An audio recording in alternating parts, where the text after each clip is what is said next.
content may contain strong language, controversial opinions, raw conversations, and high levels of accountability.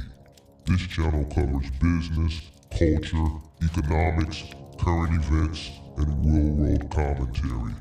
If you're easily offended, this may not be the stream for you. Viewer discretion is advised.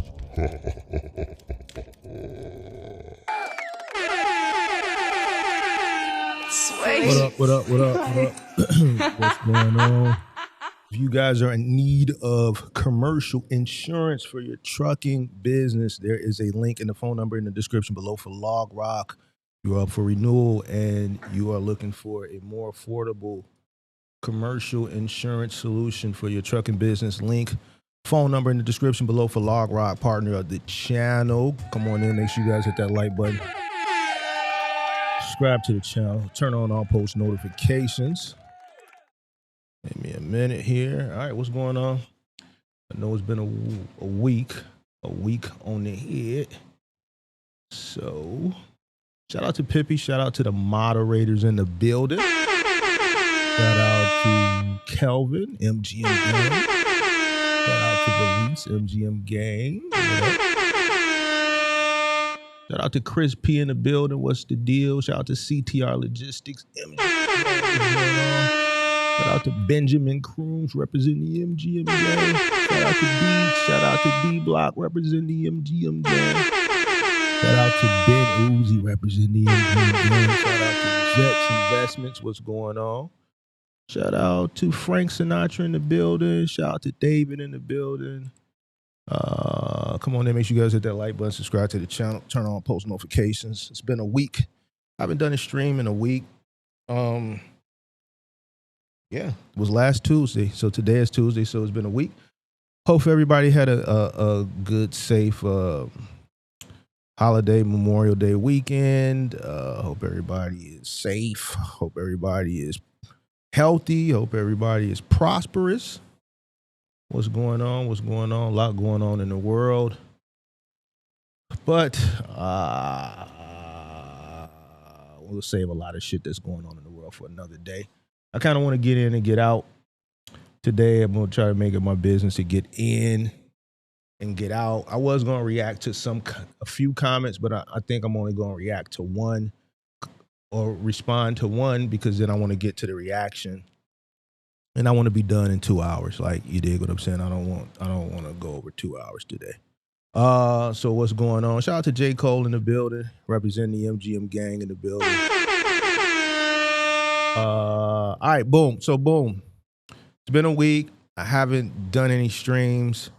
Haven't really, I'm gonna be honest with you. I think I might have said it as far as the mentality of individuals that are in the space or coming into the space that I've seen over the course, recently, in comparison to, the course of the last 4 years, it's not going in a direction where you would want. I think content creation as it continues to evolve, even in spaces of education, it's just getting worse. It's less education, more, I guess, cloud. I don't even want to say cloud chasing. It's just shit that's not really pertaining to education. You dig? So if that's what people want, I can't really give you that. You dig? So when it comes to education and making you better, I'm just not the type of person to go. I'm not chasing it, bro. So it's just, I think I've covered pretty much everything from point A to point Z. So instead of recycling a lot of the same content, I'm just gonna put out do less live streams, right? And we'll go from there until I decide what else I want to do or if I want to do anything else. But today I want to react to or respond to. I'm gonna just do one comment and then we're gonna get into the reaction. I think you already know where we're going with it. We've been waiting on it. He asked for it. So I think it came out yesterday or the day before. So we'll react to that because this is supposed to be post critique. So this shit is supposed to be better. So we're gonna see, and regardless of whether it's better, if it's the same, or if it's worse, I'm done with reacting to George. George is gonna be George. If George wants to do better, he'll do better. If he don't want to do better, he won't do better. If he want to continue to run in the same race without, growing, and we see why, then that's fine too. So let's get into this one comment. I'm gonna choose this comment. I think the week before last, we kind of focused on slavery, and a lot of people in social media, there's this whole trend now comparing work to slavery. Now, I'm totally against it, and I articulated why I don't think you can compare work to slavery. And I think anybody that has common sense, anybody that is African American or black, right, or Black American, however you want to, or FBA, however you want to, whatever you recognize your blackness as, would agree. Modern work, you can't compare it to slavery. If you know what slavery really, really is and what it entailed, like it's offensive to even say working a job is slavery. And then I give people a chance to come up here and not even debate me, but articulate why and how you can compare working a job or working a career to slavery.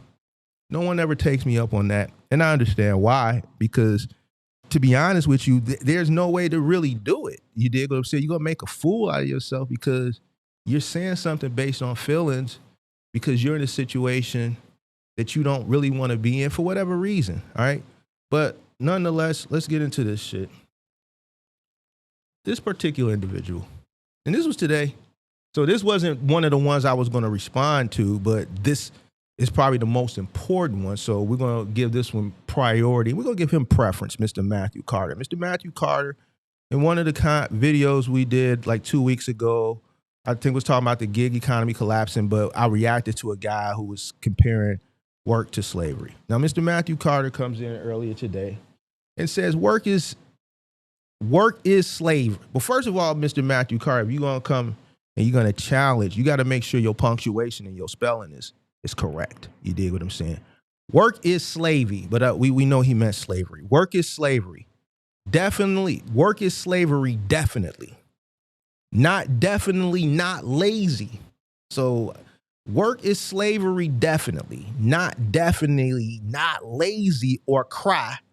I guess he meant to say he's not lazy or crying, but shot it getting out of hand.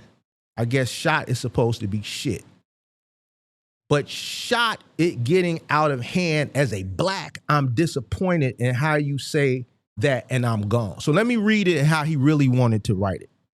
Work is slavery, definitely. Not lazy, definitely not lazy or crying, but shit, it's getting out of hand as a black, I'm disappointed at how you say that and I'm gone. Now I said you're wrong, but I'll definitely respond to you on today's show. So here's my response. The first thing I want to do is I'm going to look up the definition of slavery. All right, so this is the definition of slavery. Slavery is the condition in which a person is owned by another and forced to work without compensation. Enslaved individuals are treated as chattel or property, denied basic human rights, and subjected to strict control over their labor, residence, or personal liberties. So now when we go back to Mr. Matthew Carter and anybody else that has been challenging this, including the guy who I reacted to in the video 2 weeks ago, how can you compare working to slavery? Based on the definition and what we know from history, right? And Mr.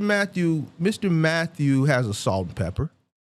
Mr. Matthew is salt and pepper. So Mr. Matthew looked like he about 40 something. He could be younger. Life could just be kicking him in the ass and he look older. But I ain't gonna say life is fucking him up. I'm gonna give Mr. Matthew Carter 40s. All right. So Mr. Matthew Carter was in school when Black history was a part of the curriculum. I don't know if it's still part of the curriculum. I heard that they took it out. I don't know. But once upon a time, Black history, and Mr. Matthew looks like he's old enough that he was in grammar school and Black history was a part of the curriculum. So Mr. Matthew Carter should have an understanding of what slavery is, right? You were told what to do. You were given your name. You were told when to wake up. You were told when to stop working. You were told when to work. You were told when to shit. You were told when to piss. You you didn't have any control over yourself. You were a slave. You were fed what they fed you. You ate what they gave you to eat. You had no say so in shit. You worked all day from dusk to dawn. You didn't stop working until they told you to stop working. And if you were insubordinate, they tied you to a tree and they beat your ass. That's what slavery is. Based on the definition coincides with what I said it was 2 weeks ago. Slavery is the condition in which a person is owned by another and forced to work. If you work your job, Mr. Matthew, because you said it's getting out of hand, wherever you work at that you tripping on, Mr. Matthew, quit. Quit. You have a right to quit. See, back in the day when you was a slave, you couldn't quit. You couldn't say, man, fuck this, man. I'm tired of picking cotton. I'm tired of picking this shit. My name is Heathcliff. It ain't Toby. You calling me Toby? You done gave me this last name of Jackson. You calling me Toby Williams, Toby Jackson, Toby Smith, Toby Williams. That ain't my name. You was named, you was told what to do and when to do it and how to do it. And you couldn't quit. If you tried to quit, if you tried to run away, they was going to put the hounds to sniff you out. The hounds was going to come in the middle of the night and sniff your black ass out and bring you back. And then when the hounds found you and ate your ass up and the slave catchers caught you and they brought your ass back, they was going to take your black ass to a tree and they were going to beat the shit out of you. You're going to get 50 lashes, Mr. Matthew Carter. So explain to me how work is slavery when you can, wherever you working at that you tripping on, you could just quit. And guess what? They're going to be like, all right, peace. Because it's a Venezuelan, it's an Ecuadorian, it's somebody waiting, hoping and praying and wishing that job that you thinking is slavery, they hoping and praying that your black ass quit. And they're going to take that job happily. They're going to take it happily. So explain to me how working a job that you getting compensated for, you may not like what your compensation is. See, this is the issue, bro. This is the issue. And this is where I have to highlight people's ignorance. And this is when people get mad at me for highlighting your dumbass ignorance. You say shit because you feel a certain type of way. So I'm going to break it down logically. You is not happy because you ain't happy with what your pay is. And you upset about it. And then the reasoning that you have is, man, this is like this is slavery. No, it's not. You just feel like you underpaid for what you do. So you got a choice. See, a slave didn't have a choice. They didn't get paid, nor did they have a choice.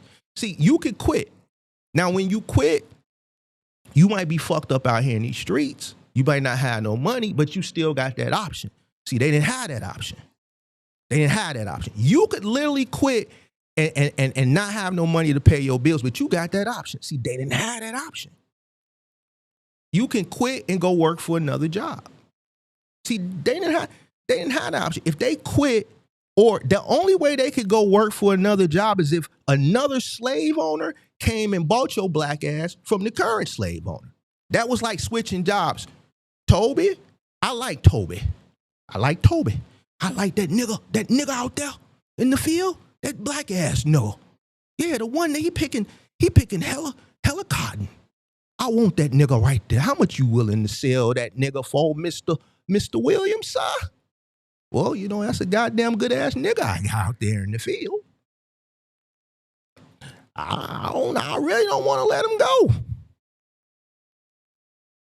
Well, you know, I'm willing to offer you a pretty penny. I love you. That nigga right there. Man, he got about 30, 40 more years in him. Well, Mr. Jackson, if you really want that nigga right there, I give you that nigga for $2,000. $2,000? That's what I said, Mr. Williams. Well, Mr. Jackson, the going rate on a nigga right now is about a good strong nigga. That nigga I'll be about 27 years old. Yeah, but he ain't for sale. But I mean, if you really want him, Mr. Williams, I let him go for $2,000. That's one mighty fine nigga. He's a strong nigga. Mr. Jackson, you got you a deal. And then they shake on it, and then Mr. Williams going to tell you, Toby, you been a good nigga to me, but I got to let you go. But Mr. Williams, sir, my wife, now, Miss Toby, I'm sorry. I wish I would have kept you and your family together. But Mr. Jackson done made me a mighty fine deal for you, Toby. He done made me a mighty fine deal for you. And I know you want to stay with your wife and your kids, but they going to have a good place here. I'm going to make sure of that, Toby. Now, you get your belongings now and you go with Mr. Jackson. And that's how you switch jobs. And guess what? When you went to Mr. Jackson, Mr. Matthew Carter, you wasn't getting paid.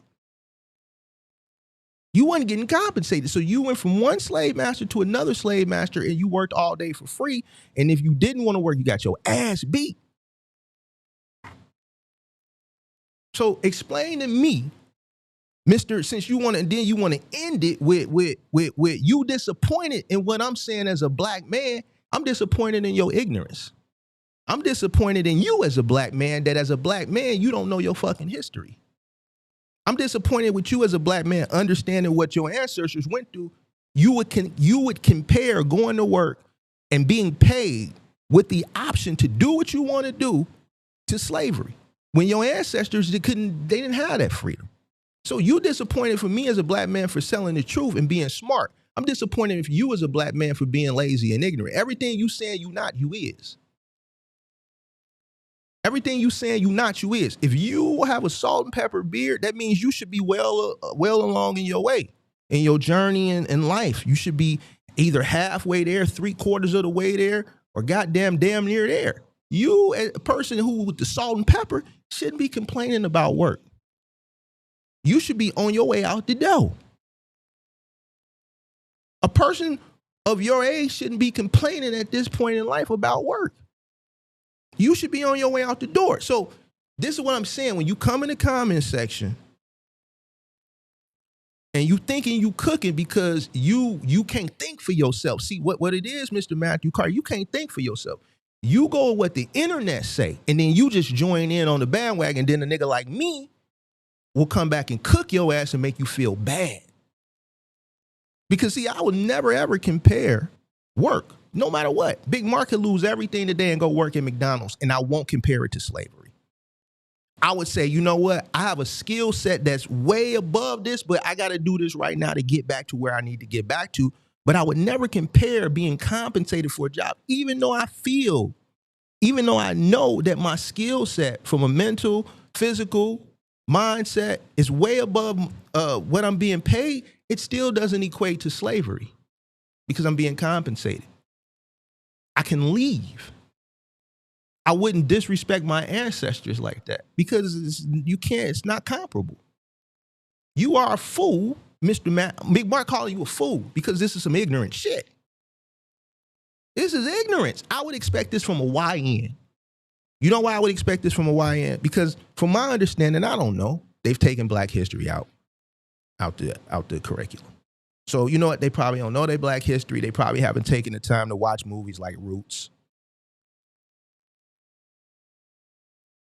Right? I understand where we are in society, and I could kind of accept that from a YN, but not from a person who got salt and pepper. I can't accept that from you. So when you try to come for the big homie, I made you look like a fool. You look like a fool as an older Black man. So yes, you are absolutely lazy. You're absolutely crying, and nothing's getting out of hand. See, because you can quit. According to the definition of slavery, and what we know is the condition which a person is owned by another person and forced to work without compensation. You can quit. Enslaved individuals are treated as property. You're nobody's property. Denied basic human rights. Denied basic human rights. You're not denied basic human rights. While you're at work, if you want to go to the bathroom, go take a piss. Nobody's going to stop you from taking a piss or taking a shit. See, Mr. Matthew, nobody's denying you in 2026 of your basic rights. So none of it you're saying makes any sense. According to what we know from just understanding our Black history and understanding what slavery is, and with the definition.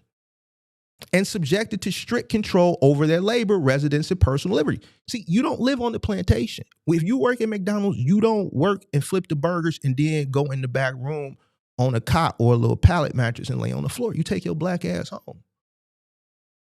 Nobody had you can quit. You're not denied your basic human rights. You're compensated.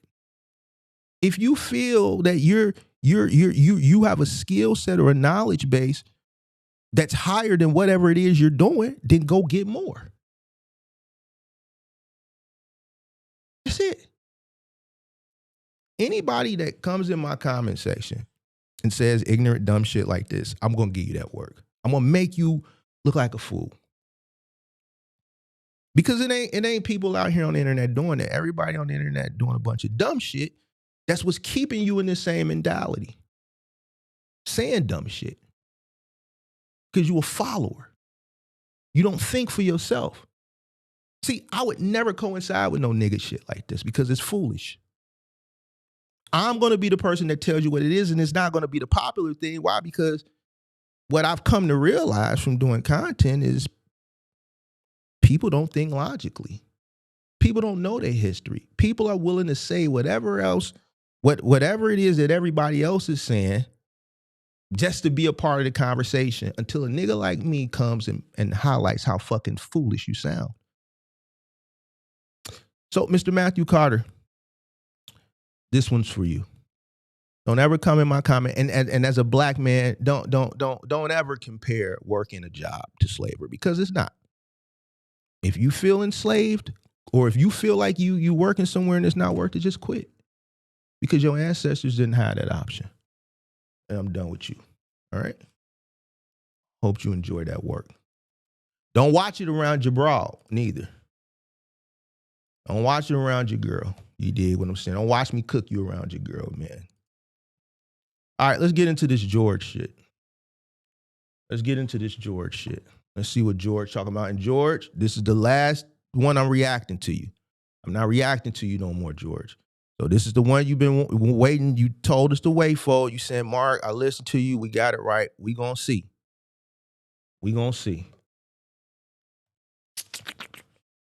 Let's see.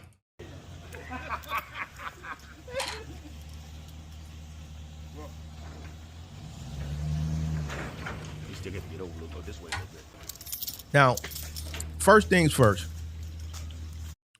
Ain't nobody, you're riding on these people grass. You got this good pavement right here.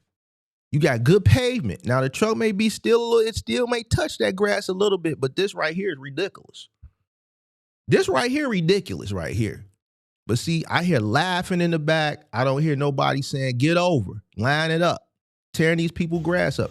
I had somebody in my Discord fuck some people grass up last year. It cost them some thousands to get it fixed. They had to have the landscaping people come and lay down all side, new side, for some shit like this.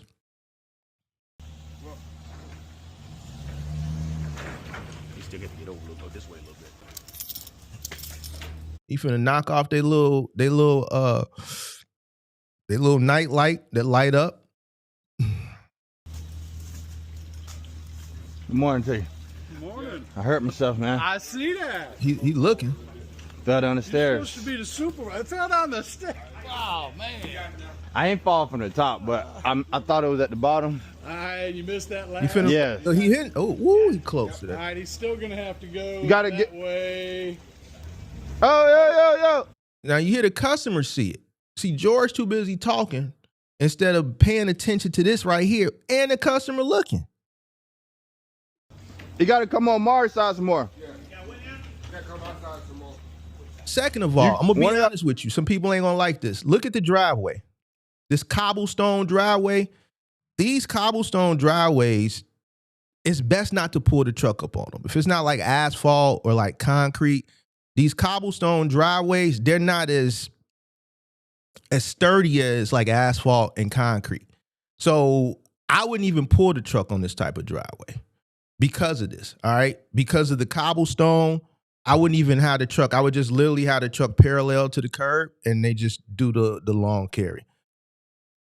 So that's something else you have to understand, because you can have this big ass truck sitting on there, and then the more weight you put, those bricks will start to separate and come up, and then you got to Mars side some more. You, one of y'all get on your side. Get on that side, Mar. All right. Keep on coming. And there's no way that the truck is too wide for this driveway. You got to load this from the curb. You can't be lazy. In a situation like this, you have to assess this situation.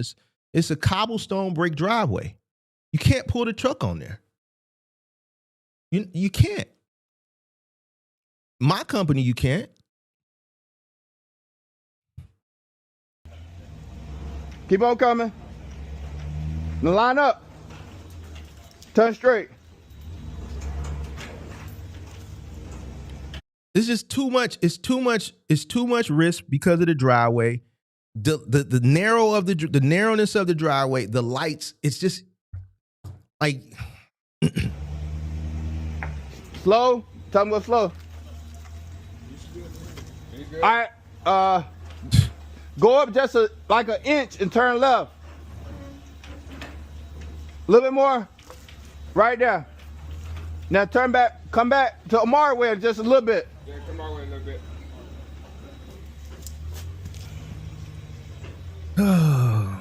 All right. Straight. Straight back. Hey, it might be good. Hold it. We'll pour the wrap out very quick. Hold on. somebody said, Mark, that's a walkway. It's still cobblestone. Walkway, driveway, even the curb dips in the front. So should be good, Jordan. At the end of the yeah. Hold on, you finna make me go back and look now. You want?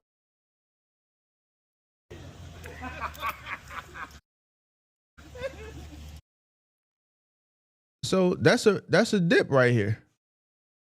So he could ride up. I see the driveway over here, but still this is a dip to pull up. But here's the thing, even whether it is or it isn't, which it is, I'm looking at this right here, bro. This brick cobblestone, you don't pull a truck on it. If you do, that's on you. I know better. And it's a reason why I know better. This is not as sturdy as solid concrete or asphalt. It's not. You put the weight on here and then you start building the truck up, these bricks and the grout in between will start to loosen up. This isn't really meant to pull a big ass truck. I mean, look at it. If you know anything about masonry, construction, or concrete, you shouldn't have your trucks pull on this, you know. And it's just, whatever, bro. Come back to Amar way just a little bit. Yeah, come our way a little bit.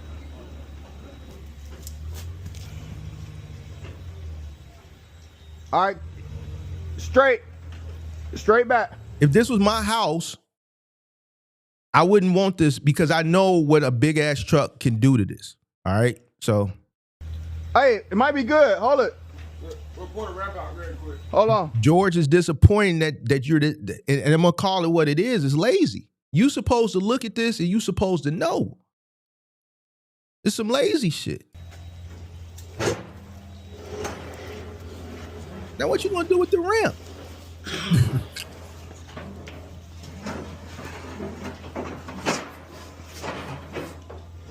Should be good, Jordan. Yeah. Ingenuity, right? No, it's not ingenuity. It's dumb. It's dumb and it's lazy. It's dumb and it's lazy, and it's a claim waiting to happen. It's a claim waiting to happen because y'all don't want to load from the curb. I'm looking at this driveway. You call it pavers, I call it cobblestone. And to me, this is a no-go. It's a no-go. I'm in business to make money, not pay money.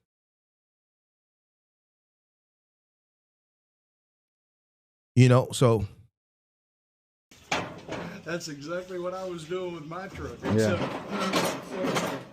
when I dropped the bed down, it would come even with this step right here. Not all the way. Not all Yeah. the way. You know. Even if the customer says, oh, it's okay, it's still not okay because customers will tell you one thing, and then as soon as the claim comes, they're going to tell you, well, you know, you're the professional. And I'm telling you from experience, I had to learn the hard way very early on. Just because a customer says it's okay, if something happens, they'll still blame you for it and file a claim. You got to know what's best. You got to know how to prevent claims, right? And even if the customer says it's okay, still, no. Park in the driveway to the right or just parallel the truck, park the truck parallel to the curb, and just walk this few little feet and just go up the truck. Now, Yeah. like, works for me. All right. Y'all do your exercises yet? You warmed up? Yeah. Matter of fact, let's. No pulled backs or no broken legs or none of that stuff. So this the Go big home boy. in the same condition you got here. Oh yeah.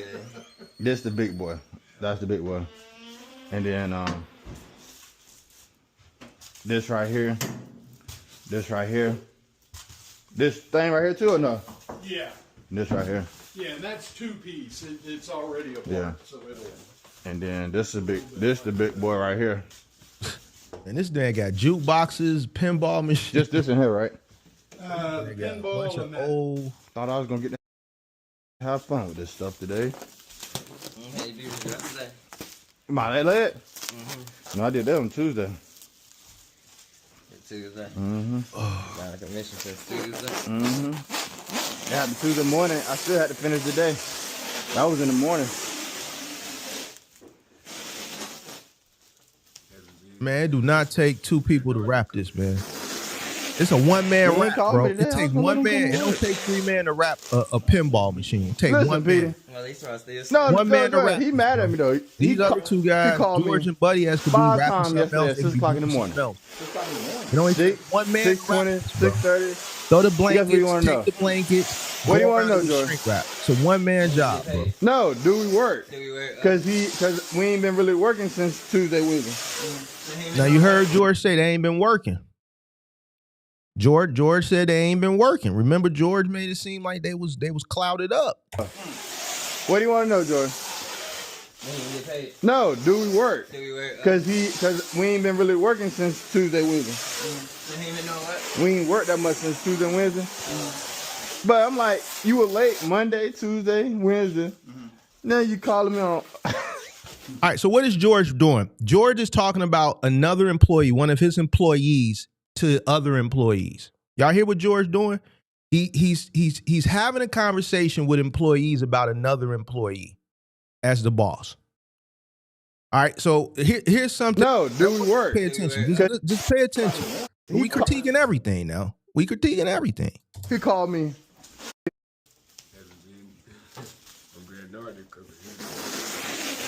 He ain't called me today. I was gonna let him come to work.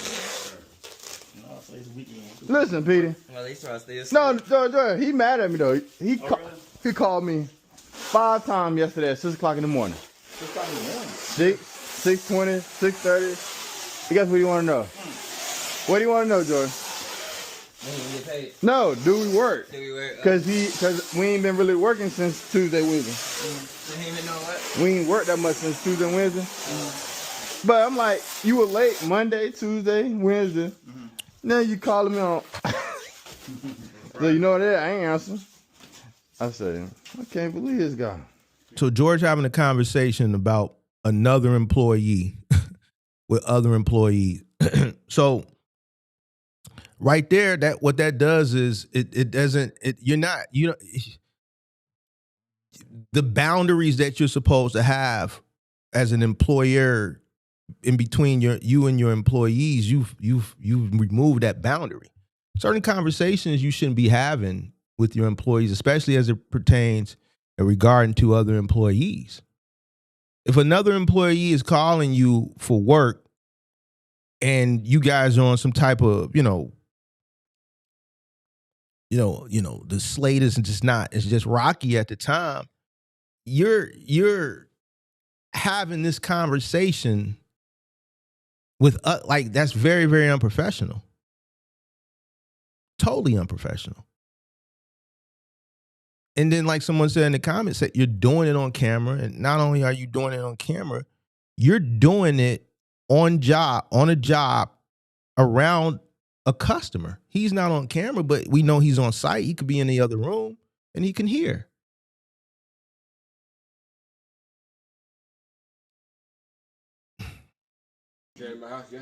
No, he's right there. Know, when I told him it was ready. So he's literally having this conversation while the customer is standing right there. I'm like, he ain't never been up in time for work. Now on payday, he up and want to go to work. Come hang out. Hey, it's I don't want to hang out. You know what I mean?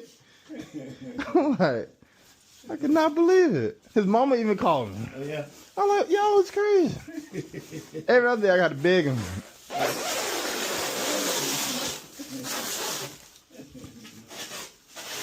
He ain't called today. I was gonna let him come, you know? I'm like, jeez. So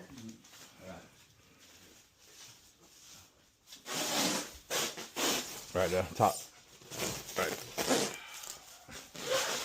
you got three guys. This guy over in the corner just standing to rap. Look at he's back standing.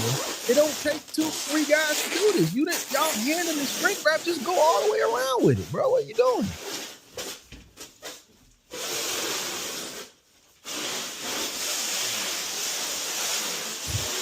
Hey, y'all, look, I know y'all like me reacting to George's shit, but every time I react to his shit, it's just disappointing. It's upsetting.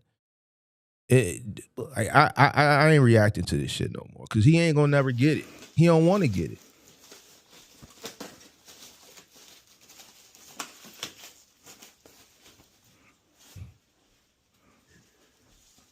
Yeah, I'm talking about that carpet cart. You didn't bring it? I thought we brought that. Oh, it's 4 need parts on this job. Yeah. I thought it was just Jordan. I got the spider wheels. I don't know. Yeah, the stuff. He said, you know what I'm talking about? 4 guys to wrap a pinball machine. Got everything in the world to move. You got all this other shit this guy taking, and y'all all standing around one pinball machine that it take one guy to wrap. Ooh.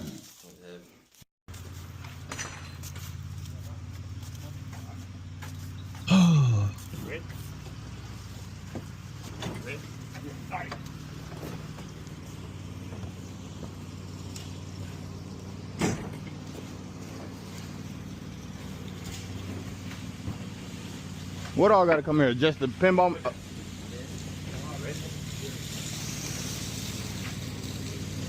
Probably if it's that heavy, they need a...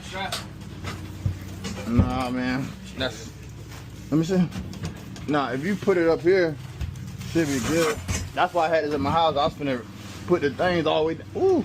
Yeah, she right there. Bro. Yeah, she got to go up there. Hold on. George, you got to strap it to the wall. You can't not strap it. What are you talking about?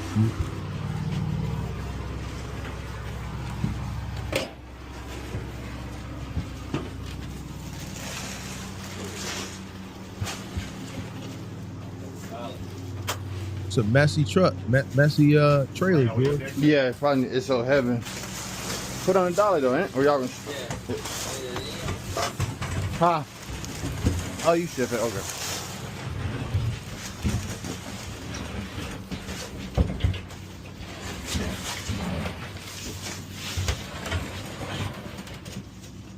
How far you going, Joe? All the way to that corner. Yeah.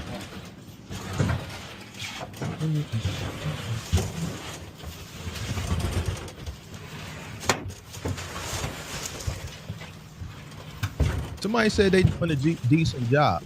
I totally disagree with you. I totally disagree with you. It don't take 4 people to wrap one pinball machine. It takes 1 man. The other 3 guys could have been doing other shit. It don't take 4 guys to put a Coca-Cola machine on a trailer. Just standing around, 2 guys and 3 guys just standing around looking. I think this is a very inefficient job. I think this is very inefficient. I haven't seen anything that's decent so far. And I'm being honest with you. I'm not hating. I'm not trolling. I'm being honest. It does not take, based on what we saw, and I'm from my professional, not my opinion, but my professional experience, I could wrap a pinball machine by myself. I get 2 blankets or 3 blankets. I set my blankets up. I take some moving tape. I tape the blankets to the pinball machine. I grab me a roll of shrink wrap. I peel the shrink wrap out. I tuck the shrink wrap. I tie it around the leg of the pinball machine. I don't need nobody to hold it. Why? Because I'm smart. I take a piece of the shrink wrap. I tie it around the leg of the pinball machine to hold it in place, and I start to go around it. I don't need to hand it to anybody. Go halfway and then hand it, and then he goes halfway and then he hands it back. I don't need people to do that.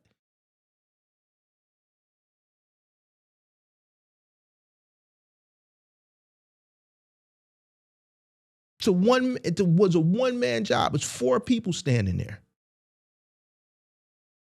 What do you mean they doing a decent job? I think this is a horrible job. And I just explained to you how to wrap a pinball machine with 1 person. And then the other 3 guys could have been wrapping other shit. They could have been taking shit to the truck. They could have been prepping shit. I think they're doing a horrible job.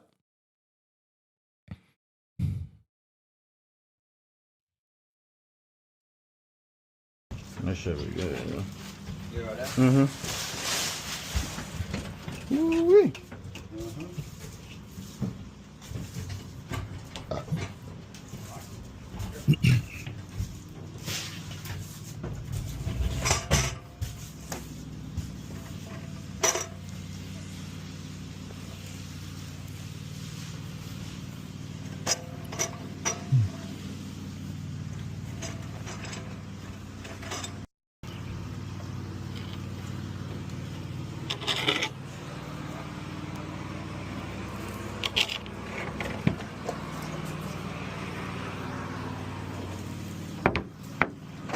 The hell is this?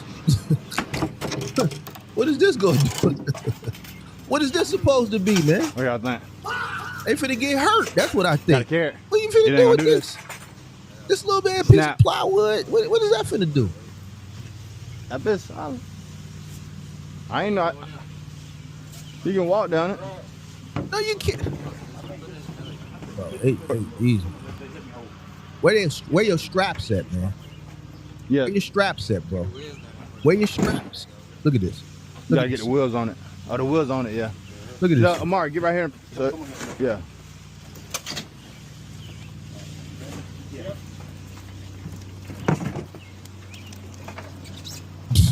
Look at this. This shit crazy. Y'all done put it on our wheels? Or y'all done put it on the wheels?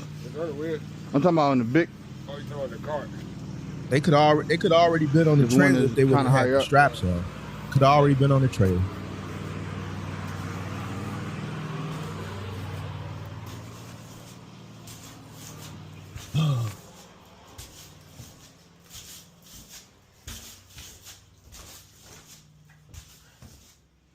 I thought we had 2 of them. You did me. One, take that one now. The grill is somewhere. All right, I'll look at him.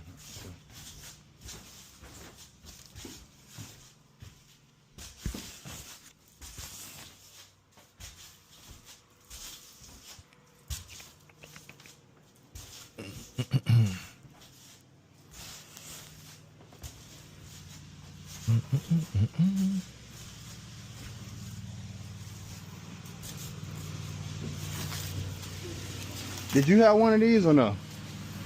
Yeah, but mine wasn't a big one. Oh, okay, okay. It was a little hand. All right. It was a different color. Okay.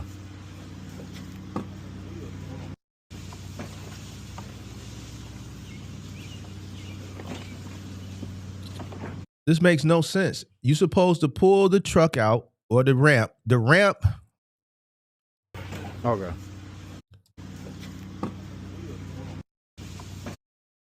This trailer, the ramp, that somebody should have been, guiding him and knowing how to measure it so that if they was going to do it like this piece of the ramp right here should hit right over here. So as soon as they come out, they can turn. Now they have to maneuver right here. See, this is where all experience comes in at.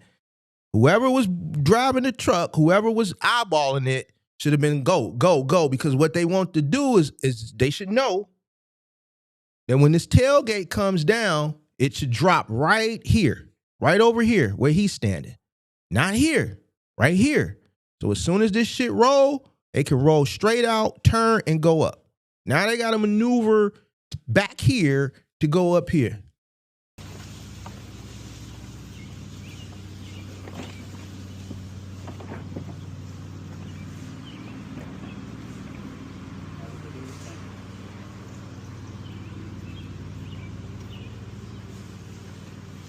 They could have just rolled it straight out into the street and went straight up. Look at this shit. Look at this shit. Look at this shit. Look at this shit. Look at this. It's sliding now. Look at this. Yeah. Hold on. Can't spin the wheels that way. No, you shouldn't have to go through all this shit if you would have put the damn truck where it needed to be. You wouldn't have to go through. I knew y'all was gonna run into a problem.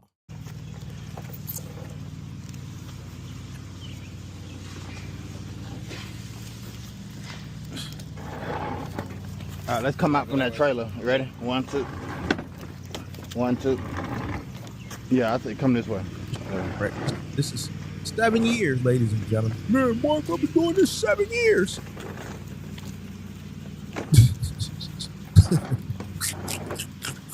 What I tell you? There you go. They would have already been on the damn truck already. Yeah. Push the weight right here. Sit it down. Shoot. Keep going, keep going, keep going, keep going. You know already. You measuring it. Keep going, keep going. All right, stop. Open the damn trailer. That lift gate should just stop right at the edge of that curb. You don't go through all this, boy. This is rookie shit right here. This is not something I would expect from a person who's been doing this 7 years. This is a rookie. This is a rookie move.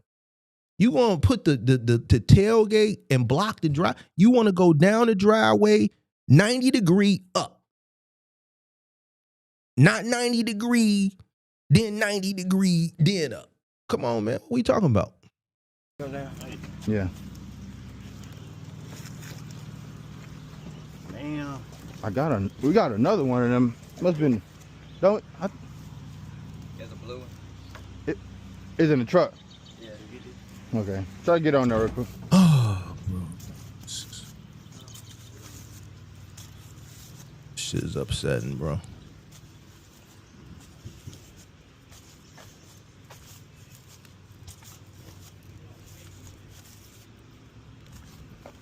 Mm-hmm. Oh, man.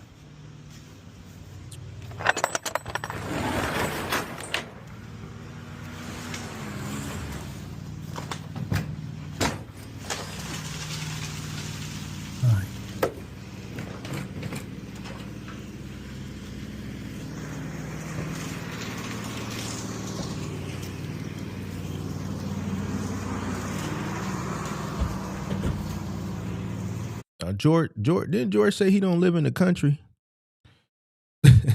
This man got a typical front yard on a tractor. There's some country shit, George. You live in the country.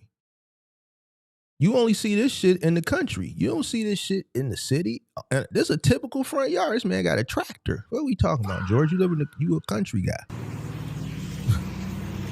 Man is on a tractor.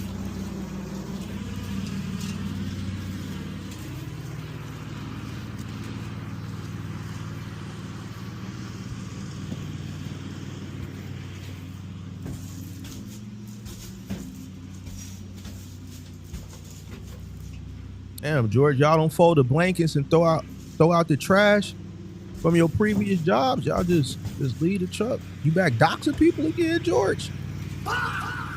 Doxing people again? That's what we owe?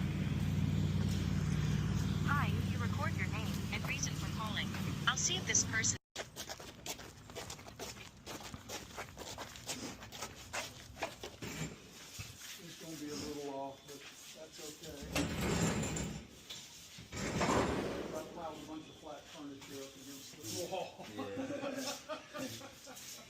Yeah, you got it right. It's gonna been a long day. We had a breakdown. Now we supposed to been done with this morning, this afternoon. But truck broke down on the way coming from down south, and now it is pretty much almost 4:30, 5 o'clock, and we just about to unload. But man, sometimes you gotta take the good to bad. We can't control certain aspects that happen in life. You can't control certain things that happen to you in life. So lesson learned. We got to. You gotta get right. Gotta get right.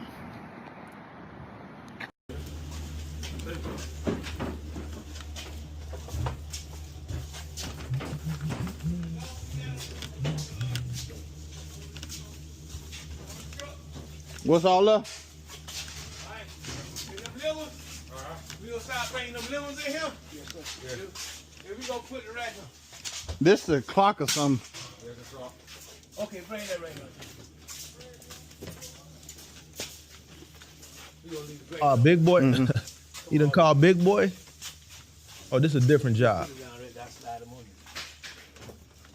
Right where I want it. Now, do you know what these gonna go to? Now, what I had sent you that picture of? Yeah. You just one of them.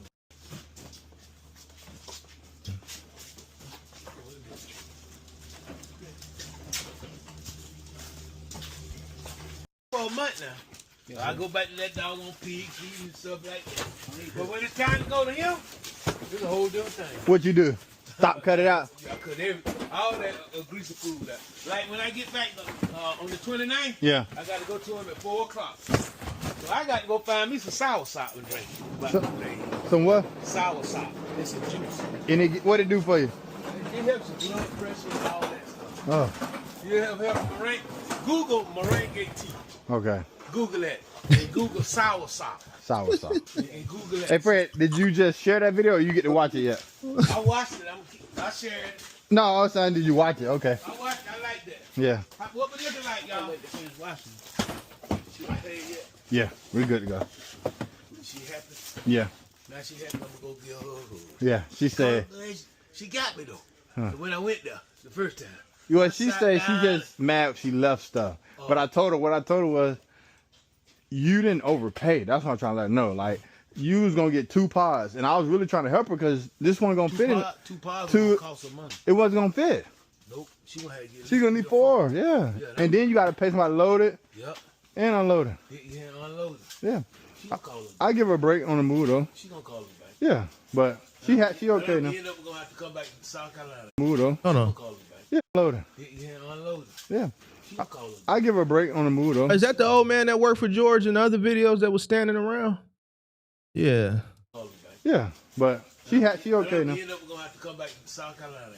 No, we have it. Y'all booked, man. I can't bother y'all way down here. We book when we get back. Yeah. I gotta figure something out because y'all ain't gonna make it back to. Oh my gosh. Yeah, this the old man that always find a way to talk to George so he ain't got to do no work. That's him. He always find a way. Him and the big dude, this is what they good at. They good at talking to George because George a talker. George ain't a worker. So George will sit up there and talk to him instead of be like, you know what? Why am I talking to you and why is you talking to me? Because we both could be working. But dude know George a talker and not a worker. So he just going to stand and talk instead of work. See how comfortable he is right now? He leaning. He comfortable. He got his hat cocked off to the right. He GD folks. He old GD folks. Got his hat cocked off to the right 180 degrees. He leaning up on the wall, chilling, talking to George. And George talking back.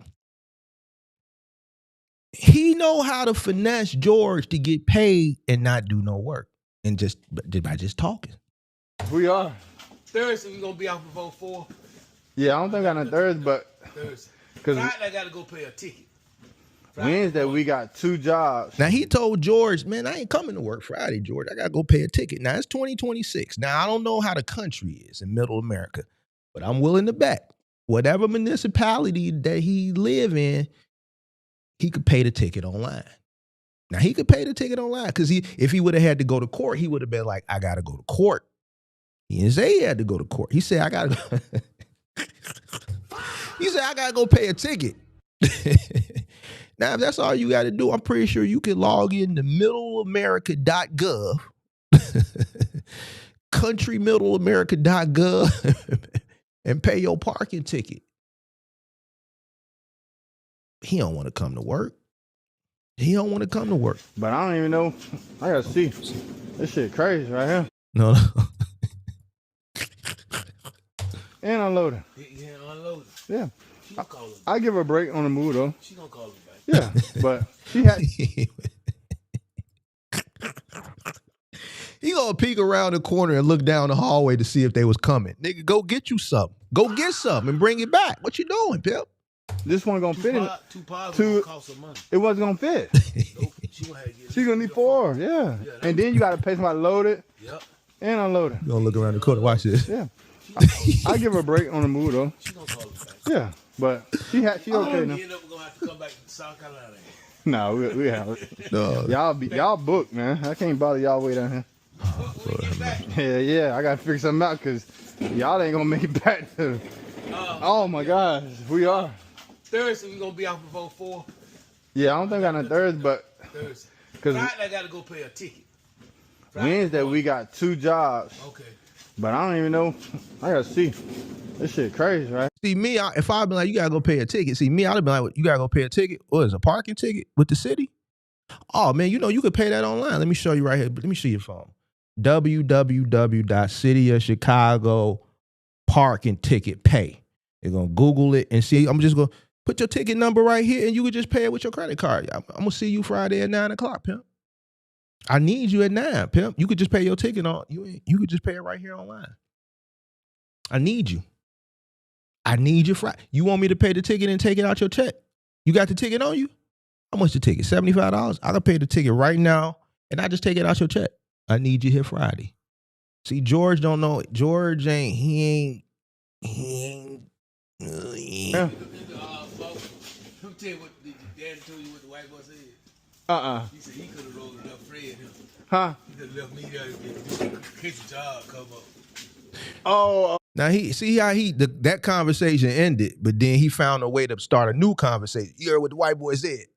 See, and George just ain't good. George not understanding that he finessing him right now. Pay attention to what he just did to George. He just pulled a move on George, and George. Friday I gotta go pay a ticket. Wednesday we got 2 jobs, Okay. but I don't even know. I gotta see. This shit crazy right here. Let me tell you what the dad told you what the white boy said. He said he could have rolled enough Fred. See, the other conversation with the ticket ended, so now he got to start a new conversation. Huh? He could have left me there to get his job come up. Oh. Yeah, Khalil said, you said, man, I'm finna go to South Carolina. Hey, look, y'all can hang tonight now. Man, I'm finna get him out there.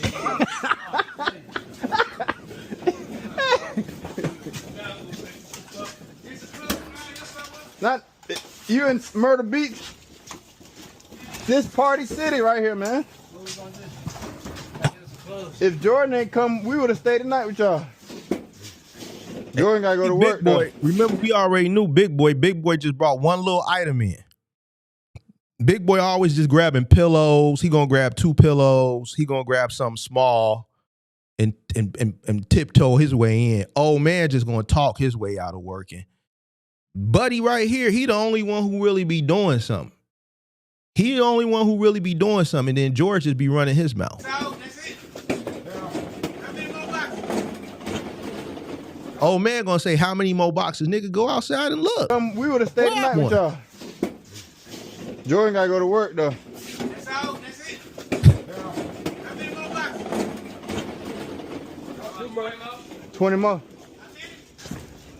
Jordan, if you wasn't working, boy, we would have stayed tonight in Myrtle Beach tonight. Damn, it's another dude on the Go get us an outfit from Nard store, from City Trend. Get some underwear from Walmart, and we go hang.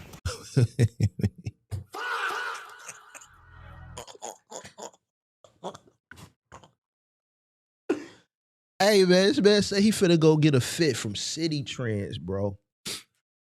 Lord have mercy, bro. Lord have mercy. The job ain't even done. This man, first of all, Buddy inside the storage asking how many more boxes. He ain't working no way. He ain't lifting nothing. He ain't touching nothing. He ain't going outside to the truck to get boxes.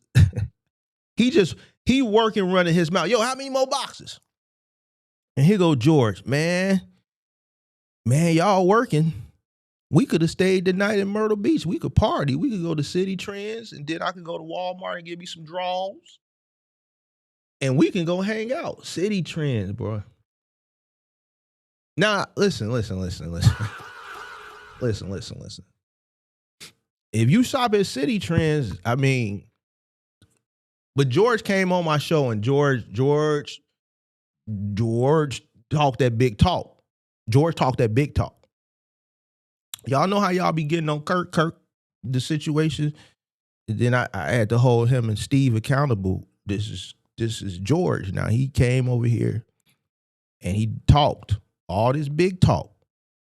And the man said he gonna go to Walmart and get some draws. And then he gonna go to City Trends and get him a fit. What they sell at City Trends nowadays? South Pole? What they got at City Trends? Hold on, City Trends. Hold on, they got a website, City Trends. Give me a second. City Trends. Find a store. Let's see. City Trends. Find a store. Okay, we in Chicago. Okay, 47th and Halsted. We know what's over there. That's saying though. So you can't look at what they got in the store. I've never been in the City Trends. 3250 West Roosevelt. That's out west. That's in the hood. Douglas Park. 33rd and King Drive. The low end. 117 West 87th. That's 87th and State. 75th and Stony Island. These are all in the hood. 801 West 119. That's the one right next door to, I think, the unemployment office. Yeah, these is all hood spots. What they selling there? Rockaware? What they got? Echo? They ain't got no website browser list. See, they only let you know the stores. So they don't even have no online. You can't even shop online. So basically, that's letting me know they just probably buy all irregular shit. That's like a urban TJ Maxx probably, huh? Yeah, they ain't got no. Okay, I'm going to take y'all word for it.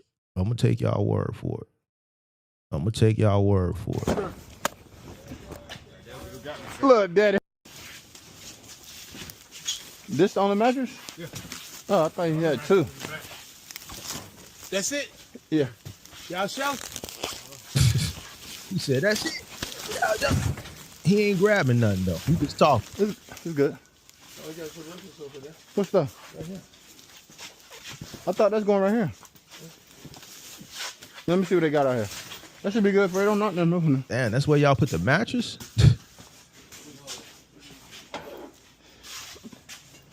I'm trying to send y'all back with just them.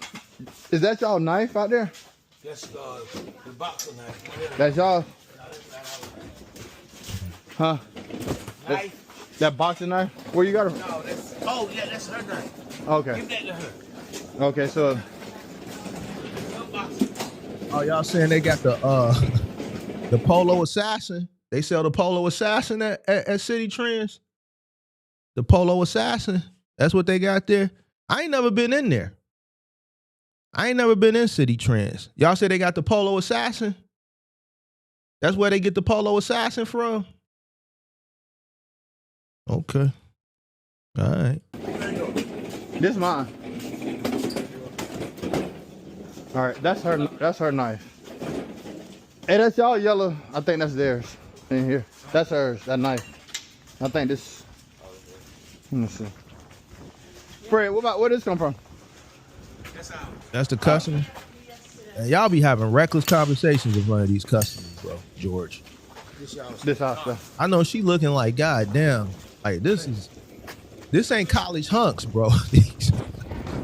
Hey, these ain't college hunks, man. George got 3 old, big dude, old man, they ain't doing shit. The only 2 dudes really working is the 2 young bloods. They just using them. Big buddy over here just getting paid to do nothing. Old man getting paid to do nothing. George. Look, everybody. Well, Okay. it's 100.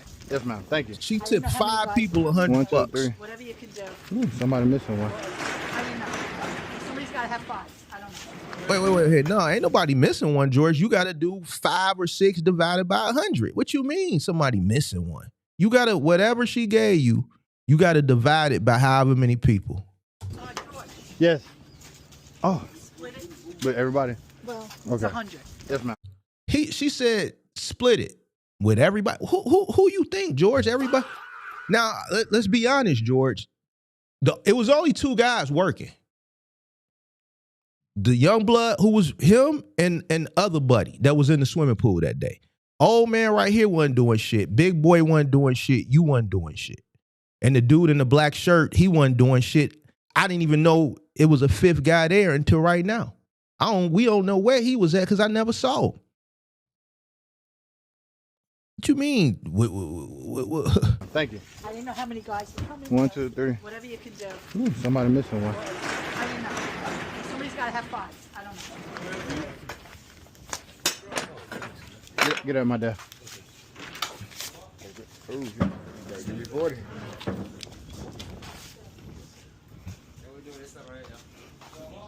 Trash, put on our truck. So if it was 6 of y'all, George, ain't nobody missing. Just get them guys 20 apiece, and then you don't get nothing, George. It's 6 of y'all. Get them guys a dub apiece, George, and then you don't take nothing. You weren't doing nothing no way. George, you ain't even George don't even know how to boss up, right? Talk about, oh man, somebody gonna be short. How? You there and there's 5 other dudes there. She gave you 100. Get them 20 apiece and you don't take nothing. What do you mean somebody gonna be short? If anybody gonna be short, that shouldn't get a tip. You ain't doing nothing. Them other 3 guys weren't doing nothing either, but you still gotta tip them. If anybody gonna take the short, it's you.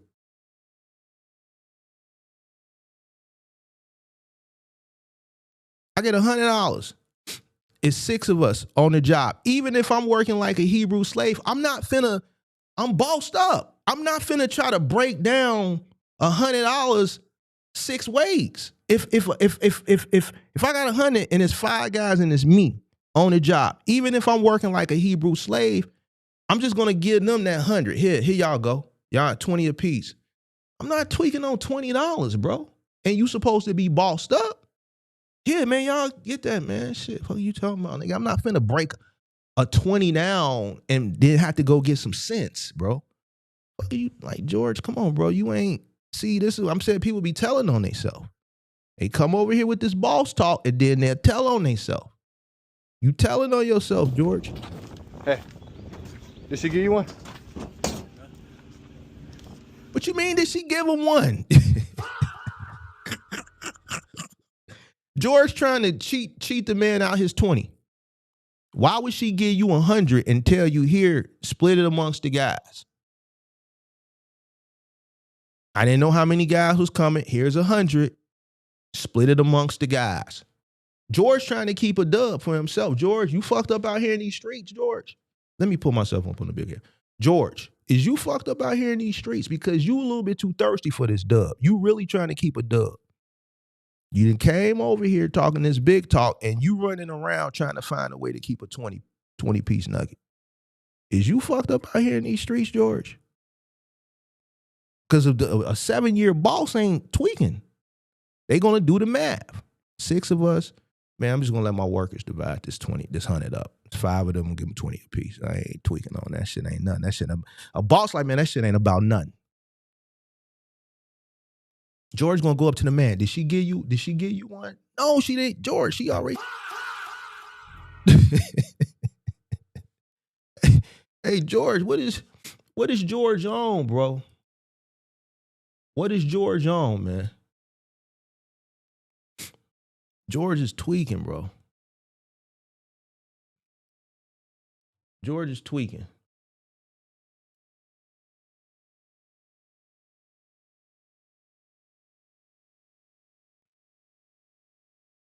George is tweaking. All right.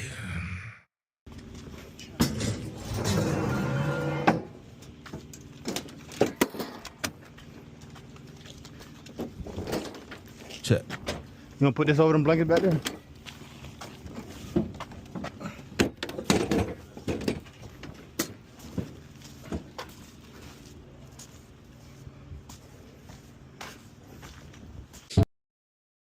That's it? Did she give you one? Did she give you one? Wow.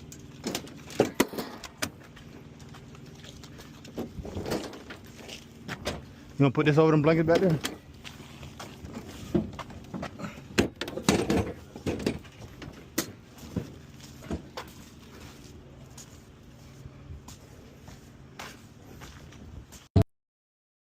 Hold on. What was this picture that took it to there?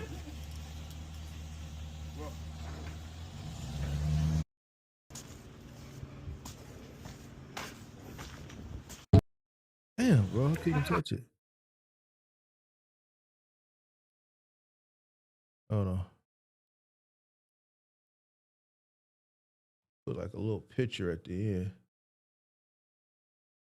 There you go. God damn it.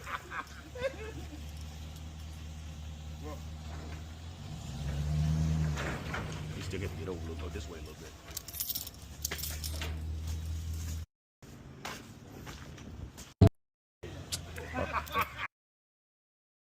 That's it, bro. That's the George reaction. Is this a skit? Nope, not a skit. This is George's operation, unfortunately. But George been wanting me to react to that. He kept saying he gonna put it up for 2-3 weeks now. He finally put it up. So to me, I'm gonna be honest with you, George. I don't see better. I don't see better. I don't see better. What time is it? 3:19. We got 45 minutes, so we'll open up the phone line. We'll open up the phone line for 45 minutes, and then we outie. We outie 5. We outie 5,000. Wow. We ain't open up the phone lines in a couple weeks, I don't think. Let's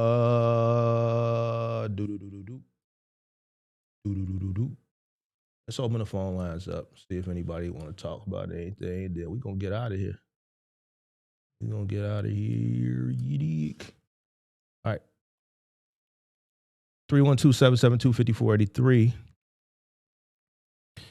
I said, no, that's not what I said. Not what I said. Can somebody tell Mr. Dixon what I said last week?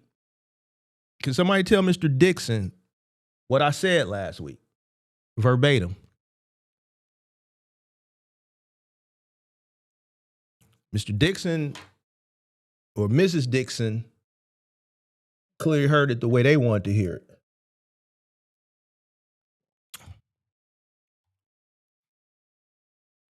Can somebody tell Mr. or Mrs. Dixon what I said last week?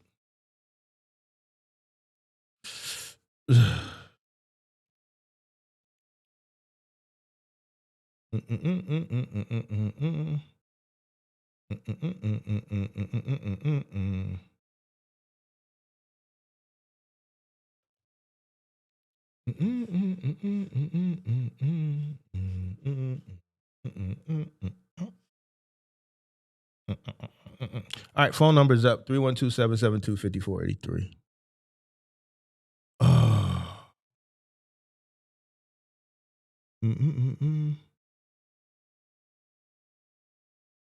321. We'll give it a few minutes, and then we'll get George on the line since he wanted me to react to this one.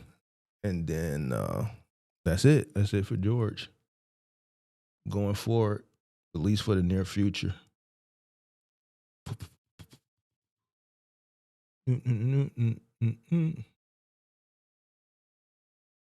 312-772-5483.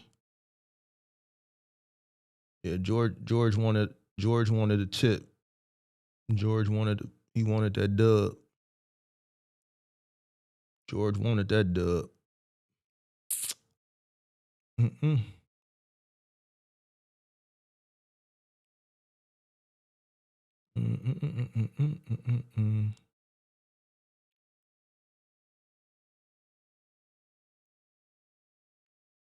Can anyone help me get in the Discord? They keep saying, yes, he wants you to call him.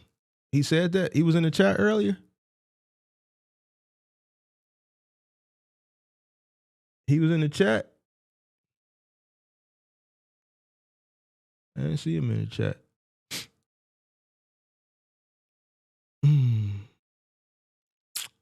See, I don't want to. See, here's the thing with George. I don't like the conversations don't really be. It just don't be.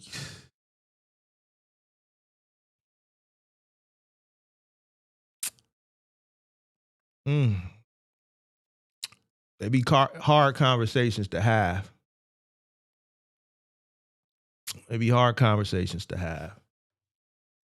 Oh man, what's George's number, man?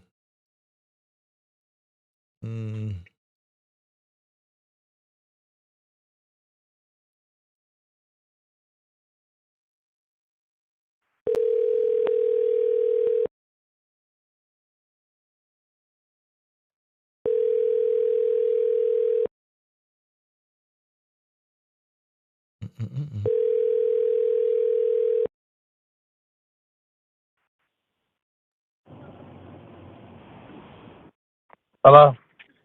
George. What's up, Mark?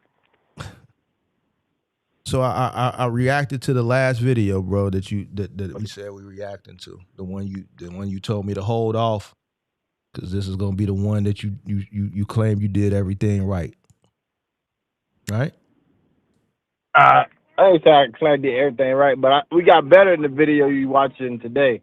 That was like, I think I have met you. What do you think is so I was in that. What do you think is better? Wrapping the furniture, caring about the people items. I don't know how much of the video you watched that I just put out. Watch all of it. But It was the only first 20 job, minutes. the first job, that was all, some of the items was over 300 pounds. So it was more, it wasn't really a big move, but it was like antique-ish, heavy, really heavy stuff, like the pinball machine. And I was hurt. You probably didn't see it. I had a boot on my leg. So it's 4 guys there, but I wasn't really able to do anything except for like, help.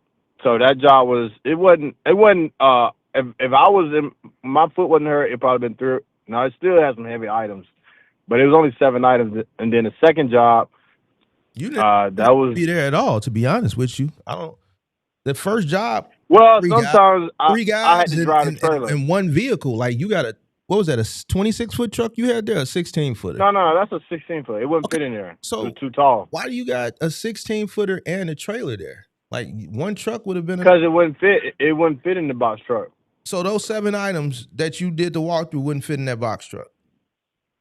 No, I think some of the items we couldn't take it up on the ramp. Like I think that one you seen us slide down the you couldn't slide down the ramp. Why not, George? Why you couldn't take it up the ramp? It was too heavy. It was probably like that. I think it was so that ain't got shit to do. The shit, everything that you move could absolutely go up that ramp, George. I could take everything that you moved up that ramp. And I'm older than you, George. Why can I do it and you can't do it, George?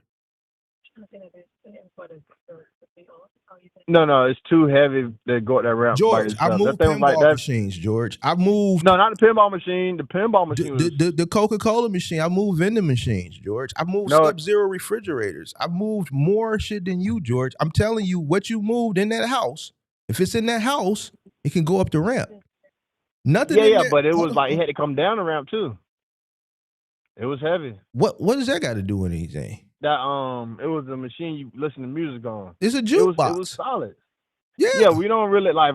if I try to Why you didn't? anything over Okay, like so 400 or George, 500 that pounds, jukebox, the width, right? right? Even if you put that on a dolly, on a 2-wheel hand truck dolly, and wheeled it up and had a guy behind it, right, tilted it back, it can go up the ramp. You could have Yeah, literally but we put the normally don't hand truck take stuff behind that it. heavy. That means y'all ain't. That means. You want to know what that means, George? You It ain't don't got mean no we not hammies. strong You ain't enough. got no. You It's ain't got no safety. hammies. You ain't got no hammies, George. I'm gonna tell you what the Man. problem is, George. Y'all ducking that shit. Y'all ducking it. Y'all ducking that shit. That shit. So you would take a safe up that ramp? George, you know what I would have did with that? I would have once it would have got to the truck, I would have put a hand truck behind it. On the back of Right. it, I would have had the guys tilt that bitch back, and I would have pulled it up. You know what that requires, George? It requires core strength. It requires leg strength. Them hamstrings gonna work, George. And while I was pulling it up, I'm gonna have a guy right behind that dolly because I'm tilting that bitch back and I'm going up that steep ramp. I'm gonna have a guy walking up behind me, and if it's a third guy, I'm gonna have a third guy that's on the side of the ramp that's going up with it just to give me that extra push. You dig what I'm saying? That shit 100% can go up that ramp with a hand truck. Oh no, that's normally what we do, but sometimes if it's really heavy, I prefer to keep it That low to means the you ground. ain't got no hammies, George. It's 4 guys. So you mean to tell me with 4 guys, one guy with a hand truck, and I saw you had a hand truck there, one guy going up the ramp behind the person who's pulling it up the ramp, and one guy on each side of the ramp that's pushing it up like this? You mean to tell me you can't go up a ramp with 4 guys? It depends on the weight. Okay, I just told you what to do. You got but you don't know how much it weighs. George, it don't matter. That jukebox machine cannot defeat 4 men and a ramp and a hand truck. Right now, I can give you a 600-pound safe. Listen. Let's make a bet because I think you'll pay me. I can come down there in your truck and get that jukebox up a ramp By yourself. by myself. And I guarantee you'll lose. How much you want to bet, George? That jukebox was heavy. George, how much you want to bet? Whatever you want to bet, because I know you ain't gonna move it. George, I got touched a it with my own dolly. hands. I got a dolly. I'm going up the that ramp ramp, ain't bro. like it's going slanted up. The ramp kind of George, steep now. I'm going to tilt the bitch back, and I'm going up that You're ramp. not pulling this up, bro. I'm going. You're not All right, pulling this bro. up. All right, bro. And you're not taking it down because it's gonna go down so fast. You got 4 guys there, and you tell me it's too heavy. How is a jukebox defeating 4 It was guys? solid. I'm trying to tell you, it was listen heavy. to what I'm saying, George. You got 4 men. You got a hand dolly. You got a hand truck. You got a ramp. You got one guy pulling. You got one guy pushing, and then you got a guy on each side pushing that bitch up. So you mean to tell me 4 guys, a ramp? I mean, we probably could have did it, but I brought the trailer so we didn't I'm have to telling do you that. what to do with 4 guys. I'm telling you I don't need it. Nigga, I can go live today yesterday was leg day. Nigga, I'm maxing the sled out. I'm maxing the sled out with 45 all the way to the top, nigga. So you can't tell me what the fuck I can do. If I'm telling you, if I take it out, if I take the time to come to middle America, I'm coming to get a nickel. Listen, George. Listen, George. Listen, George. I wouldn't tell you I could do it if I knew I couldn't do it. I'm telling you I could do it because I've done it, and I can tell you that I can do it because I know the physical condition that I'm in. I can go in the gym right now and I can show you a full sled of 45. That's about 9, 10. It's about 450, 500 pounds on the sled. I'm doing that, George. So I can go up the ramp, George. I'm in more impeccable shape than you are. I'm in the gym 5-6 days a week. So you can't tell me I'm coming down there to get that nickel. You think I'm going to come down there and you put a nickel up? I'm not coming back home with that nickel, George. You're going back with 2 cents. I'm coming back with your $5,000 in my pocket, and I'm not taking it to City Trends. That shit going to Bloomingdale's. That shit going to Neiman's. We ain't going to City Trends with your nickel. We going to Neiman's. You dig what I'm saying? I will show you how to get jiggy. Hey, but that job wasn't Hey George, that was a I'm gonna job take you your had nickel for to people Neiman's. We're because of not the going to City Trends with your shit. I'm gonna take your shit to Neiman's. Neiman's Markets. Yeah. Oh man. You don't shop at man. Neiman's? Nah, man, that's closed. You say you gonna Neiman's Markets closed? I think that's still kind of high. Oh, George, you said y'all getting it. Yeah, but I ain't really been no fashion spender right there. So George, I'm coming down there to get that nickel. I'm gonna come on because I don't think because I'm gonna make it back when I get down there. I'm gonna get it back. You come on your time. I'm gonna come I on my guarantee. dime. Listen, I'm gonna record it, put it on YouTube. George, takes up. Don't tell me what you can do, what I can do, or what I can't do just because you can't do it. No, I knew I wasn't gonna try it. I'm stronger than you, George. Listen, George, you got a big fat guy. No offense to the big fat guys, but he a big fat guy who out of shape. Every time I see him, he grabbed the littlest, lightest thing. He grab a pillow. He grab a little pillow. He's not every a time mover, I see him, man. He got a pillow. Every time I see him, he got a pillow. He's not no mover though. He's not. So he shouldn't be working, George. He shouldn't be working because you have a moving company, so he should be a mover. He marketing. But George, no. You gotta have.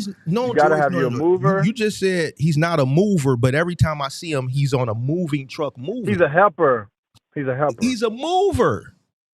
Nah, I'm gonna consider him a mover because I'm not gonna send him and one guy on a job. Hold on. So then you got you got him. He ain't on standing on shit. So big reason why you can't do it because him. Then you got the old man that just talk a lot. He don't do shit neither. He old as hell. He ain't on shit. Hey, but you seen we unload that whole 26 George, I'm foot cooking truck right now. I'm cooking. All right, go ahead. We seen you, George. You ain't on shit neither. You ducking that shit. You the owner. You should be showing these guys how to do everything, but you ducking that. You ducking your shit. You ducking your taco. You ducking that shit. So you saying what you can do, so we gonna get you, the old man, big buddy out the way. On everything I love. And then the other old fat dude you got with the black shirt. Man, he ain't on shit neither, bro. I'm telling you who your two killers is. The dude who be on the truck, loading and unloading the truck, he on a little something, and then young blood who kind of, I don't want to call him a little, you dig what I'm saying, on the DD. Yeah. But who got in the swimming pool, but I think with the right direction, he'll work. I can see his physique. Them two dudes, is if they had right guidance and right structure, like under my tutelage, them they would be killers. I'm telling you, I'm looking at the whole shit. Under my tutelage, they would be killers. Them two guys right there, under the right tutelage, could get what was we talking about? The not the pinball machine, the jukebox up. The jukebox. I mean, that's the first item when you're walking out on the left. Two guys, that George. Was probably two guys, George. The weight is being held on the dolly. You just gotta have some good leg strength and a good core to get it going. The person who behind the dolly who going up, that's gonna be pushing it, is giving you the momentum, and they behind it. So just in case that person leg, but then that's how you know who your guys are. You should be monitoring your guys to know, I know I'm safe with him going up. I know he got the leg strength. You dig what I'm saying? So now the only thing, the second person, he gonna give him the momentum going up, and he's there just in case his legs or his hams go out. Right? Two guys, George. Right. So you sitting up here telling me what can't be done, and I'm telling you why it can't be done, because one, y'all, I'm just keeping it a G with you. None of your guys are physically fit. None of them, except them two young, the two young guys. Under the right guidance and the right tutelage, them two guys could get that not the pinball machine, but the damn, what is that machine? I ain't seen one of them things in so long. The jukebox. The jukebox up the ramp. Yeah.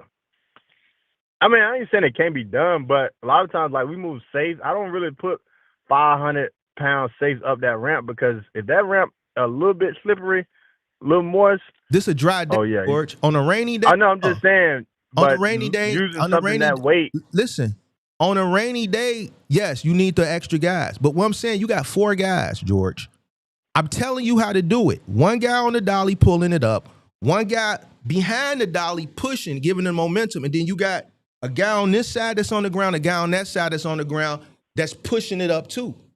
That shit up the ramp in we do 5 the refrigerators seconds. like that. All right, so what do you mean it's not going up the ramp, George? I'm telling you, I mean, it would go up the ramp, but it was safer. I had the trailer. It was way safer.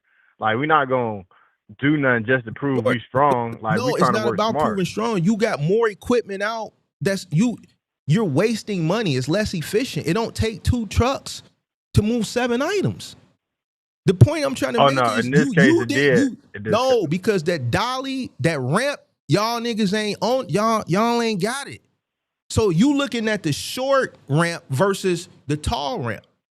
No, because y'all ducking y'all shit. Listen, if you gonna be a mover, you cannot be scared to get out here and get dirty. You should be in shape anyway. There's no reason you've been on the truck 7 years and you got a beer belly. So that further lets me know you ducking your shit. You really ain't putting forth that effort, because if you was really out here, instead of running from the work, if you was really doing the work, you would not have that beer belly no more. That shit would be gone, bro, on everything I love. And I'm not telling you nothing to hurt you. I'm not trying to hurt your feelings. I'm being honest with you. When I had to come back out in the field in 2020, I had a little gut. Man, about 2 months, that shit was gone. Probably less. I lost that shit. That shit was gone. Right. It was gone. Why? Because I'm running upstairs every day. All the waterway, I'm drinking more water. I'm sweating out all the waterway, and I'm consuming more water, so I'm pissing more because my body is getting accustomed to, like, yo, I'm consuming more water, so it's pushing it out. My kidneys ain't holding because there's no I'm gonna replenish, and I'm sweating that shit out. I'm burning hella calories because I'm going up and down the stairs. I'm not ducking my shit, bro. I'm not standing in a storage. Hey man, how many more boxes, nigga? I'm going to the truck. I'm running back and forth. I'm steady burning. I'm steady burning. Right, but you see, I had a boot on my leg in the videos. George, regardless, you had 4 other people. Oh. You got 4 other guys there, bro. So there's no reason. You didn't even have to be there. I'm telling you, without you doing nothing, there was still enough manpower to get that shit up the ramp. 2 guys could have got that shit up the ramp. Them 2 young guys could have got that shit up the ramp without none of y'all. They just need the right guidance and the right teaching. I'm telling you what I know. Yeah, I mean, we did it before. I ain't saying we never done nothing like that. Don't say, man, what I wouldn't do, because I can do it. I've done it. You ain't gonna do it by yourself. I know George, that much. listen, I can get that shit up, bro. All right, you come to the middle of I know how to tilt. Listen, I know how to tilt that dolly back on the right angle, and I know my core and my leg strength. I do legs every Monday. I was in the gym yesterday on Memorial Day. Before I went to Mama house, the gym closed early. I still went and got that work in. I don't duck my shit. I'm getting older. I have to keep that shit in order, bro. I'm not ducking my shit.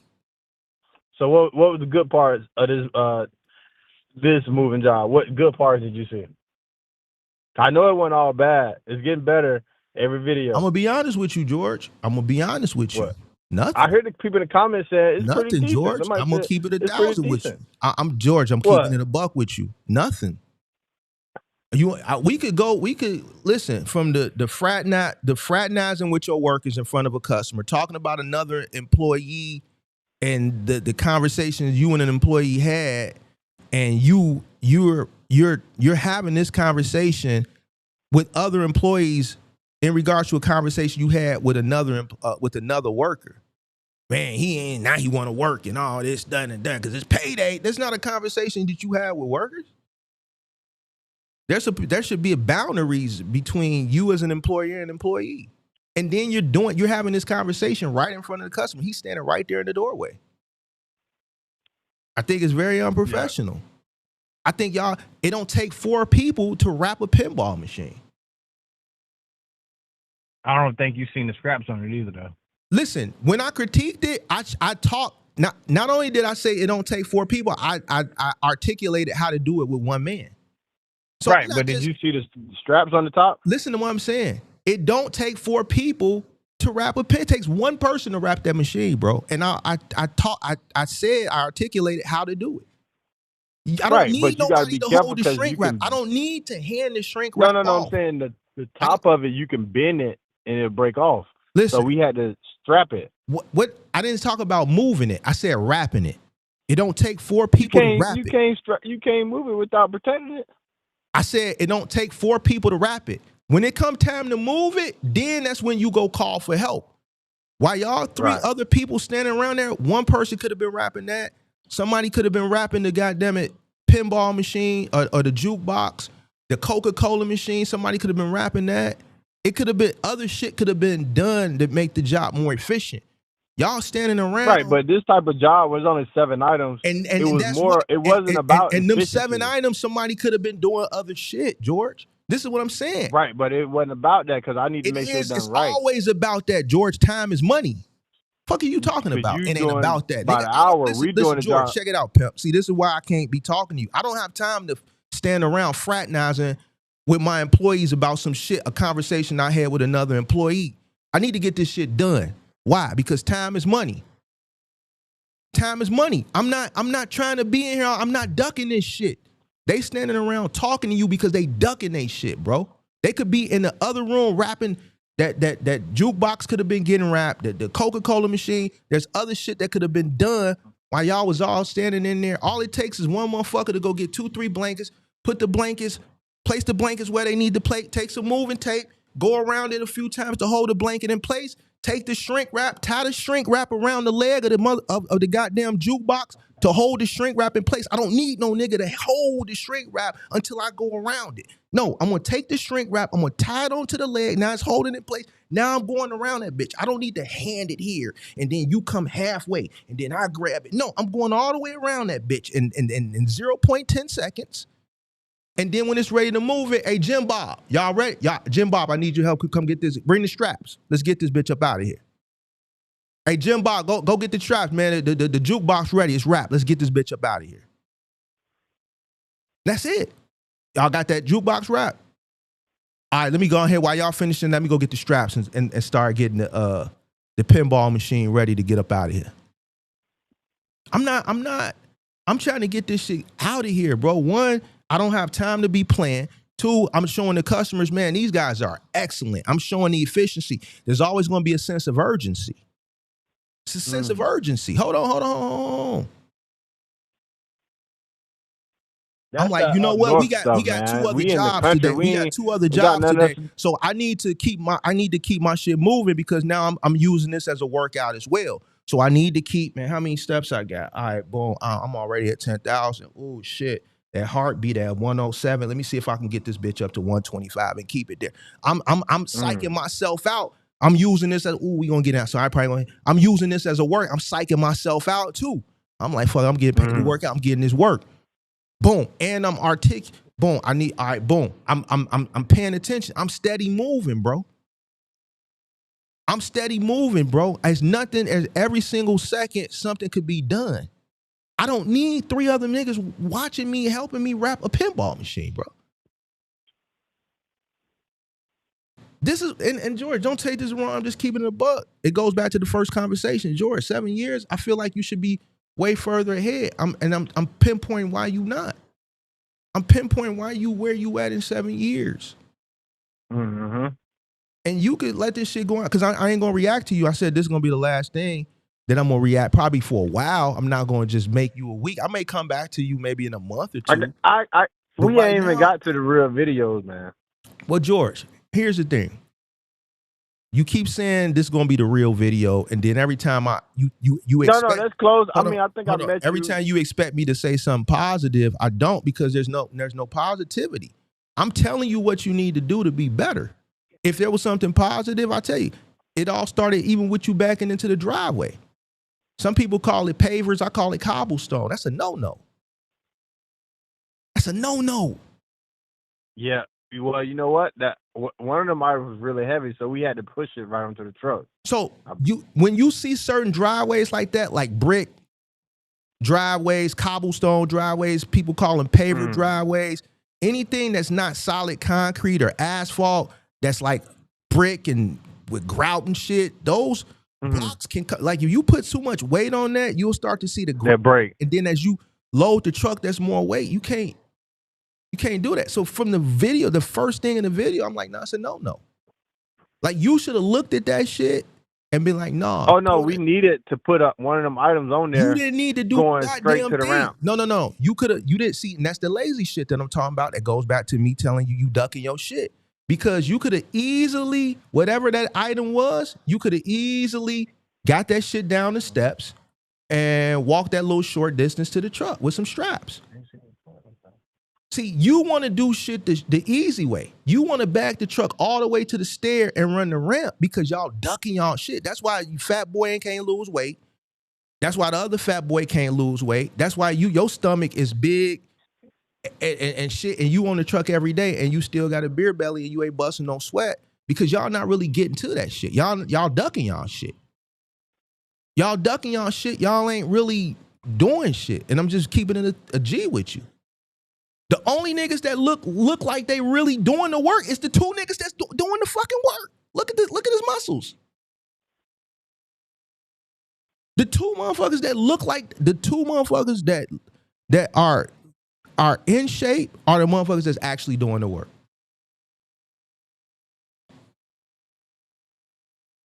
They the only ones I see moving. Them the only ones that I see that's really lifting the shit. The rest of the people that you got is running their mouth. They really in the way. Big boy in the way. I don't need a big 300-pound motherfucker carrying pillows, bro. I'm not paying nobody $25 an hour to carry no pillows. That every time they go into place, they looking for the lightest shit. I don't need nobody that got to hold on to the banister going downstairs. To me, that's a liability. Why? Because if I need you to carry a couch or if I need you to strap up and put a dresser, if you carrying pillows, if your core and your legs ain't strong enough that you can walk down the stairs just holding pillows without having to grab the banister, what's going to happen if you got to carry a mattress? What happens if you got to carry a dresser? Nah, bro, you a liability. You in the way. I can't do nothing with you. This is moving. I don't need you. You in the way. You going every time you go in the house. We watch 4, 5, 6 videos. He always got a pillow in his hand, bro. This nigga find some pillows. He gonna find him a pillow.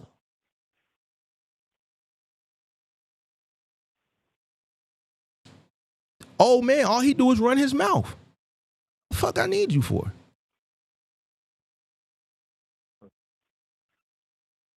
Hello? I heard you. I'm listening. You talking about Fred? Fred is he older guy. It's hard to find good help. Hey George, well you know what? I'm gonna keep it a G with you. I'm gonna keep it a G with you.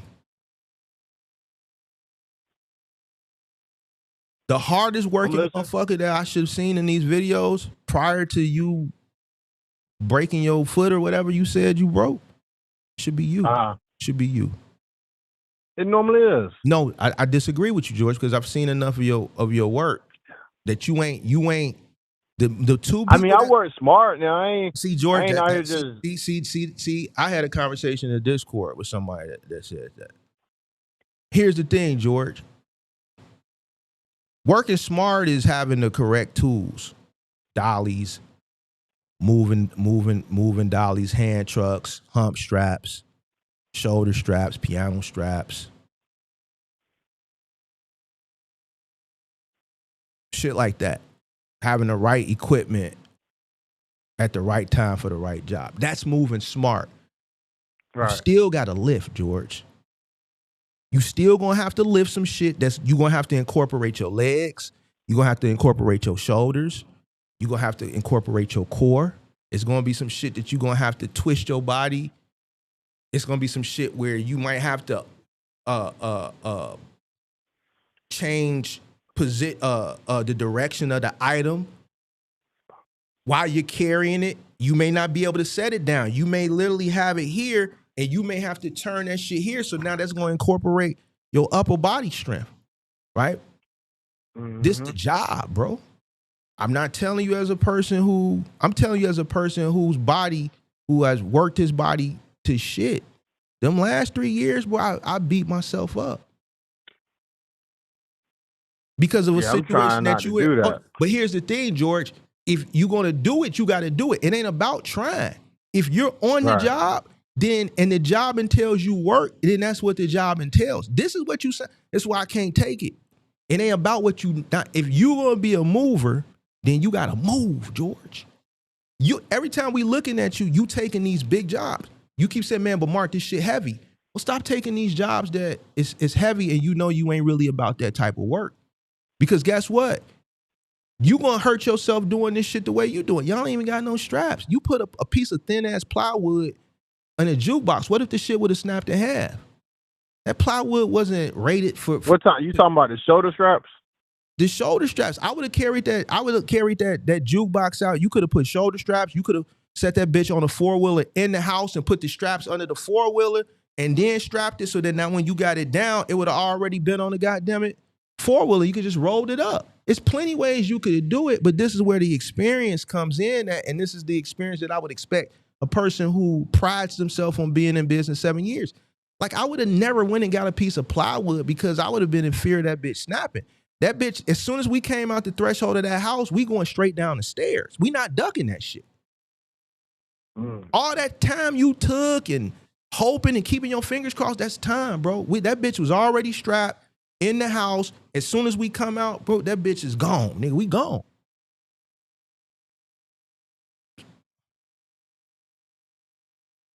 I don't have time for this figuring and shit. And the reason why y'all doing it is because, and I'm just sitting back watching, and there's some things I articulate when I'm critiquing it, but then it's things that I see where I really know. The reason why you trying to find ways to alleviate having to really do the work. And I'm being honest with you.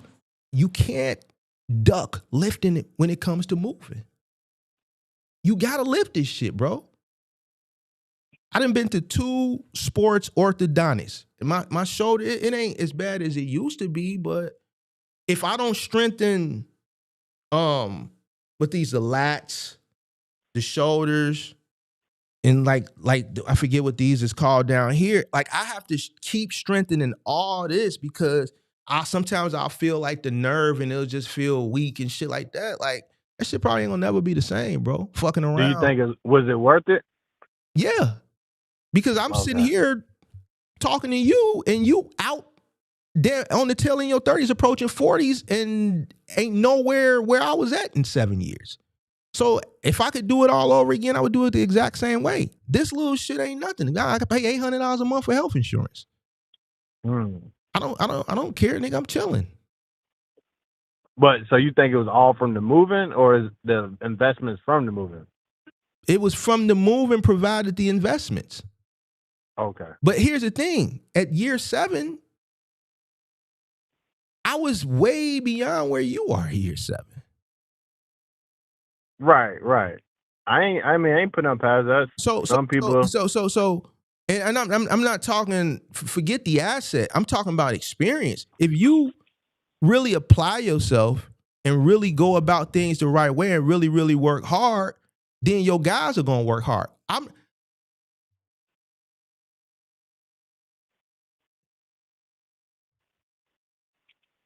You can listen, George. It's moving, bro. It's gonna come with injuries. It's gonna come with muscle pulls. It's gonna come with jamming your fingers trying to get a couch through a doorway. It's gonna come with sprains. You're gonna fall off the back of the truck. You're gonna bump your knee on the bumper of the truck. There's shit gonna happen. Some gonna hit your toe. Things happen in moving, bro. All right. This is just the nature of the job. You're gonna lift some stuff. You're gonna be stiff in the morning. Some things you're gonna have to squeeze a watermelon to something inside of the limit. You're gonna have to twist your body a certain type of way. Even with the straps, moving the piano with the straps on it, you're gonna feel it in your knees. Right. You gotta have a core. Even though the straps is holding the weight, you still that weight sitting on your shoulders, and when you walking, you feeling it in your knees. At the end of the day, George, even with the strap, your body's still gonna feel it. It's what you signed up for, George. But here's the thing. The risk, the reward, is you making hella money. It's a different ball game. It's a different ball game. So if I'm charging a motherfucker, if I got 4 or 5 trucks out and each truck is making $100, $200 an hour,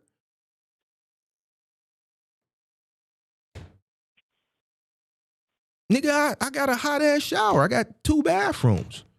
I turn the water on fucking hot. I stand in there all fucking night if I want to.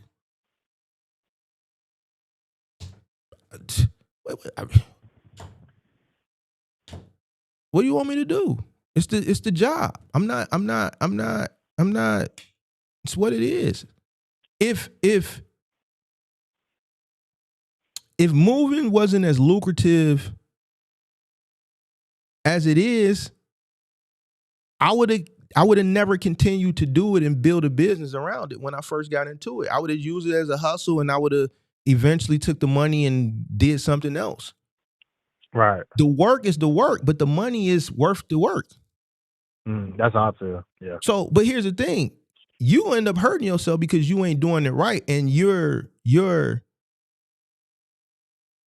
limiting your success because you're not doing shit the right way. Right. So if I could go to a level 10, the way I'm doing it, I'm at a certain level. What level would you say if my potential was 10? How far I'm operating based on that 10? It like where I need to get to a 10, like a half, 50% better. I'll give you a 3.5. 3. And the only reason I'm giving you a 3 is because you got the equipment. Right. But that ain't about shit. Like you go get you come across 10 grand, you go get you a 16-foot truck. A used trailer ain't nothing but $2 or $3 grand. So I give you 30%. But the work is the work. I'm not critiquing you and criticize you. I'm also the shit I'm critiquing, I'm telling you the right way to go about it. I'm telling you how to actually carry. I'm telling you how to actually move it. I'm telling you how to get the jukebox. You telling me you can't go up the ramp, I'm telling you it can. If you can move a refrigerator up the ramp, you can take the jukebox up the ramp. Yeah, but I'm saying I'm not taking a stainless steel refrigerator up the ramp by myself. Of course, you're gonna have a spotter. That's what I'm saying. You're gonna have a spotter. But if you really skilled, I don't need a spotter. Yo, if I already get the bitch is outside, I know how to tilt that bitch. I can lean my back, George, and that goes into the physical fit. Listen, George, you know that you're gonna do moving. Use the moving as the workout. Stop ducking your smoke. That stomach gotta come down. Your obliques got to get to working, because guess what? When you get the refrigerator up, right before you got to clear it at the top in that 16-footer. It ain't like a 26-footer where you can just pull that bitch. So when you get it to the top, you going to have to tilt that bitch back. So now that lower back, all that, if that shit's stiff and you not working that core because you ducking your shit, it's going to be hard for you. So you got to angle that bitch right. I can get it up. I don't need a spotter. I'm not going, if the spotter, if he out there already, then yeah, but if this bitch sitting right here on the end, then it's going up. It's going up. I don't need it. Right. I know what physically I'm capable of doing. I understand that I'm in moving. So why duck the smoke? I could use the work to get me in shape to be more efficient doing the work. You should be looking at it. Yeah, so I think you look at it like, so they said this in church yesterday. They said on Sunday, you got one talent, say I got 2 talents, say another person got 5 talents. A person with 5 talents can't compare themselves like, hey, look at me, I'm doing really great. Look at my business, I'm balling. But they got 5 talents compared to the person who got 1 talent, who's still doing good with their 1 talent. But George, everybody got different talents. That's an excuse. If you in moving, it ain't a talent, it's experience. It's not nothing to be, it's not a talent, it's experience. I mean, you just doing a mover, but when you're a moving owner, you got marketing, you got moving, you got sales, you got George, we so it's not just like you're a mover. We critiquing yo in the field shit. We not critiquing yo back end office shit. So at the end of the day, you could be better at moving, but then I could be better at sales. No. As the owner, you got to be good at everything. Right, but everybody don't got 5 talents. You might be one of the best as the ones. Owner, you got to be good at everything. You operate a small business, so that means everybody not gonna get that. George, that ain't how the world wired. You making excuses? No, when you everybody on the chat right now don't know how to do accounting. You always go into the chat like you did I'm 2 weeks saying ago. You said you more because they successful. probably run. You said you They more probably got a successful box than truck people too. in the chat, and I disagree with that because you don't even know who's in the chat. No, I'm saying just cause, like, see me, I know I do accounting, so I do accounting. But you might be better mover, but you might have to hire somebody to do your accounting. So I'm saying out of the 5 things you need to run a moving company, some people might just have one talent. I'm just a good mover. No, Jordan, I disagree. Because here's the thing. Owning a small moving company, you have to be good at everything. The first thing, one of the main things you have to be good at is moving. You own a moving company. So that means So you said no moving, no moving company owners who only good at moving? You have to be good at moving. George, you don't come from entitlement. You don't come from affluence. Your start is just like the most average black people, grassroots, bootstrap, right? So you didn't grow up in a household where with a family that had owned a moving business from generation to generation, and you grew up in the business to the point where you may not be the best mover, but you understand how to run the business and put the people in place. Find people and put people in place that have strengths in certain areas. By you grassroots and bootstrapping this business from nothing, you have to know every single aspect. You have to be good in every single aspect because so you that's have to basically train. telling a person You have to they want learn. a moving company. Listen, if my father owned a moving business and I grew up around moving and I'm 5 years old and I'm out and I'm seeing everything, I can successfully, at 21-year-old, God forbid my father passed at 21, I've seen moving since I was 5 years old, that I could successfully run a moving business because I've been around it throughout all my life to the point where I don't have to physically be. I could tell you what to do because I've been around it. But if you're starting it from the beginning, you have to understand, you have to go learn every single aspect because this is your first time doing it. You don't know it. You didn't come up around it. So this is why when I'm looking at your shit 7 years in, not only have you not taken the time to really fully understand this building, I see you ducking your shit, right? And I see a novice at year 7, which is very, very, very unfortunate. And it's very, very, I don't want to say upsetting because that shit is you, bro. You dig what I'm saying? But it's disappointing. You dig what I'm saying? And you keep making excuses, bro. So you think more people who got a business for 7 years got a bigger business? I'm saying that. And I hate how you keep trying to compare yourself to other people and other industries instead of focusing on you. I'm telling a person who's been in the moving industry for 7 years, the lack of experience you have at year 7 is disappointing. A person who's been doing this 7 years should know how to wrap furniture, should know what not to do. A person who's been in business 7 years should know better than to pull a heavy ass box truck on a cobblestone driveway. A person that's been in business 7 years should know to wrap a mattress. A person that's been in business 7 years in household goods moving should know how to efficiently wrap items. A person who's been in business 7 years should know how to engage on a job in front of customers. A person who's been in business 7 years should know I should be having certain conversations with my employees about other employees. A person that's been in business 7 years should know better than to put a piece of plywood and try to make a makeshift ramp for a jukebox.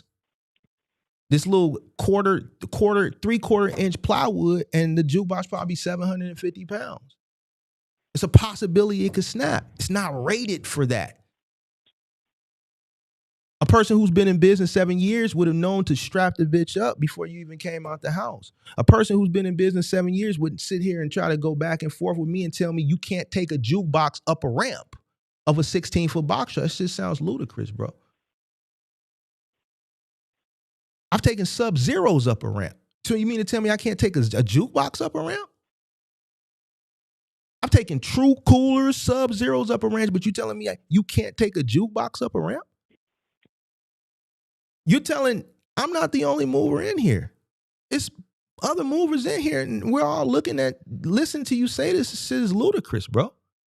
But I'm Man, telling you're you not why. taking those I'm telling. 700 But here's the pound thing. items up no ramp. And that's the problem. You're ducking your shit. You can't be a mover and say, I'm not taking a 450 pound item up a ramp. 450 pounds ain't shit. If you're gonna say I'm a moving company, that what you just said, it tells everything.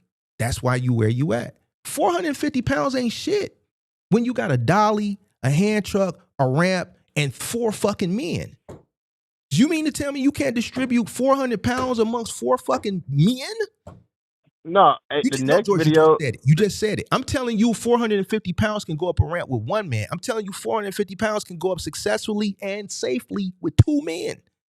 And you're telling me I'm not taking the 450 that was more than 450 pounds, but George, yeah, but you said 450. You can take 700 pounds. You can take 1,000 pounds. A piano weighs more than that, and that goes up a ramp.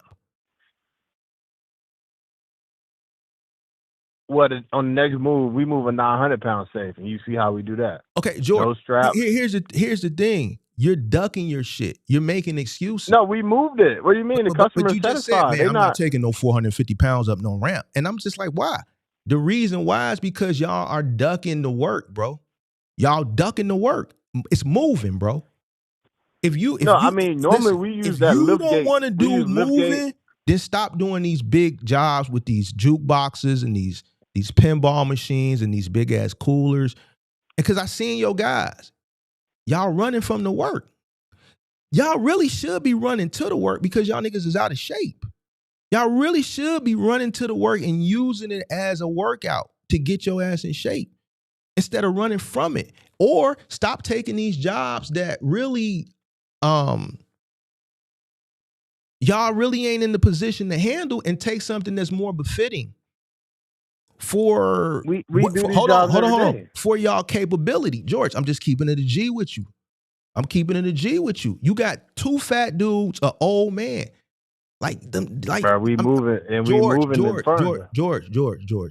I'm telling you what I know. It don't take 4 fucking people to wrap a pinball machine. It don't. The reason why all y'all standing around is because y'all are ducking the work, bro. Y'all ducking this shit. It don't take 4 people to wrap a pinball machine. What are we talking about, bro? It takes 1 person to wrap a pinball machine. 1 man.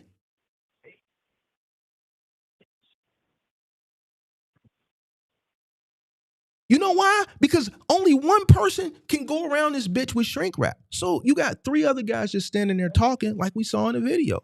Or you go halfway around the pinball machine that's probably all of 2 feet wide just to hand the shrink wrap off for him to go a foot and hand it back to you. That shit goofy to me, bro. Just go all the way around the bitch.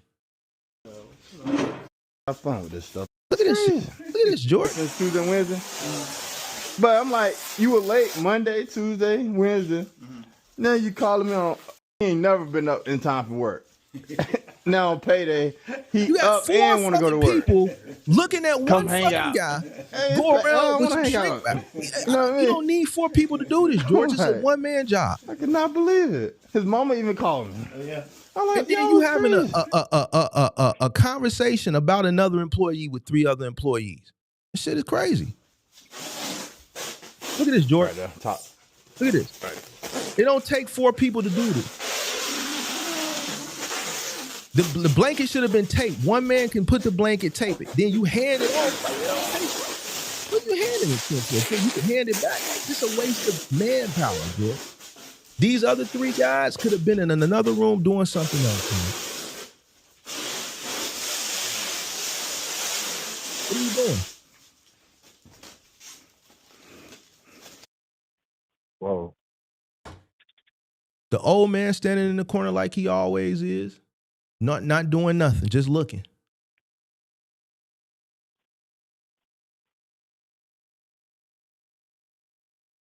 I think the main thing with that job was doing it right. It wasn't about, all right, y'all 2 go over here while we 2 do this.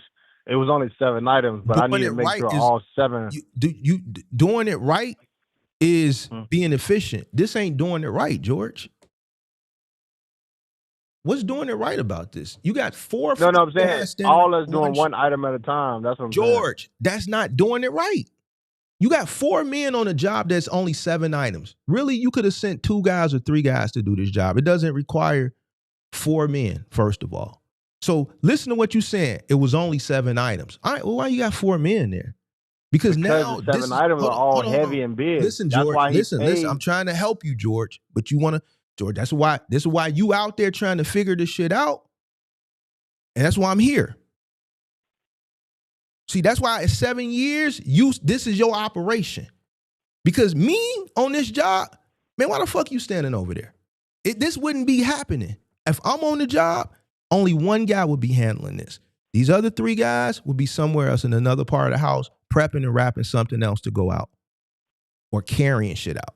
Your whole team is crowded around 1 pinball machine. That it only requires 1 person to drape the blankets, tape the blankets, and go around with the shrink wrap. And I told you how to shrink wrap an item without help. You don't need nobody to hold the shrink wrap. You could have tied the shrink wrap to a leg and go around it.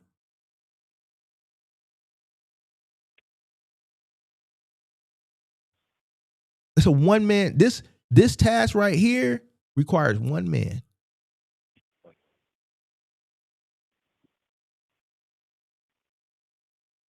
One man. Not 4. Right. I ain't saying 1 man couldn't wrap it, but we were doing 1 item at a time. George, and that's That's wrong. my call. And that's wrong. That's not efficient. Well, no, it's not efficient. I know what I'm dealing with. What are you dealing Every with? item was precious. What are you dealing like with? that machine was What very are you valuable. dealing with, George? What are you dealing with?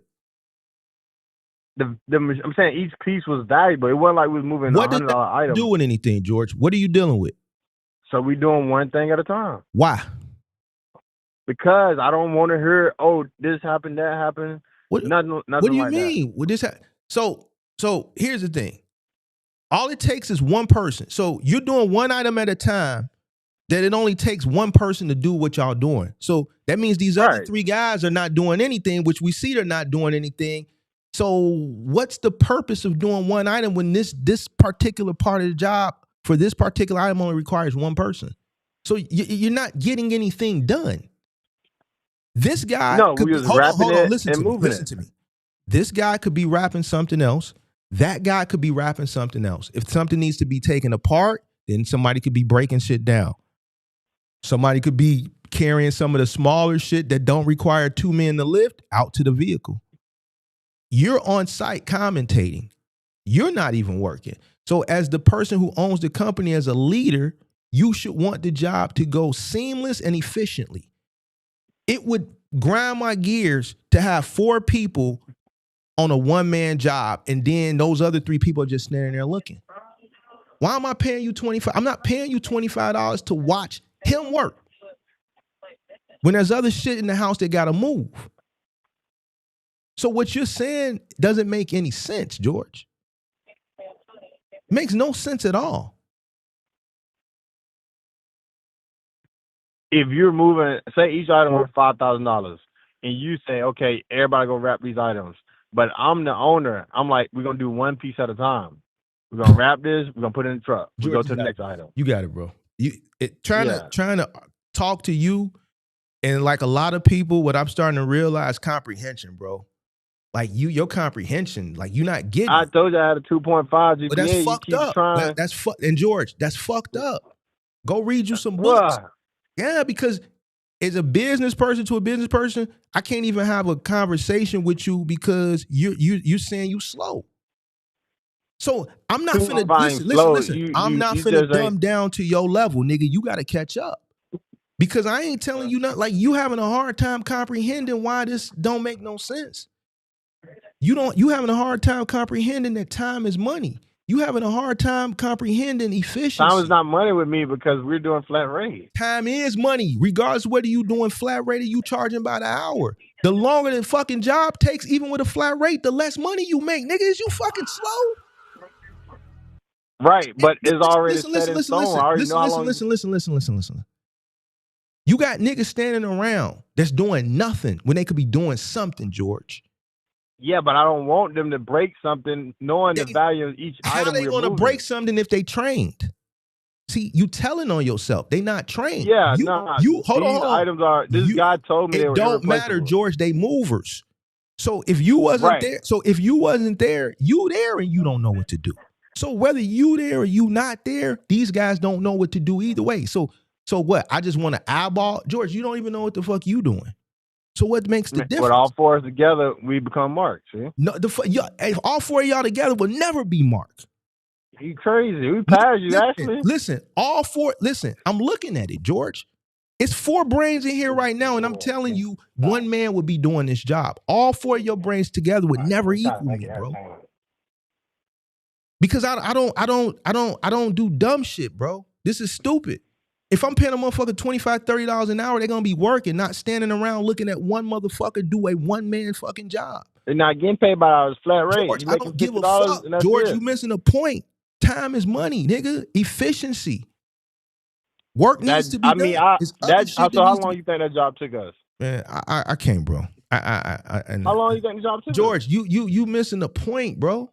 You missing the point. I know. I'm just saying. How long do you think the job took us? You said something that you slow. So I have to realize that the person that I'm talking to has said, Mark, I'm slow.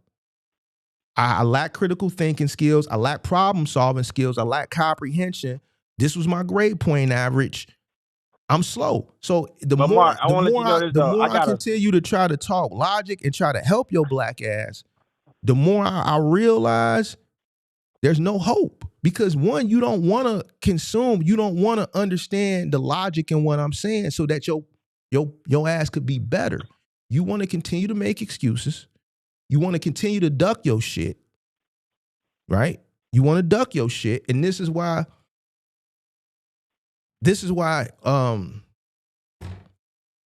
in year 7, I got guys that's in my Discord that's doing better and in year 1 than you because they listen. They might have 5 talents. No. They listen, right? They can comprehend. If they don't see what you doing, you keep making excuses. They don't make excuses. They take the criticism. They listen. Sometimes they bump their head, but they'll listen. They'll respect the experience, right? And then they'll go out and apply. See, you come from a place where I wonder can we do that. You come from a place where the type of people that are around you, like even the ones that's working for you, they can't think for themselves. So whatever you tell people to do with the people that are around you, whether what you got going on is right or wrong, they just gonna automatically agree. Not everybody. No. Yes, everybody. And the one dude that I seen challenge you in the content, I haven't seen him no more. You know what happened? He probably quit. No, he stole. You know why he probably stole, George? Because he saw that you. I'm gonna keep it a G. The one guy that I saw challenge you, and he was right. Everything could have fit on that truck. You just don't know how to pack a truck. That's why every little job you send 2 trucks for. You sent 2 vehicles for this job. It's only 7 pieces. All that shit could have went on a 16-foot truck. But because you don't want to work, you spend more money on resources and manpower to alleviate actually doing the work that is just required to do the job effectively and efficiently from the get-go. Right? Mark, I got customers still calling George, me. See, that's Keep on going. George, and this is why, to go back to the first conversation, before I even knew you had content or nothing, the first conversation I was able to pull 3-4 months ago. Damn, bro, that's it. I figured I'd expect that person been in 7 years to be farther along than that. Now that we see the content, I see why. Just because you got new inbound calls coming in don't mean that in 7 years you could have been further along. I see why you where you at. I see why you struggle. You are the type of nigga, you are a settler. You accept bullshit. Nigga, ain't no way I'm accepting no motherfucker grabbing no pillows. I'm not accepting that, bro. You mean to tell me every time I watch your content, all this nigga got is pillows? I'm not paying no motherfucker. He's the head of marketing, man. He's I don't give a fuck, nigga. If you are on the truck Nigga, you are a mover. Nigga, I don't give a fuck about all this dumb shit you talk about. He's the head of marketing. Nigga, that nigga on the truck today, so that nigga gonna get this work. He gotta move. Fuck you mean you the head of marketing, so that means hold on. So you the head of marketing, so I need you on this truck today. And here's another thing. You got one fucking truck. What the fuck you need a head of marketing for? But we'll get to that on another time. Listen, bro, I need you on the truck today. But since you the head of marketing, man, just look busy. Don't really lift nothing. Just get a pillow or two here. I'm gonna still pay you. You own the moving truck, which technically that makes you a mover, but you the head of marketing, which to me don't make no fucking sense. So just grab a pillow, nigga, and I'm gonna pay you. Man, get the fuck out of here, bro. Everybody got to get this work. Nigga, is you packing? All right, y'all running the stairs, y'all carrying. You in here rapping. Listen, big boy don't want to really get this work. Then he gotta do something inside the house that is gonna be able to carry his weight.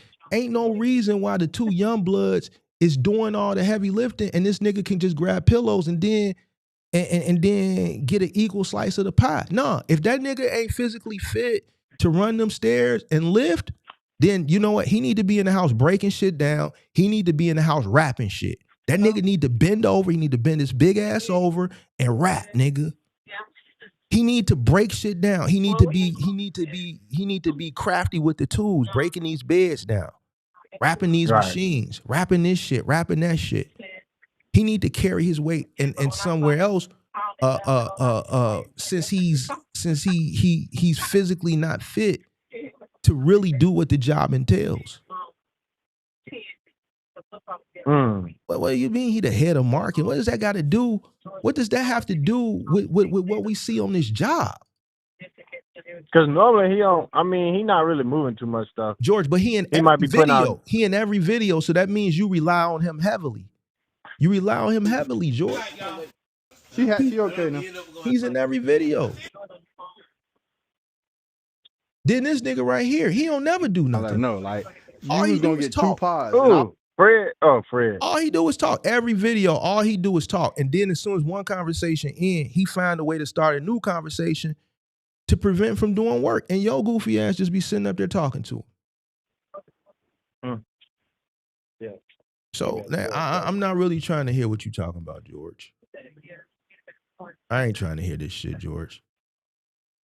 But hey, I got an interview coming up. I'm gonna interview a 7-figure moving company on a podcast. All right, George, you got it. Huh? You got it, George. I thought we were doing your show. You thought who was doing my show? I don't know. I met a guy. He got a moving company. I think in Illinois too, man. Illinois. Okay. Yeah. But no, I was just watching his YouTube videos. Pretty. He the real deal. Some people fakers, but it seemed like from just listening to him in the interview, pretty good. But I reached out and I'm basically do a podcast with him. But I feel like I don't know. I need to get you on a podcast too. I don't want to be on your podcast, George. Why you can't take the heat? I come on your channel and take the heat. You can't give me. Now you don't want to come on my platform. You don't want to come on my platform. George, this is the point. You shouldn't even have a platform because you don't even know what you're doing, George. Look at this shit. It got nothing to do with moving. George, this is a podcast. Listen to this, George. It has nothing to do with moving. You don't want me to come on your platform because I don't want to. I'm not going to come over there and I'm interviewing you. You're not interviewing me. I don't want to be fake with you, George. I'm end up doing to you on your channel what I'm doing to you now. Look at this, George. Look at this, George. What is this? You took a little thin piece of plywood and you trying to put a fucking jukebox on a piece of plywood, George. This is crazy. This is crazy. That's only part of the story, man. George, you got to get the whole book. This shit ain't what it is, George. This ain't what it is. This little quarter-inch piece of half-inch piece of plywood, bro, and this probably 600-pound jukebox. This shit should be on a 4-way or under straps, or on a 4-way with straps under it. Period. Well, I'll let your audience.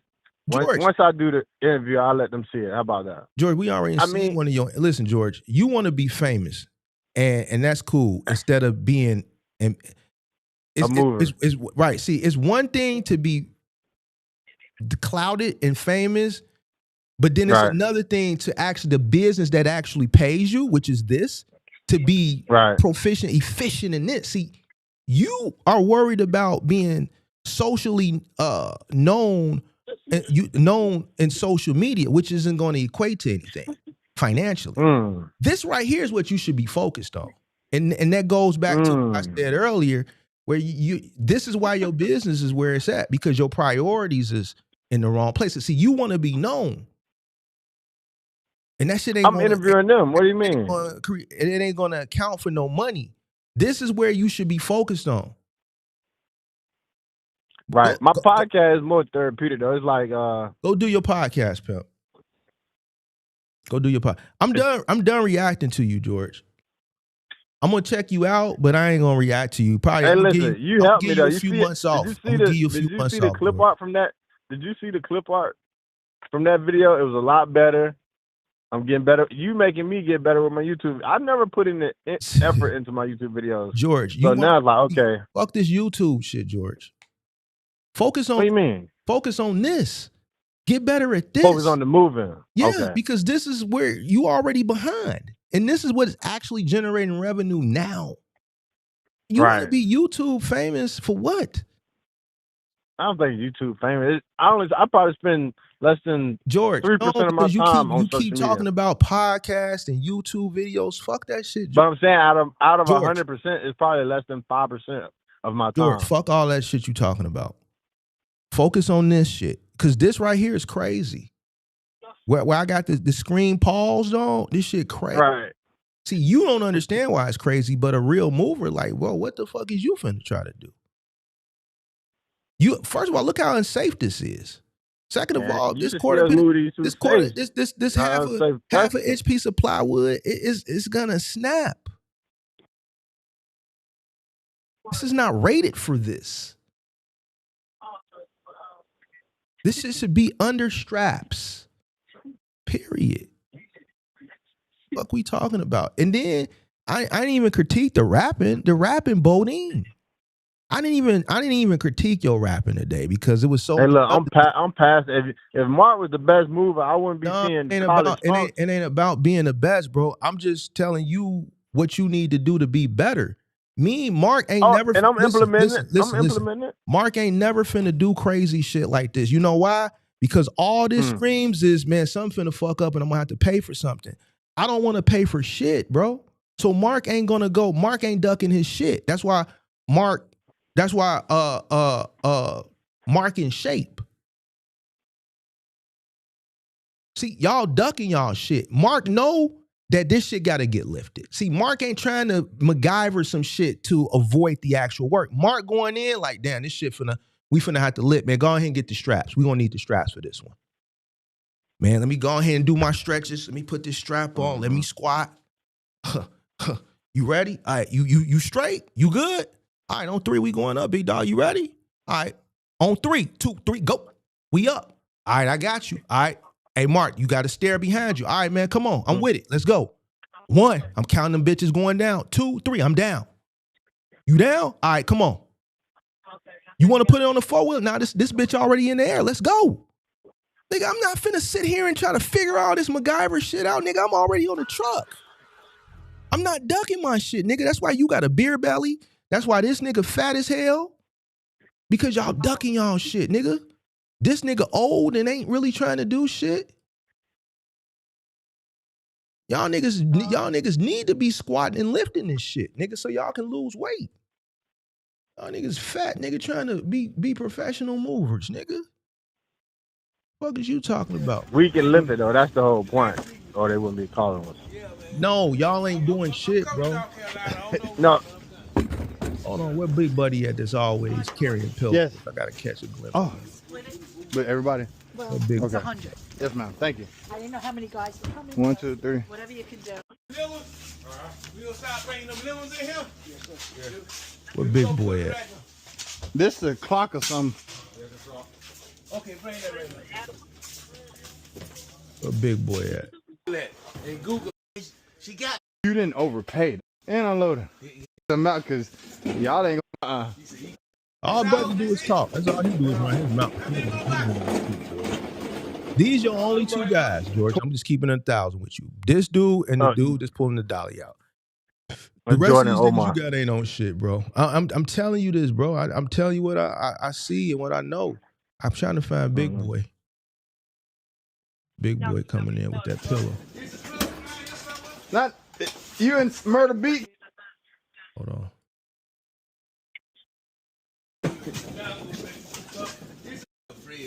Huh? He just left me there to get his job come up. Oh. Yeah, Khalil said, you said, man, I'm finna. Big Boy always got something little, bro. I ain't never seen Big Boy carry nothing. Go to South Carolina. Big. Like, man, Big Boy, he got to go, bro.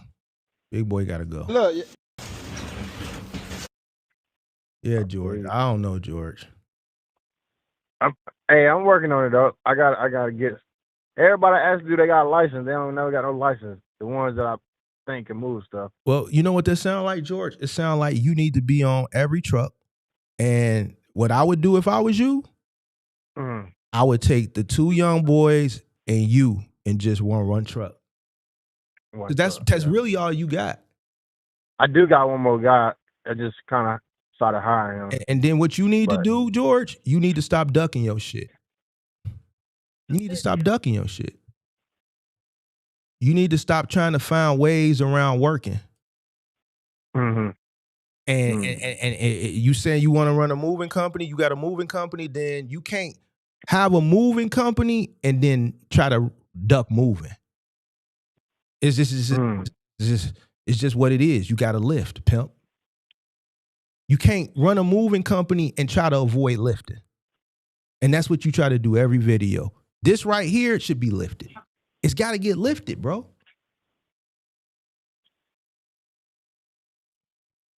Every video, you trying to avoid the shit. Get in the gym, nigga, or use the work as a workout. Run the stairs. Tell the young bloods, listen, I'm going to run the stairs. Get in shape. Use the work that you're being paid for as a workout. Makes sense. Yeah, just trying to work. I mean, if I have to do it, I do it, but just trying to work smart. You don't want to. Working smart is doing the work. You're not working smart. You're avoiding work. It's moving, George. You got to lift. Yeah, but we got equipment and tools. And this is not equipment, like George. This is some board you found, and you trying to avoid lifting. No, I didn't find that board. Shit. We use that board, George. to, listen. Like that. Listen. This should have been strapped up inside the house. It should have been strapped up. It's a ramp, man. And that's just what it is. I mean, you in the city, so y'all probably do little stuff a little different. We in the country, nothing to do with the city, bro. Moving is moving. Yeah, but you got to improvise sometimes. Like George, them boards can be used as ramps when you got something real heavy. You got it. This ain't no ramp, George. This is a half-inch piece of plywood and a 700-pound jukebox. Yeah, but it was. I knew it was thick enough where it wouldn't break. George, I knew that this is not. Listen, it's not even flush with the threshold right here. Yeah, but then you see we moved it up. George, then you see got it. I'm done. I'm done. I know you've seen it move now. I see the board would have broke. Nah, George. Nah. It's not right, George. You want me to just agree with you, or you want me to tell you what it is? No, you don't have to agree. It's like eating beans. I take the good beans out and leave the bad beans in. So even right here with the curb, see now they was right. This ain't even no driveway. Y'all pulled the truck. That's a walkway. It's a walkway. So they was right. Yeah. You pulled the truck up on a walkway because you was ducking that work.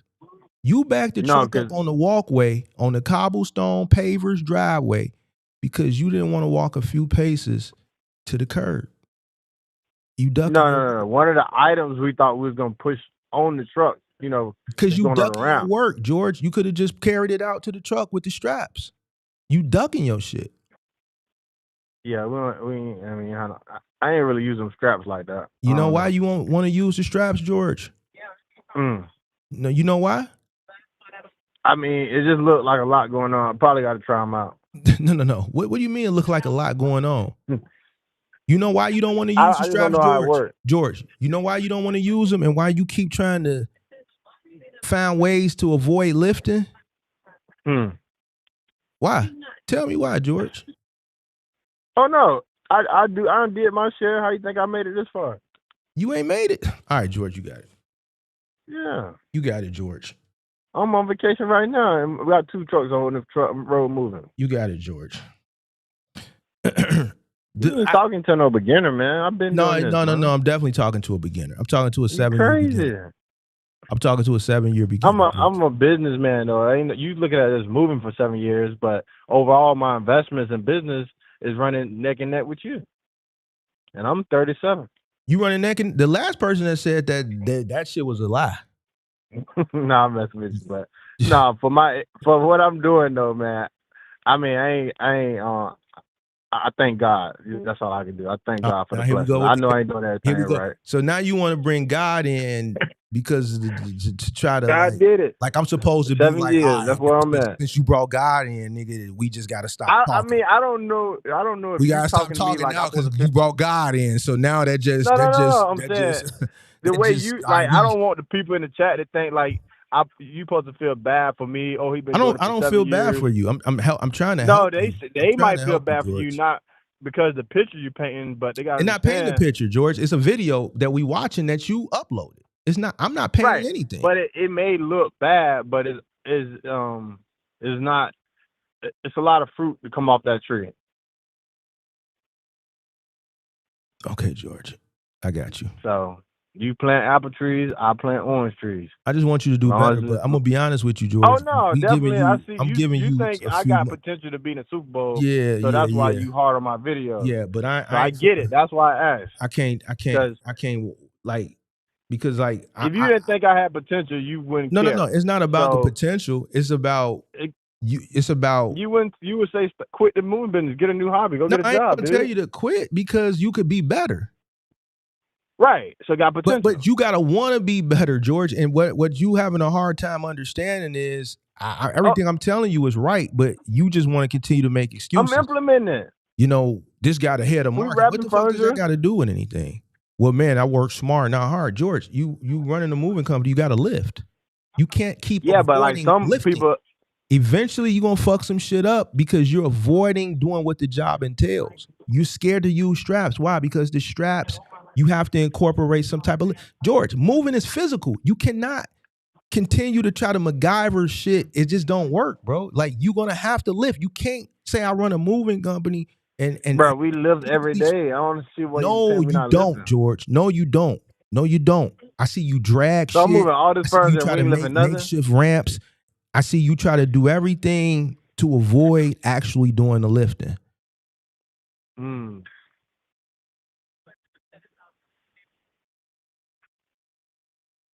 If there was an easier way to do some of this shit, yeah. But the way to do it, when you doing it the wrong way, I'm critiquing it, but I'm also telling you the right way to do it.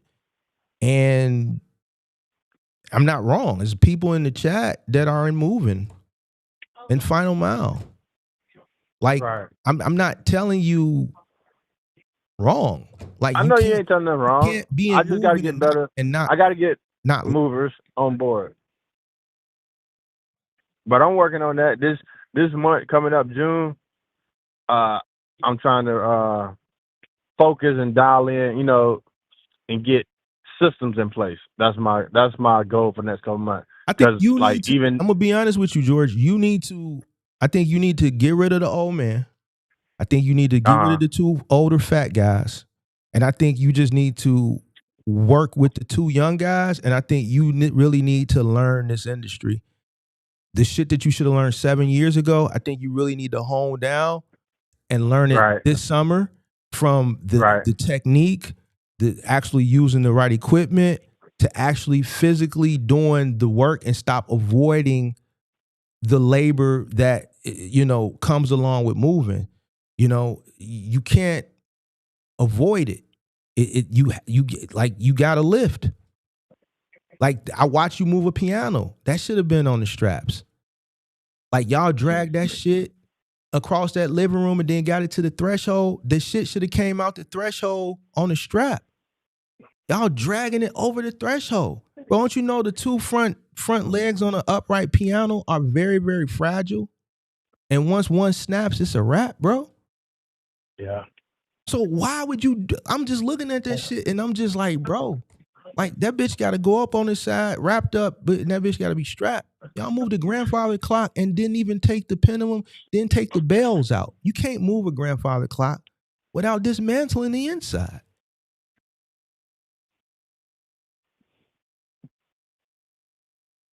So what are you talking about? Like, am I telling you a lie? No, I'm telling you something that you probably didn't know.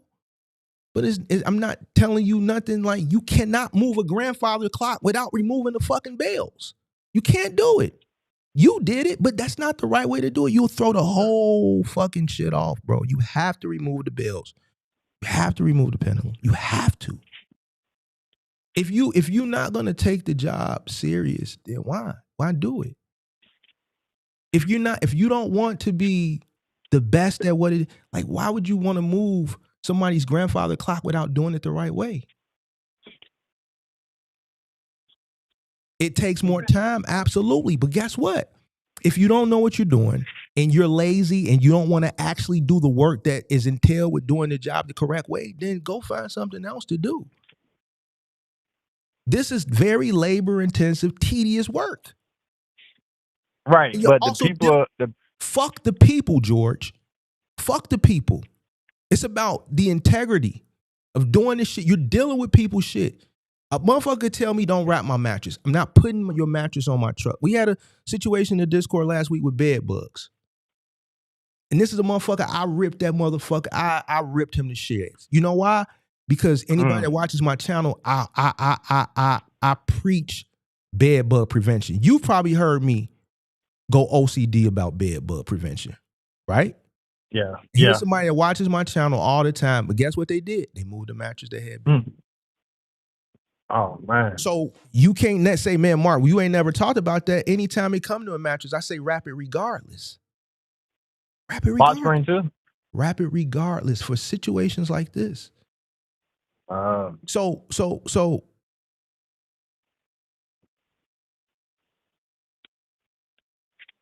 I don't give a fuck what the customer says.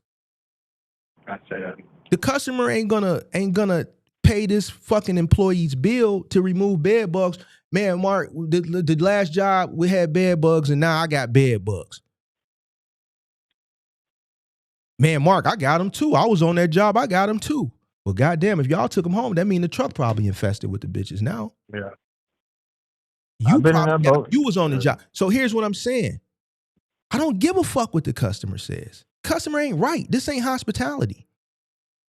I can't, you know what? These pillows ain't fluffy. All right. You know what? Send us some new towels. Cool. You can't fuck that up. I'll send you as many towels as you want. In hospitality, the customer's always right. In the restaurant industry, the customer's always right. Don't wrap my mattress. It's not right. Why? Because not wrapping it, not doing the proper inspection, and you put the mattress on the truck and it's infested. Now the truck is infested. These guys are rubbing up against it. Now they take the shit home with them. They may not be as clean as a nigga like me who understands the industry that I'm in. I'm dropping my shit at the door. Now, that shit ain't even going in a hamper. Every single work day in this type of industry, that shit going right in the goddamn wash machine. You got motherfuckers that work all day in this type of industry. They go home, they sit on their couch, they lay in their bed, and then that's how the shit come. Right? You can't control what a motherfucker do when they get to their crib, but you got to do the best to control prevention at the workplace of them taking the shit home. Right? So you telling me, man, what the customer can't tell me nothing because now this becomes an issue that the customer ain't gonna pay for.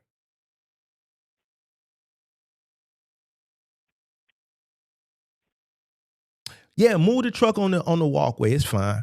Then the truck, you pack the truck. Now you got this truck that's now got all this weight on it, and now the cobblestone start to break. Well, man, the truck in. Well, you said it was okay that we pulled up, but I didn't know it was going to do this. How are we going to take care of this? But you said it was okay. Oh shit, you the professional. I don't know how much the truck weighs. There's too much liability in this business to just take what the customers say. You the professional. This ain't McDonald's, bro. My fries ain't hot. All right, fuck them. Throw them out. Get a new one. That shit ain't nothing but a few pennies.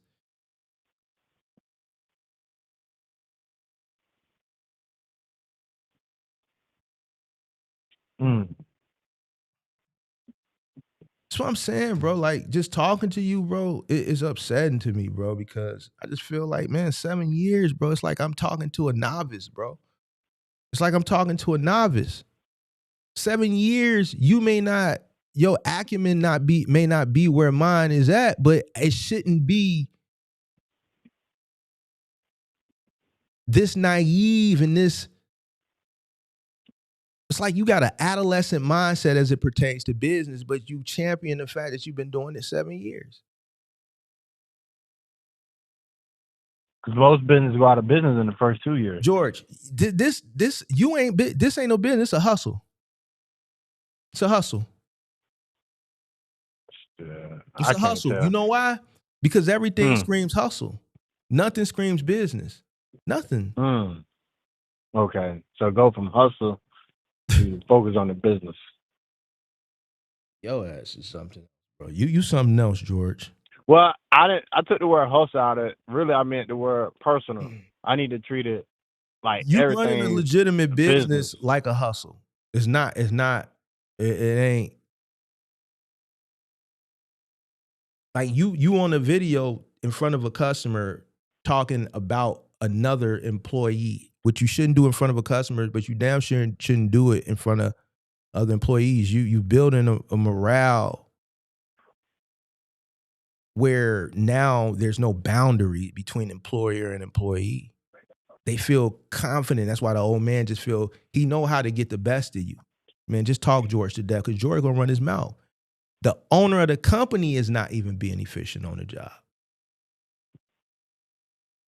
The owner of the company isn't looking for efficiency on the job.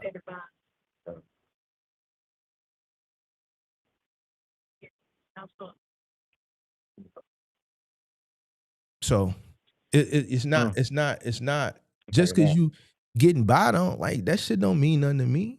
It's about getting ahead. Nothing lasts forever. So you want to get as much as you can while the getting is there. So when the opportunity comes, if an exit comes or the market shit, like you've already got it during the time period where the getting was there, right? 7 years, you should be well on your way. This should not be what we've been watching of your shit should not be this should not be the quality of the service. This should not be the quality of work for an individual that has 7 years experience. This is very novice. 1 year, first year type of skill set. Hey, so why don't you do a video on how you sell the jobs and estimates when they maybe this week or next week, how you sell it, like, you know, when customers call you, I don't know if you actually went to the jobs or you just did everything on the phone, but as far as getting like, so my thing is the customer called me, they probably got like a 4-bedroom home, 2-bath, they want us to pack it and move it. Like, walk us through that process. How do you... To be honest with you, based on what I see in the video, y'all shouldn't be packing shit. I mean, we haven't did much packing, to be honest. I just based on what I see. Normally when I do packing, I let the women do it. So like, here's what I think, really George. I'm going to tell you what I think based off what I see. First thing, I think you should stop taking these big jobs. All these jobs with pianos, pinball machines, jukeboxes, like these true coolers and all this big, bulky shit. You should stop. That's not going to happen. That's what they call us for, man. That's what we're known for. Let me tell you why you should stop doing them. All right, go ahead. One, you don't know how to move this shit the correct way. And two, you don't have the personnel to actually, because even with the right equipment and the know-how, you still need strength. Your guys is old and out of shape, George. So having to put maybe something that's 450 pounds on a strap or on a dolly and still having the physical capacity to walk backwards with the shit on the strap up the ramp, the guys that you got, they just not physically capable. They're you can't forget about the physical aspect of the job, which is what y'all are avoiding because you out of shape, the big fat boy out of shape, the old man is old and out of shape, the other dude who had the black shirt, he fat and out of shape. You only really got two guys that are physically, that have the youthfulness, and I'm looking at them, they're physically fit. They just lack the proper guidance, which is what they should get from you, right? I would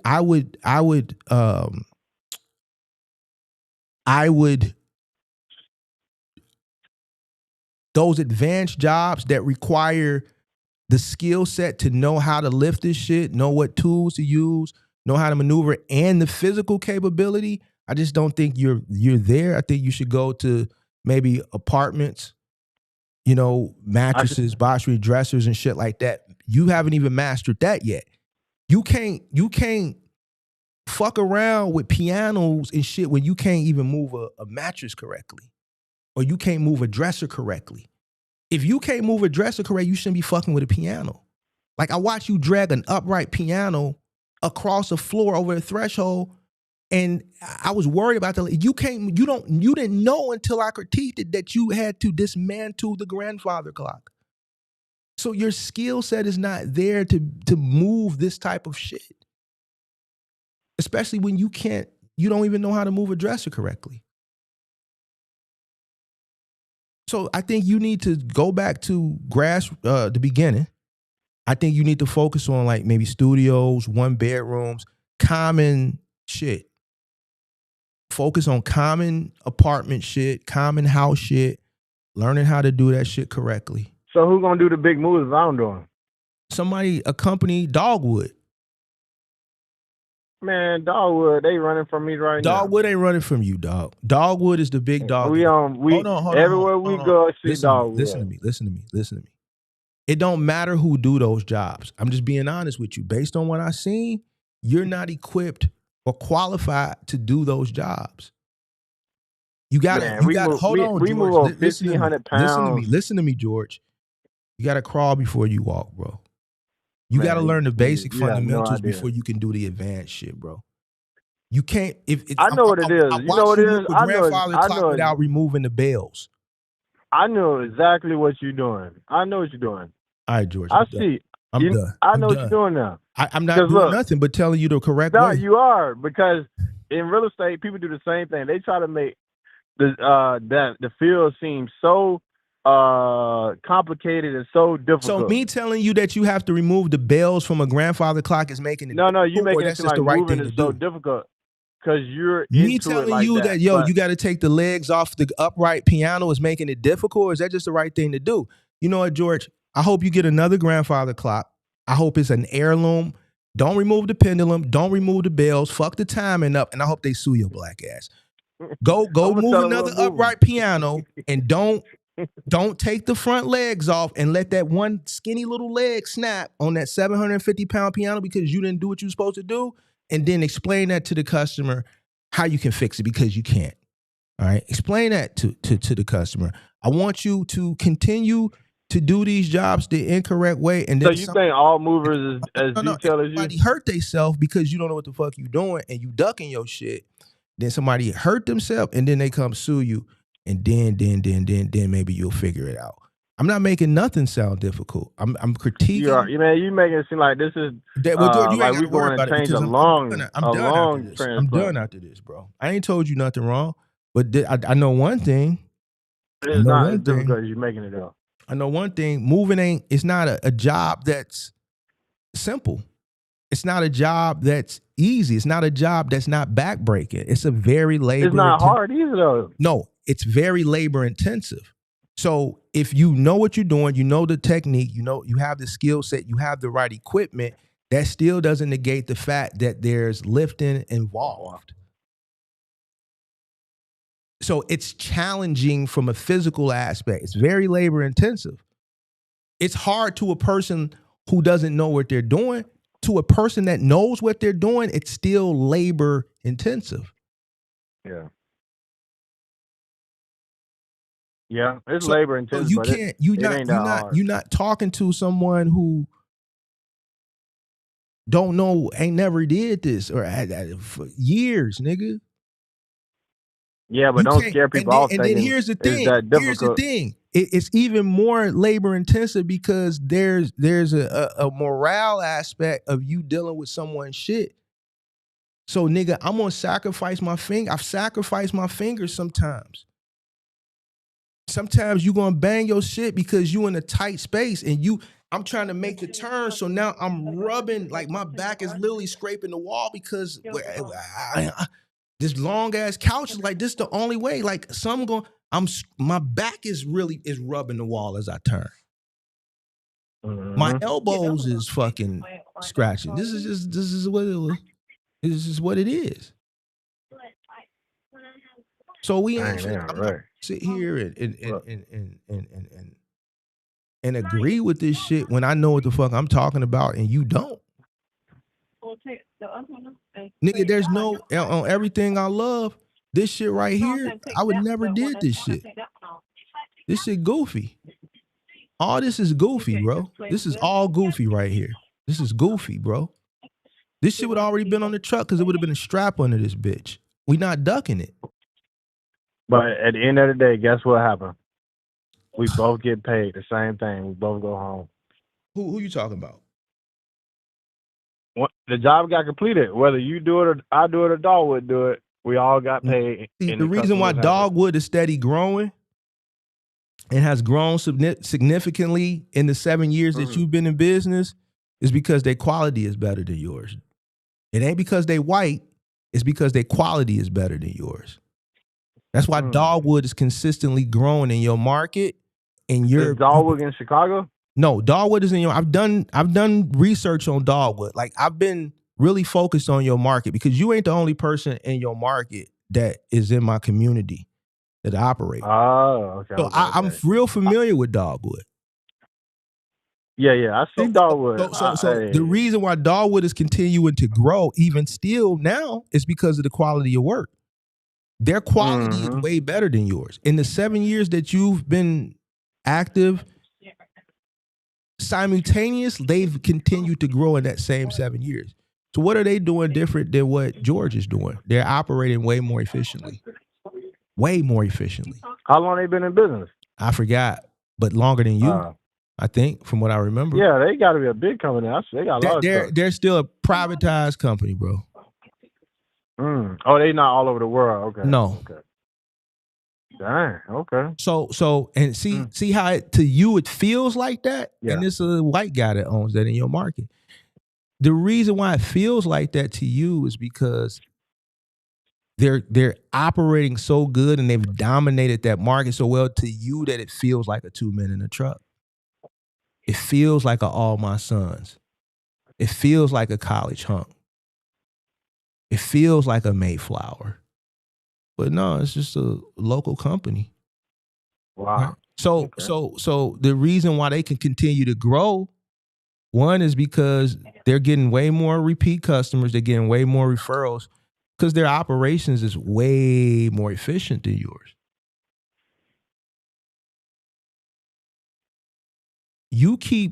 That means I got some homework to do. I ain't got time to talk. That means you should probably go work for Dogwood. You think they'll hire me? Yeah.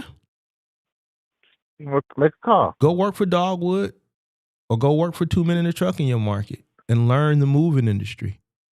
Because in 7 years, I would have expected you to know it. But if you haven't learned it in 7 years, then you need to go learn it. Go work at Dogwood for this whole summer. Because now you're going to have to work. You ain't going to be able to duck your shit. You're going to have to work. But if you really want it, you're gonna learn the industry. What do you think they need help? You see if they need help. You want me to see if they need help for you? Yeah. You say you know them. No, I said I know who they are. I know who the big dog is in your market. Oh, okay. So you can call him and you can go down there and you can fill out an application and say, hey, I want to work for the summer. Application? Yeah. Man, bye. I'm about to go. Yeah, made me my appetite go. See, I'm about to go. That's the problem. You think you bigger than the program. If you really want it and you really want to compete, then you need to know how to do the job. It's just fun. I ain't did application in a long time. So that means you don't really want it. Nah, I try. I mean, I never worked for a movie company. It would be fun to be honest, but I just gotta see if I ain't got time to even mess around like that. But don't you want to learn how to do it the right way so that you can grow? Because you've been stagnant for but years, George. You think they're knowing I got a moving company, they're gonna let me come work for them? They don't know you, George. Okay. They don't know you. But once they find out, they be like, "Oh, you're fine." You know why? Because you're gonna keep your mouth shut. You talk too goddamn much to begin with in the videos. You talk too goddamn much. You talk too much to your employees. You talk too much. Go to work, keep your mouth closed, and learn the business. Don't shut your mouth. Stop running your mouth. You talk too much, George. Mm-hmm. Go to work. Go apply today or tomorrow. Work all the way to the end of September. And then next year, I guarantee you we can reconvene this conversation at the end of the summer. You're going to be like, Mark, you're going to come back to me. You're going to be like, Mark, man, bro, you was right, man. I didn't know that I was. See, you really need to be trained. Because it's hard. It's like I'm telling you this shit, but like you need to have someone that's working with you in these different scenarios to fully really understand what this shit is like. You can't do a full squat. That's why you were ducking the straps, because you can't really get all the way down. Your hips probably tight. Your stomach is big. You man, you crazy. I can run circles around it. Any mover though. No, you can't, George. Them two young boys that work for you, George, these niggas will beat your ass, George. Who you think taught them? George, these two young boys, these your killers right here. And see, that's another thing, George. Who you think taught them? They don't know shit. That's why they standing around looking. Like big I'm talking about the ones you said who can move. George, they don't know shit, George. See this little nigga right here?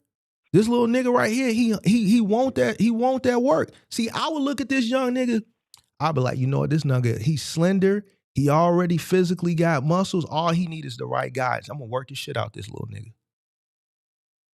You bring this nigga to me, I'm gonna work the shit out this nigga. And the other dude right here, hold on, where other buddy at? Other buddy. Omar. Buddy right Jordan. here. These your killers. See, you don't even know how to recognize the talent. See, I could look. I do. I know who you talking about. You don't. Omar see, you Jordan. fucking with this big motherfucker who always grabbing pillows. No, I'm talking about the slim guy. He finding something to do that's light, bro. I don't like that, bro. He ducking that shit. I don't like that. I don't like that, George. This nigga right here. Him right here. You gotta win. You can't feel no money talking.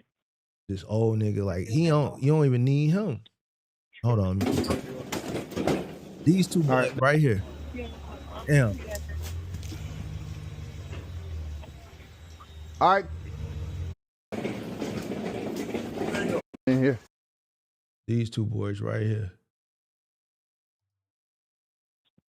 This mine. These two boys right here. These two young boys. See how physically fit they are in, George? Yeah. Then you got this fat nigga that don't never do nothing. Then you got the old nigga in there with the yellow, and then you got the other fat nigga with the black, and they don't never do nothing. These your two people. This is where you start with. But do you remember BMF? What about BMF, George? What does selling drugs have to do with moving? No, I'm saying it's different type of people, different types of groups. George, some people big, some people small. I watched 10, 20 videos. This nigga ain't worth shit, George. He ain't on nothing. He can't do nothing. No, I'm saying he do more than marketing from like we George, go to apartments. As it pertains to the truck in the field, this nigga ain't standing on nothing, bro. I know. He in the way, right. George. He in the way.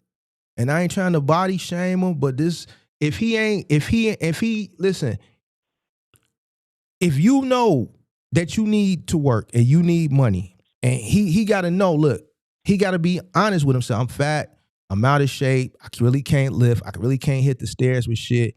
I gotta find my value somewhere where I can carry my weight and keep my job. So if I was this fat motherfucker right here, I would make sure I be the coldest rapper. I'm rapping everything, George. I'm running to the raps. I'm running to the raps, nigga. As soon as we get to the job, I'm grabbing the tool set. I'm breaking down the bids. I'm assembling shit. I'm going to do everything. I'm going to find my purpose and my value and my strength in something to compensate for where I'm weak at. So if I was this big motherfucker and I needed to work, nigga, I'm finna be the coldest rapper. Nigga, listen, I got everything wrapped. The couch is wrapped. The love seat is wrapped. The mattress is wrapped. The box spring is wrapped. Everything is wrapped. Anything that you can wrap with one person, a dresser, one man. You only need one person to wrap a dresser. It only takes one person to wrap a chest.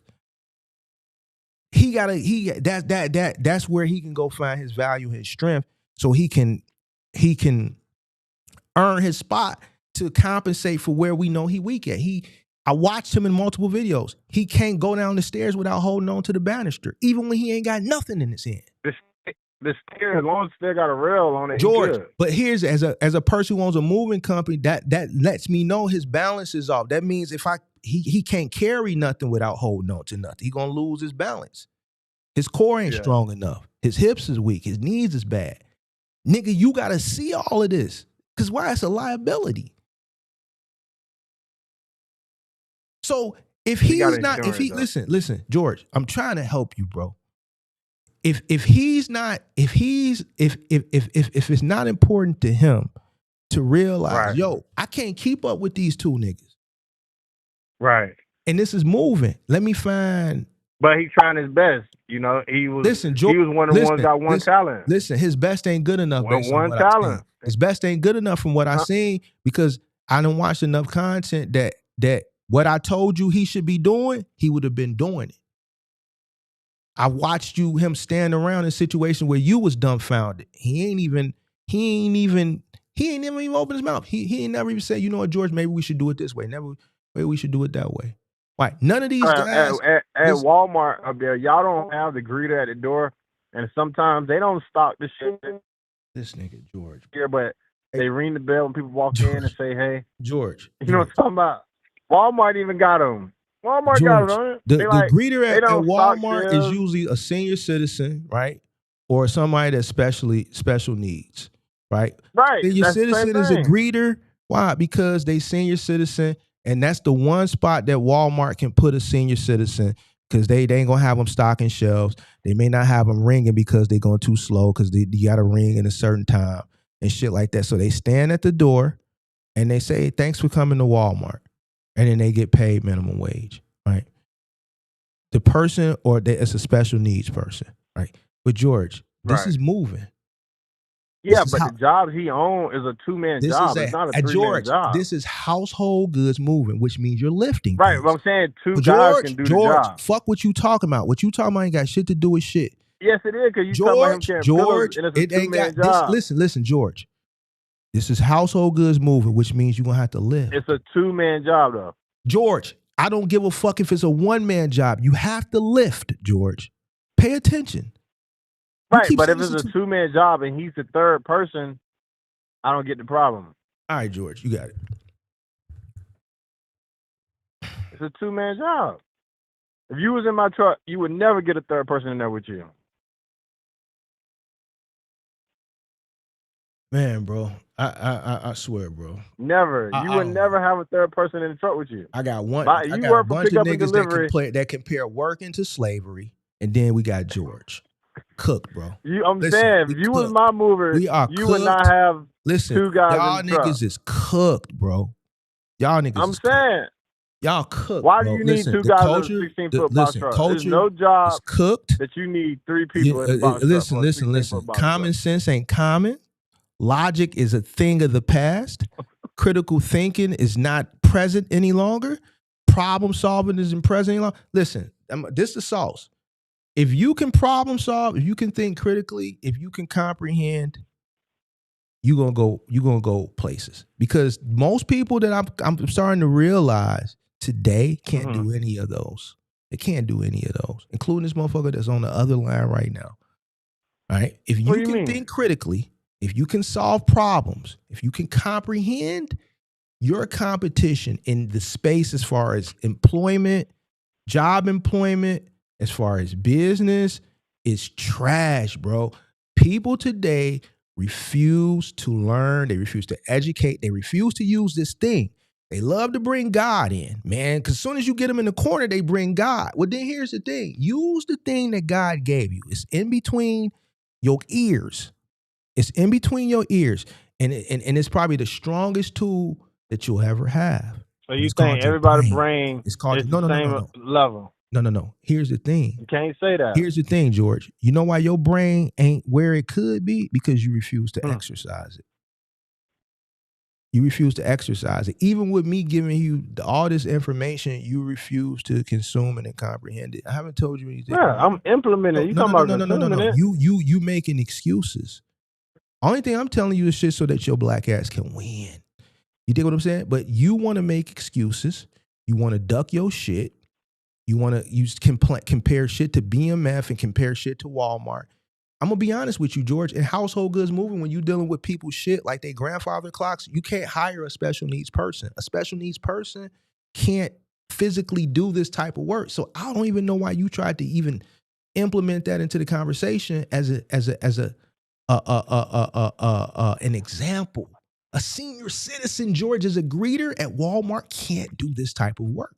So why would you even want to bring, and this is what I'm saying, your examples and your analogies don't even make sense. Because it's like, say we deliver on a couch. It's a 2-man job. He's the third person. George, once again, find your big black ass something to do.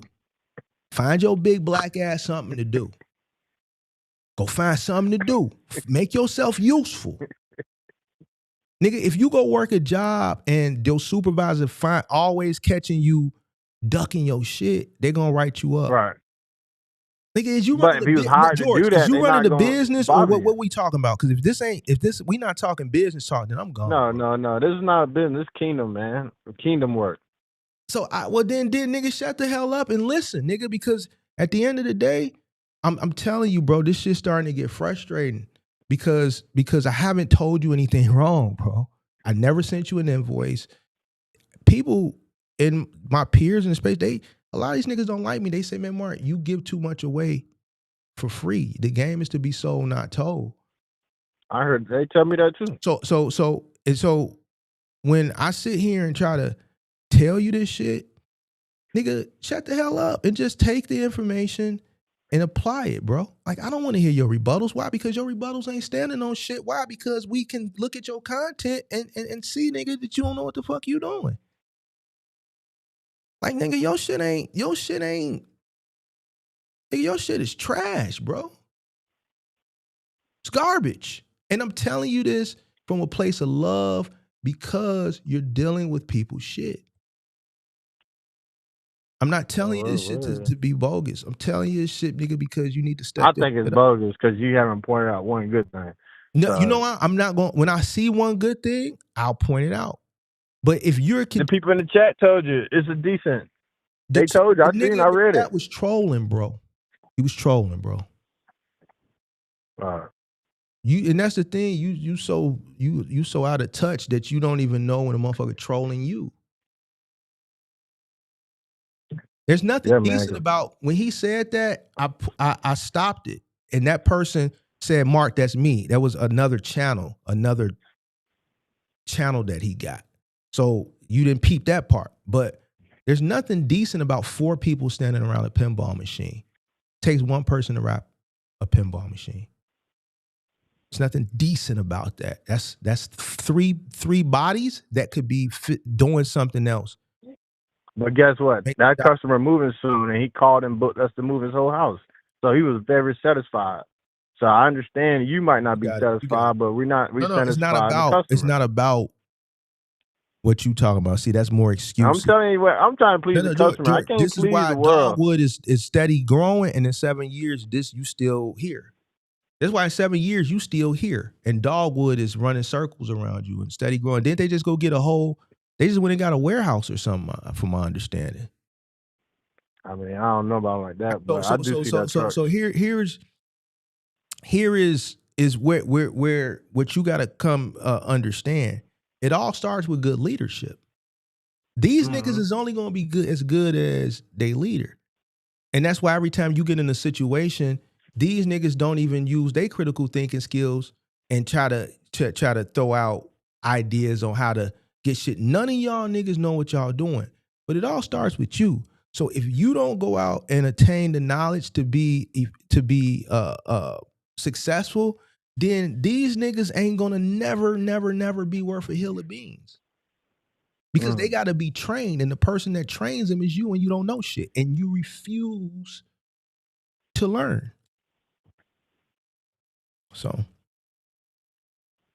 now you can go a motherfucker down the YouTube streets on Instagram and say, man, fuck what Mark talking about. As long as you got a job to it, nigga, you straight. And then I'm gonna be like, all right, well, why in 7 years he's still operating like a novice? And the other companies in his market, even people in my Discord that are operating in your market that came in after you have surpassed you.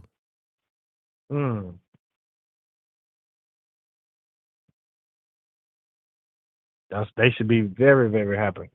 So the point is you have to look at your situation and accept that, yo, this shit is bogus. It could be better. It could be a lot better. And I want to be a company that's competing. I want to grow. I want to maximize my earning potential. Or you can be like some of the niggas like Sincere that always champion for you and just be a get by ass nigga. If you are happy with just getting by, cool. But as a business person, you know, I would expect your mindset to be to get ahead.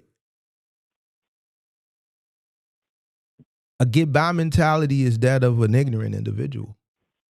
Why? Because a smart person knows that getting by is only going to get you by for so long, and then life is going to catch up with you, and now you're going to be behind. When you get ahead, when things occur, you got the resources and you still up. See, you a get by ass nigga. I'm trying to coach you and talk to your black ass so that you can get ahead. But you ain't trying to hear it. So continue to put out, be a half-ass type of individual and give half-ass effort and put out a half-ass product, and you're gonna get half-ass results. Makes sense. That makes sense. You're gonna have half-ass workers. You're gonna accept half-ass workers. Ain't no fucking way I'm accepting this. You know why? Because, man, it's fucking up the money. I'm trying to get it all. Right. I can't get it all when I don't know what I'm doing. I can't get it all when I got people that's not humping. I need to get it all. Efficiency. I need efficiency. Efficiency is gonna allow me to bring in more jobs. It's gonna give me more. We operating efficiently. It's like a well-oiled machine.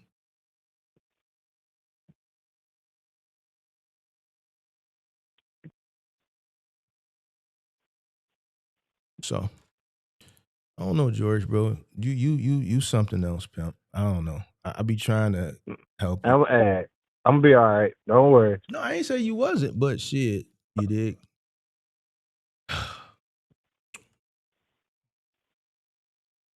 Well, I'm implementing it though, so that's the good part about it. Even though you might not feel like it, but we making progress. I'm looking at it, George. My eyes work. They ain't 20/20, but they work. Right, but it's a long way from.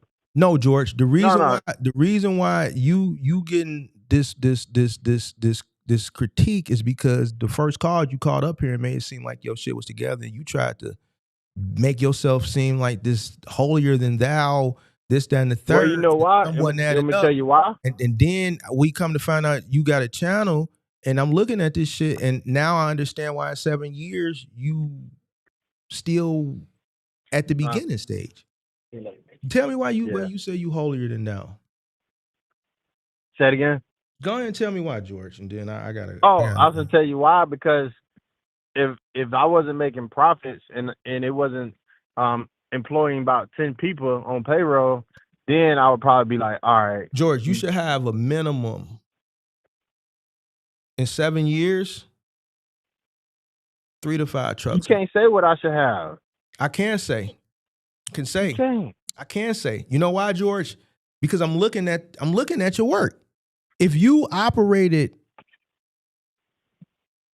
60% better than what you're operating now, you would have way more opportunities. Way more. I 100% know it, George. 100%. You know why? Yeah. Because there's a company in your market that in the past 7 years has operated simultaneously alongside of you and has grown with those same in those same 7 years that you've operated in that same market, Right. and they're operating a multitude of vehicles in that market. So that's letting me know that there's a need, because they wouldn't grow to that size in a local market. That means that there's their business there. But I'm looking at you, and a part of that, a part of their success, you could have snatched some of that work. But you are okay with being half-assed. Like you just said it. But Mark, I still got some calls coming in. Cool. You are okay with being half-assed. And since you said that, I'm gonna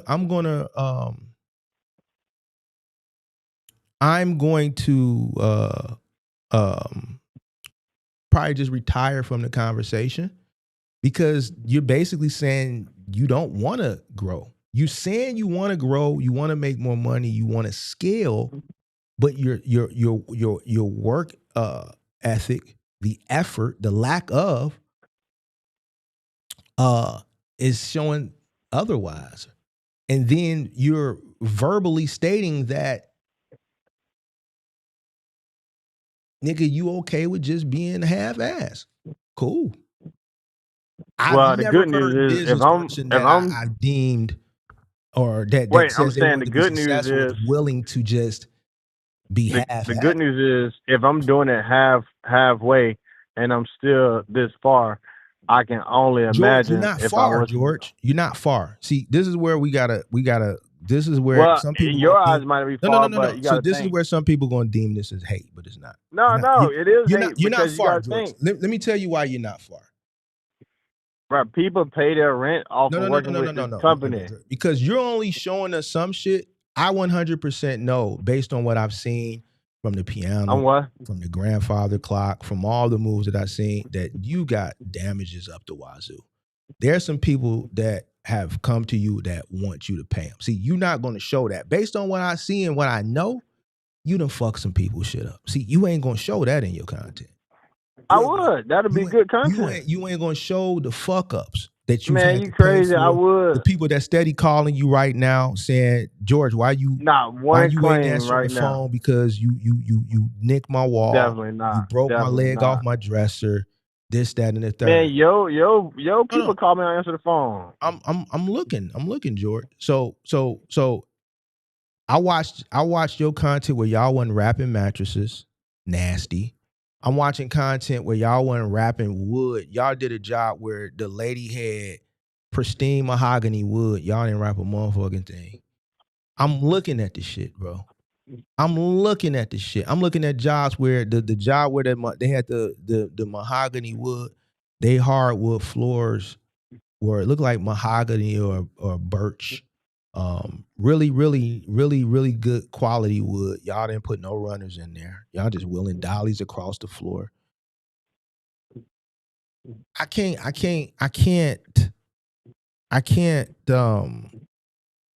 agree with that just because you feel I'm visually looking at it. I'm looking at it, and it's just not good work. It's not good quality work. You have a lack of integrity for your work and for the customers. You just lack integrity. You don't realize like, certain things don't even jump out at you like, yo, this is a grandfather clock. Maybe, I don't know, like even the crown on the top, like you didn't even properly protect the crown.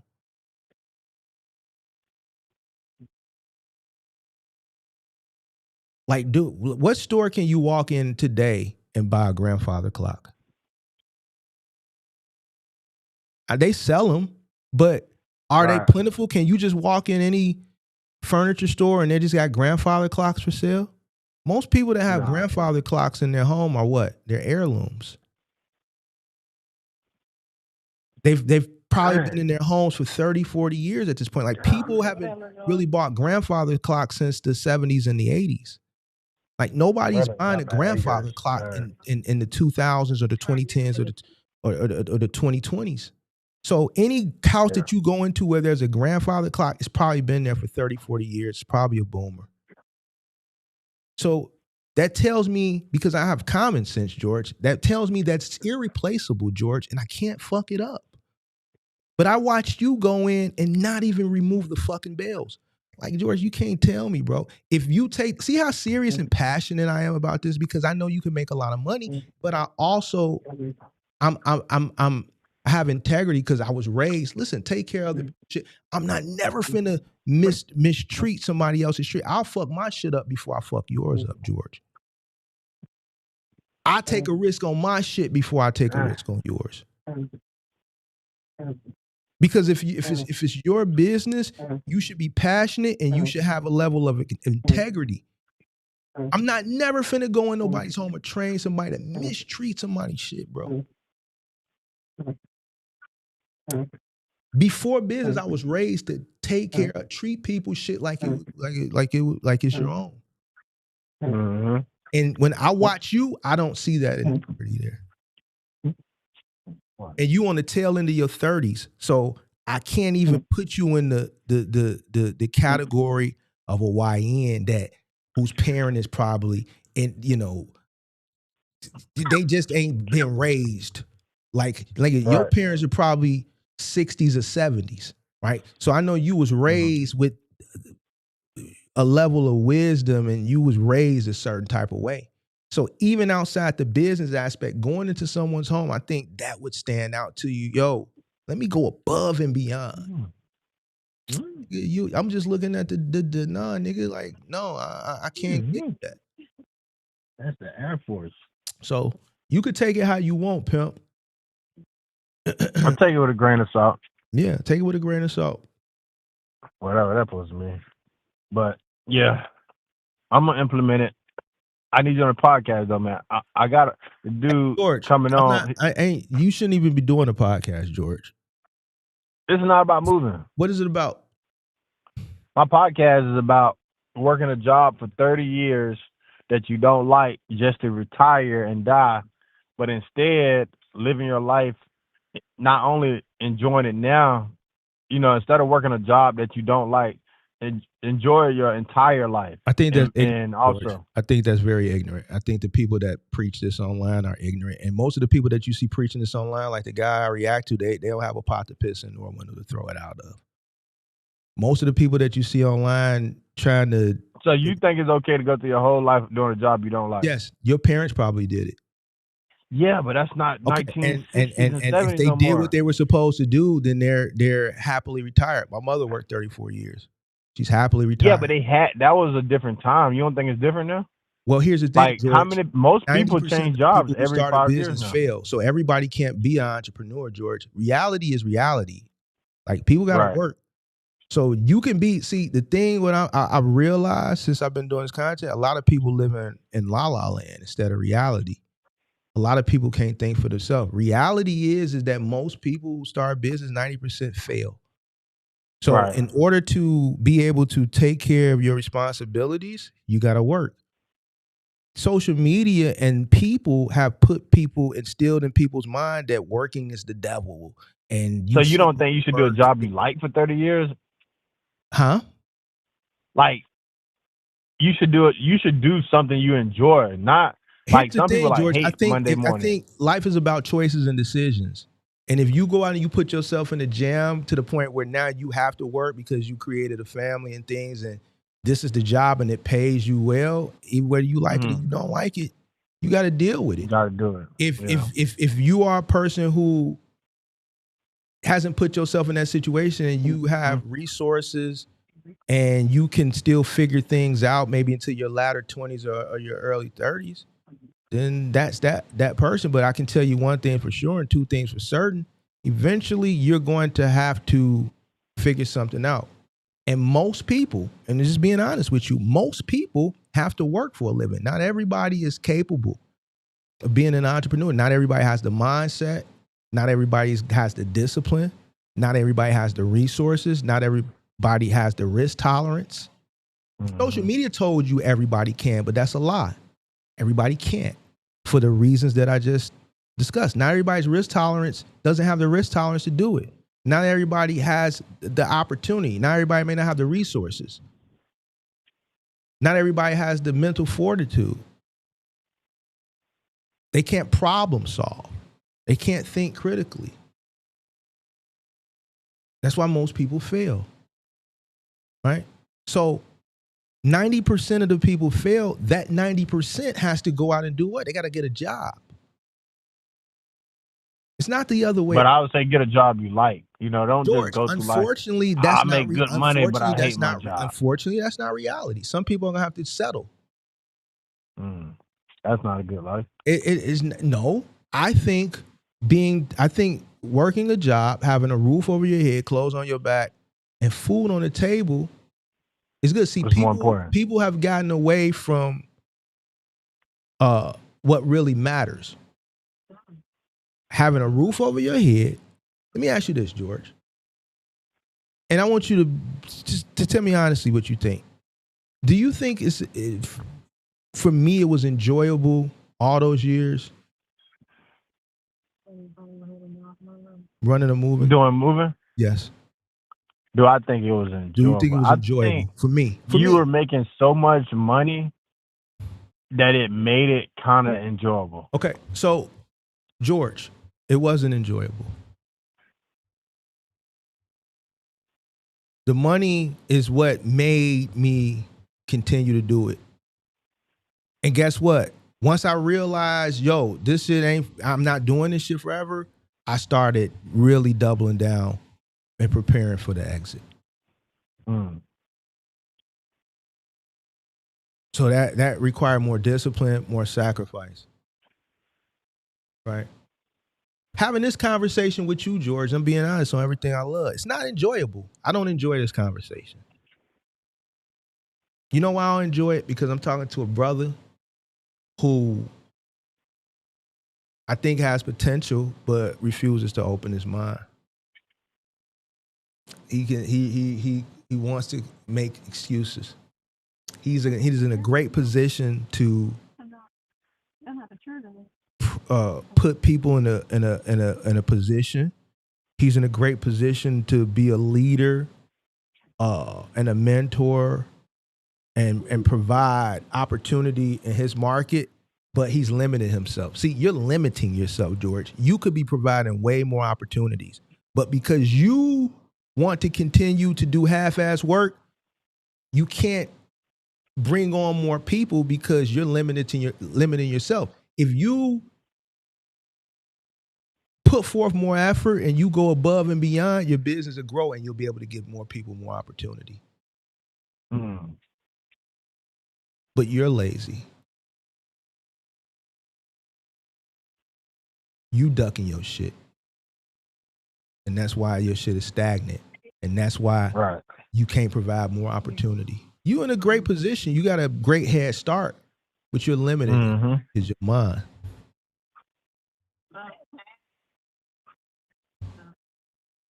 So what I'm telling you is there's some careers where people love what they do. I think educators, once upon a time, like my mom, she loves teaching. She loved that, right? Right. It was challenging. She's a way nicer person retired than she was as us growing up as kids. Teaching in a public school, you got 30, 32, 33 kids to a classroom. In the city. You dealing with a lot of kids, bad as hell, shit like that, and then trying to educate them. She would come home, she would be angry, she would be mean, but she still, cook for us and make sure we got our homework and da-da-da-da, right? But she still loved what she did. Right. Right? Was it challenging at times? Absolutely. I think every job is challenging. I think even as a business owner, it becomes challenging. But the reality is, George, most people have to work. Yeah, and I'm not telling you not to So- work. I'm just saying use your gift. I think George, everybody have a gift they're good at. George, They not using it. there's electricians out here that's 6'6". They didn't make it to the league. So they had to find something to put food on the table. It's a plumber out here that's 6'7", 6'8". He was cold in high school. He went to a junior college. That nigga didn't make it to the league, George. That nigga sticking a can in a shitty ass toilet right now. He much rather be in the fucking league. The nigga 6'8". Right. Right now he riding somebody's toilet. So you want to speak realistically, or you want to speak fairy tale? See, a lot of y'all niggas out here on the internet is fairy tale niggas. I'm a reality nigga. Not everybody can do everything, George. Right, but I'm saying their gift. Like, you know what? A nigga that's 6'8", that's a gift. Most of those niggas want to be 6-something. He might not be good at basketball though. He is good. But it's only like 400 motherfuckers that make the league, George. Yeah. He good in his city. He good in his state. But guess what? He wasn't good. He wasn't the 400 to make the league. Right. But he good. When the season is off, whenever the local niggas that's in the league come back home to whatever they home market and they play pickup games, at the colleges and at the pro-am and shit. He one of the niggas that's he running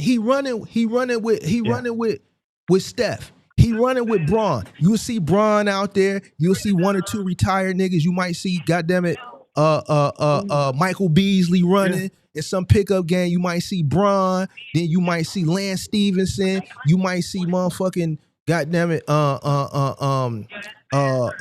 Cat. But then you'll see like a few other niggas that's tall as fuck, but you don't know who them niggas is. But them niggas tall as hell.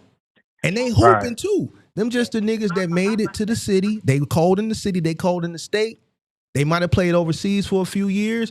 They good. They just not good enough to make the league. League only got 400 slots. So it's like 400 slots. So guess what? That 6'8" nigga that you see at the Pro-Am right now that just dunked. And he running with LeBron. LeBron just threw that nigga a lob. That nigga Monday through Friday, that nigga is a plumber, bro. Yeah. All right. I know you in Middle America, so you don't get to see the Pro-Am game. See, I can go to IIT and I can see the niggas run for free. Man, I'm at Duke, North Carolina, man. I'm at run for free in the summer at the Pro-Ams. I live in a big city. I get those. I got North Carolina and Duke. This example might not be, but I could tell you it's niggas that's 6'8", 6'9", that's doing skilled trades. Yeah. You dig what I'm saying? So at the end of the day, not everybody can do it. So when you say, can you work 30 years? Yeah, absolutely. You know why? Because my uncle worked. He drove the bus. Right, but the podcast is about not working 30 years at a job you don't like. Now, if you're a police officer and you love it, police you're in a good officers have position. their job. I had this conversation with my homies this morning. You know how much a CPD officer makes starting like $68,000? They got to make 63 or 68 for 18 months, and then they shoot to like 93. You think good money? You think these first they understand because don't nobody want to be a police officer. Why would you want to be a police officer? I'm looking at nigga. I got caught up in the teen takeover yesterday, coming from Mama Crib. I'm sitting on Lakeshore Drive. I couldn't go nowhere. I'm sitting there, bro. I see 1,000 fucking shorties wreaking havoc. The police don't know what the fuck to do. I'm sitting there praying that these shorties don't start running up my shit. You dig what I'm saying? And I'm looking at these skinny ass women police scared to death. Why would they sign up to? Because they need a job. And guess what? The police so understaffed. Listen, we gonna raise the age limit. Nah, we fuck 38, nigga. You could 40, raise it to 40. Fuck the 60 hours of college, man. Fuck that shit. We just need people to apply. Man, fuck that running 3 miles in 30 minutes, man. Whoever applied, just send them to the academy. I'm looking at their faces, bro. I'm stuck in this shit. I can't go nowhere. I'm looking at 1,000 little shorties, and I'm looking at 100 and some police, and I'm looking at, you got the overzealous Hispanic and white motherfuckers, they just looking to crack a shorty egg. But then you got the women. I'm looking at, I'm reading the room. I'm paying attention. The women, they don't know what to do. They just praying that, and guess what? 2 motherfuckers got shot. They just praying that they make it home. They praying that they don't get overpowered. They praying that one of these shorties don't unholster their weapon, right? Because they can easily get overpowered. You think they want to do it? I'm looking in their face. No, it's a job that's on the table right now, bro. You think a police officer in today's time in New York or Chicago or LA, most of them don't want to be police, bro. They don't. It's just a job that's on the table with the city. You're going to get good benefits and you getting 70 out the door. And if you stick around 18 months, they're going to shoot you to damn near 100. You're going to go to work every day and pray that you don't get in a situation where motherfucker you in a shootout or where motherfucker going to try to overpower you. I was watching a viral video yesterday, a Chicago video. It's a brawl in the middle of the street, daytime. Chicago. One police car on scene. They never got out the car. Why?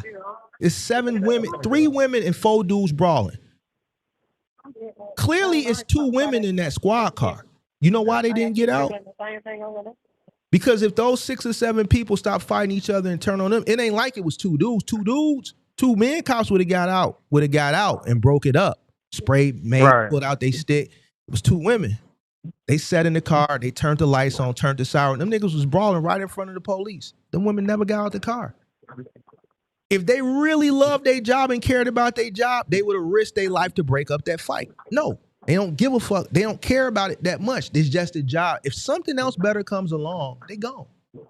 Gone. Yeah. Why? Because there's a fight happening right in front of you and you're in your car. For fucking 3 minutes, I'm watching this fucking shit. So no. Would you want to be a police officer right now?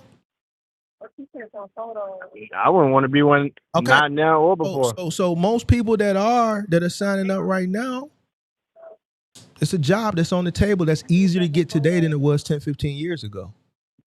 Yeah. And if it's on the table, it's the best I can do fresh out of college.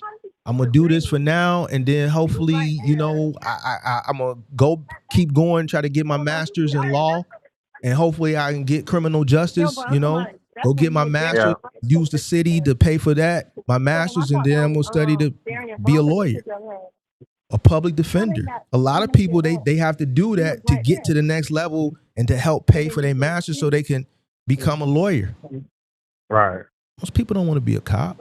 So at the end of the day, I think you have to accept reality.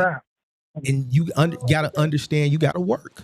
Whether you enjoy it or whether you don't, you got to work to they stopped the traffic. You got to work to Who's live. the last car? So ain't no car behind us.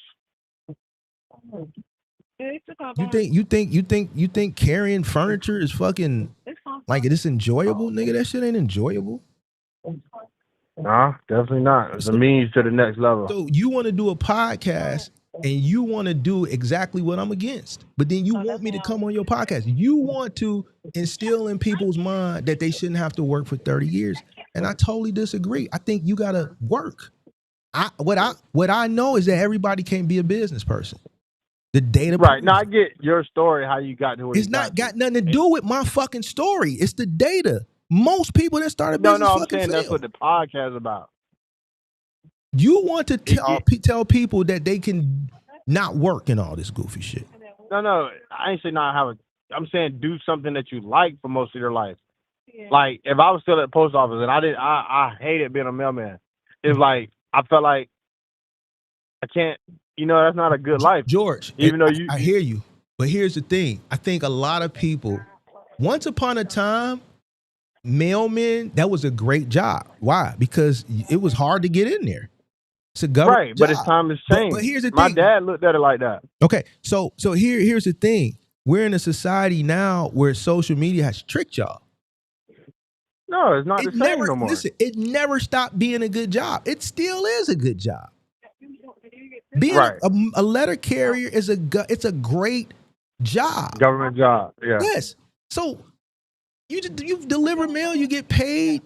But it bro. wasn't for me. That's what I'm saying. So if I But would George, stay there and don't like it, that's the part I'm talking about. Like some people hate Monday. You don't hate your Monday, do you?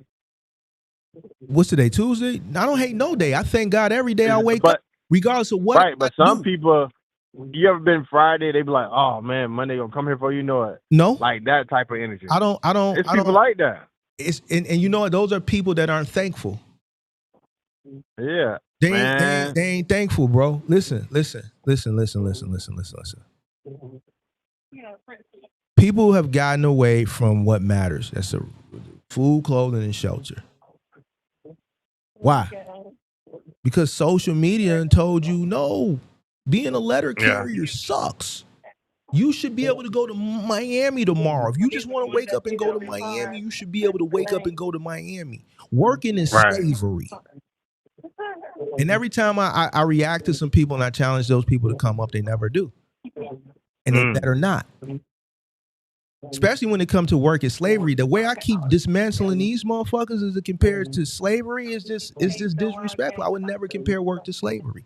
And I'm black and I know what slavery entailed.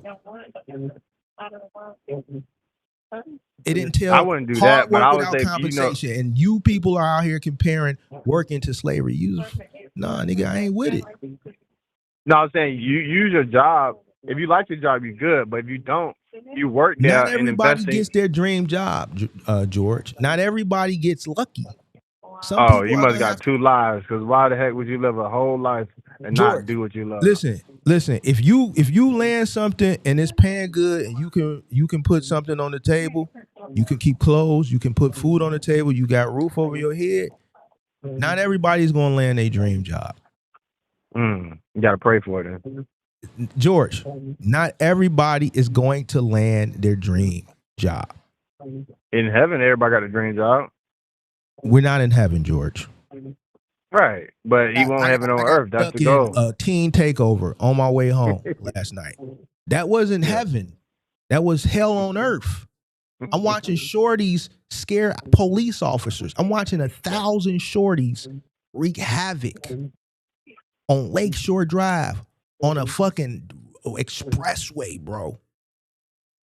I'm looking at the police not know what to do in the mirrors and like I'm looking at hell on earth. I'm living where shorties is running over the police. See, I live in reality. I don't live in La La Land, bro. And guess what? At the end of the day, it goes back to the conversation. Not everybody gonna get what they want, bro. Not everybody gonna get you ain't gonna get the broad. You might not get the broad you always dreamed of. There might be this car that you got on your wall that you working hard. You might not never get that car. You might. Some people get it. Some people don't. Right. It's a car that was on a nigga wall right now. A nigga had a Lamborghini on his wall. A Lamborghini Diablo or a Lamborghini Countach back in the day. Never got it. Yeah. It's a motherfucker that had a goddamn it Dodge Viper. Never got it. That motherfucker had to settle with a goddamn a Grand Caravan because he got married. He had 4-5 kids, so he had to get a Grand Caravan. He couldn't get the Viper. Why? Because the Viper would be selfish because he started a family, and he can't afford it. The Viper is a 2-seater. He need a Grand Caravan. Mark, I gotta get off, man. Yeah, my cherry going wild. Yeah. But I'm gonna be in touch, man. I'm gonna keep putting out better videos so people they wanna learn how to become a mover. I ain't gonna say watch my channel yet, but it's coming soon. They can watch your channel. Listen. If they want to watch shot my channel out. And you said what? I said you ain't even shot my channel out yet. You need to tag it in the notes. Nah, George, I can't do that. I can't mislead people like that. This ain't good quality content that I would want anybody to follow. Man, they gonna learn something from it. No. They gonna learn what not to do and the correct way to do it from watching me react to it, George. Oh, okay. So they might want a job though too, so don't hold them up. George, I think you should go get a job so you can learn how to do the job so you could be a good leader. No. I'm the facilitator. See, there it go. See, you ducking There your you shit. go. Hit the bomb. Kaboom. You ducking your shit. I'm- You don't even I don't want work to be. hard enough, man. I'm on There the it go. back end stretch right now. I'm See, on the. there it go right there. You ain't willing to go above and beyond for your own business. Yeah, we gonna get there. George, you 37. I know, right? I feel like You did a lot. What, like how many more years do you need to go before you realize that what you're saying is foolish?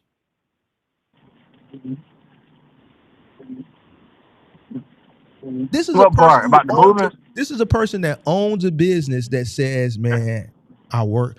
Like, you ducking your shit, bro. Like, nigga, you got to go above and beyond. It's your shit. If you don't, who will? Right. So, like, that shit would never come out my mouth.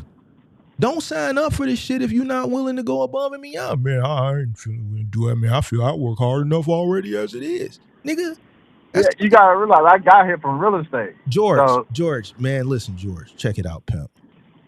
We had a conversation. I'm saying I didn't come in from like, and I'm a little skeptical on your real estate shit because there's some shit that you said that I'm like, how you this tycoon in real estate, but then this conversation is novice. Why anybody that own property, some of the shit that you said, I'm a little skeptical on that right there that you said when we was talking about the equity and the HELOCs and shit like that.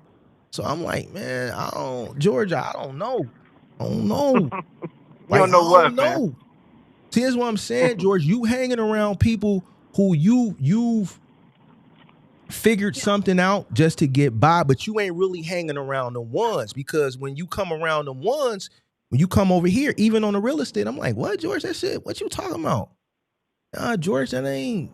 Nah, we having a real estate conversation and that shit ain't even adding up, George. Yeah. You remember that conversation we had a few weeks ago? Yeah. Like, why would you do? They can check out my. So George, Look, if they want to learn about real estate or moving, they can go to my page. People that don't know nothing. So to them, you is the big dog because you got a few little things, but they really don't know that you really don't know. See, then when you come over here with the MGM gang, we know, but we have shit, George. So when you say certain things, we like, what? That shit don't make no sense. You did what? Hey, look, my track record on my YouTube. You took equity out of the crib to get a box truck? Nigga, we not doing that over here. I would never. Right. But I'm saying my track record on my YouTube, you can go back and look. So George, we not on that over here. We not finna send nobody. Oh, I know, but I'm just saying, That's crazy work, George. That's crazy work right there, George. Yeah, that's crazy legit. work. We ain't telling nobody to do if they want, they ain't never bought a house before, go to George. George, that's goofy. We not telling nobody to do that goofy shit. What? How to buy a house? No, do what you did. And then I said, why would you do that? And then we got into the conversation. That's how we got on the real estate shit. And then I noticed when we talked about the real estate, your ass got real quiet. Oh no, I was saying how you felt about it. Your ass about got the equity real quiet. See how you rebuttal over here when it comes to this moving shit? You rebuttal over here because I don't really think you care. But when it got to that real estate, you got quiet. I was listeing to see how you felt about it because that's a real question though. You wanted to consume that knowledge. Because taking equity out your. See how George got quiet when it got to when I challenged the real estate. You know why? Because in real estate, it don't take much to talk to somebody to figure out whether they know about real estate or not. So I'm at a high level in real estate. So if somebody's saying something that's a little off, it ain't gonna make sense. But what you said made sense. Like taking out equity, because rich people do that. They'll borrow equity on land to buy a building, but you're not gonna. I don't think you're gonna borrow equity. Investment property. And so that's why you talked about where you lay your rest at. Right. You pull it up a little bit different. But even then, it made sense though. And that's why you got quiet and you just said, yeah, it made sense. Because you never thought, because you ain't got real ones around you. See, you gonna have somebody that's gonna say, yeah, do it. And then that's when the real world hit. That's why I say live in reality. Get the fuck out of La La Land. Why? Because we work and we hope for the best, but we still prepare for the worst. We not finna never do that goofy shit. Especially for this little bitty shit. Now we just gonna go ahead and put a little extra in over here just to acquire that. We not gonna never leverage this for this little shit right here. Because if all this shit crumble, we need this to get this to have that peace and that solid so we can think straight to get it all back. If you risk this, nigga, you ain't got nothing. Travel agent. So nigga, like that's what I'm saying, George. I can't.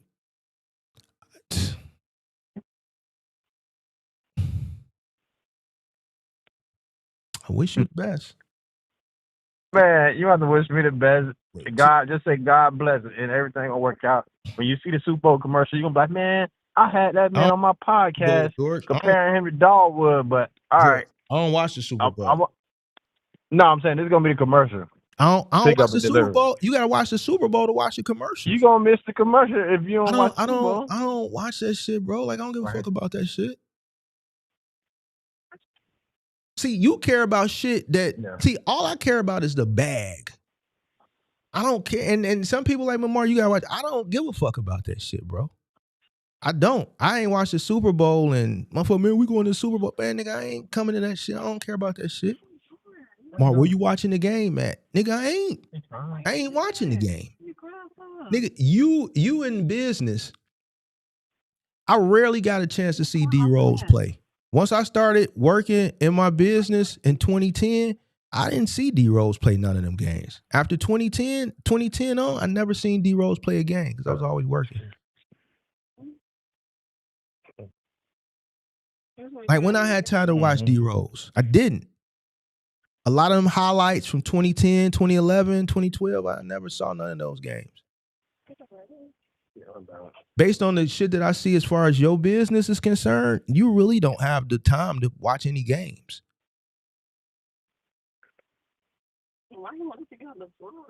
But man, go ahead, man. I see you got your little, is that your wife? I don't want to call her your Brenda. You dig what I'm saying? That's your wife?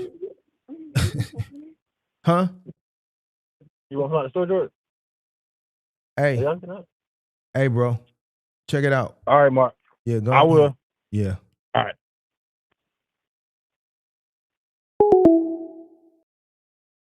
Yeah, man. I can't talk to George for about 3 months. I don't want to talk to George no more for 3 months. I'm definitely not calling him. George will give you a headache, bro. Man, get off the phone, Mark. Yeah, I can't talk to George no more. For 3 months, I got to get George some time. George ass, he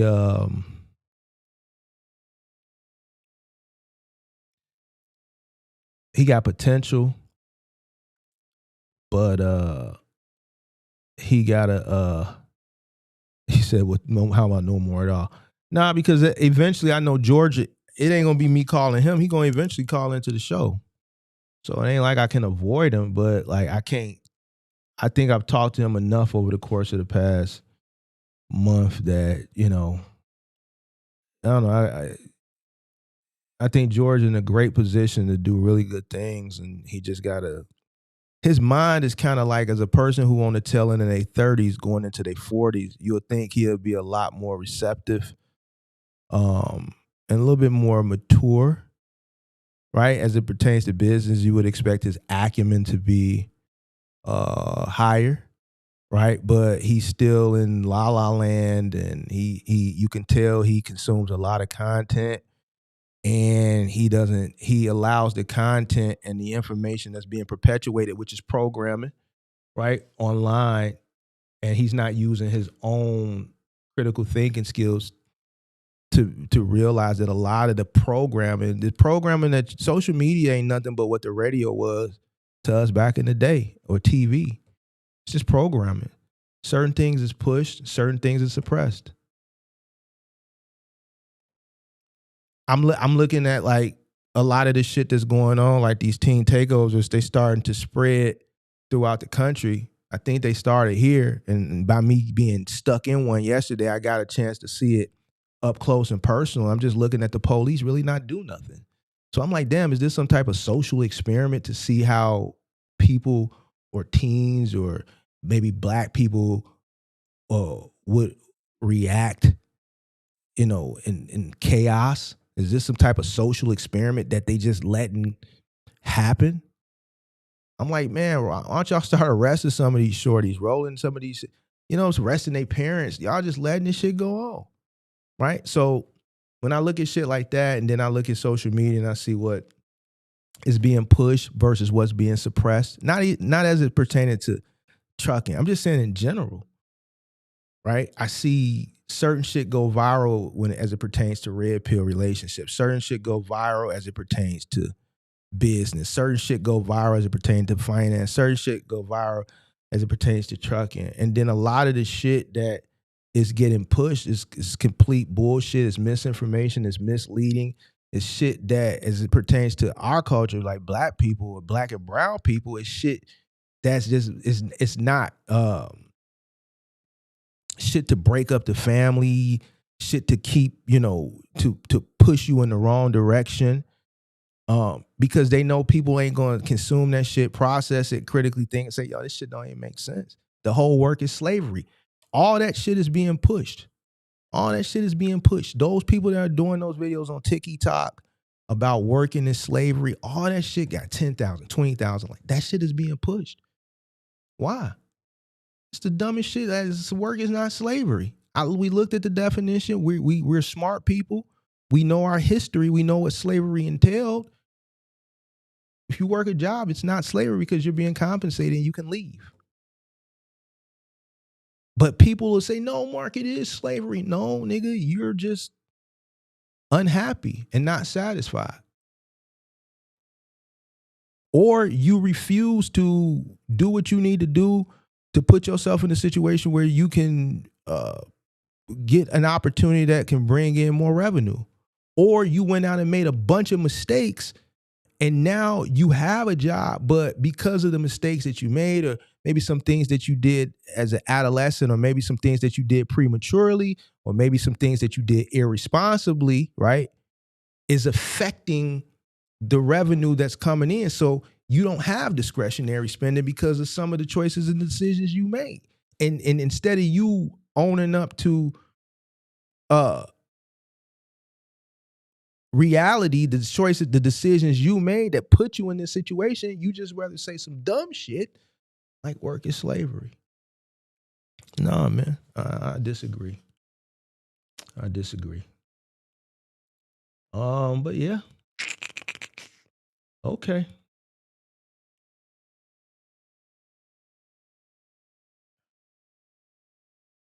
All right. Well, I'm going to get up out of here, Mark. He's not taking it serious because you're giving him the sauce for free. If he was paying, he would take it more serious. You know what? A lot of people say that. I'm going to be honest with you. I'm going to tell you this and then I'm going to get out of here. I doubt it. There's people, I don't know who, because I've never bought a mentorship. I've never bought a coaching from nobody in this space. Obviously, I don't need to.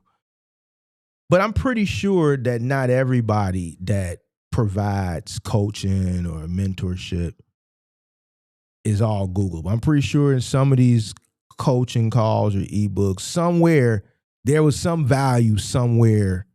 Okay, let's take Kirk. I'm pretty sure Kirk, even though he's had some situations, I'm pretty sure as it pertains to the partial shit, he provided some type of value, right?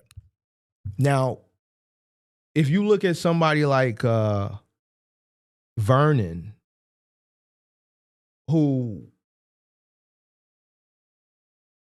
the work that's associated with partialing, he said, yo, I don't want to do all that work. I'm 60 years old.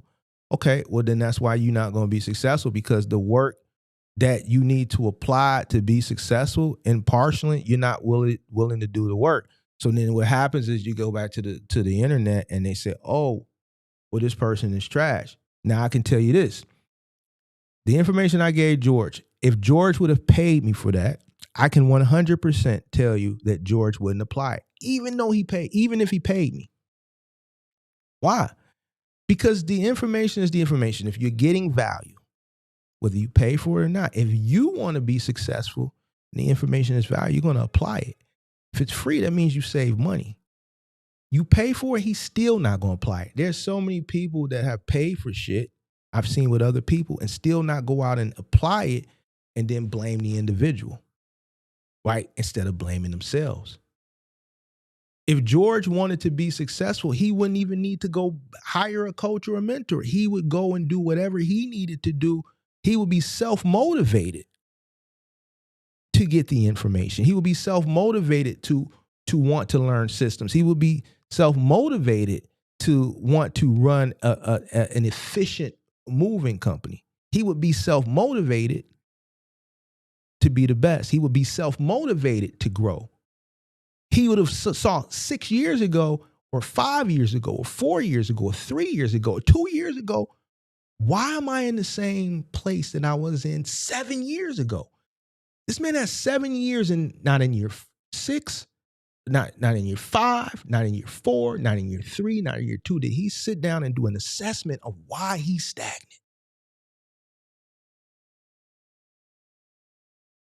So there's nothing that, like, you got to want it yourself. If I charge George for the same information that I gave him for free, I'll bet everything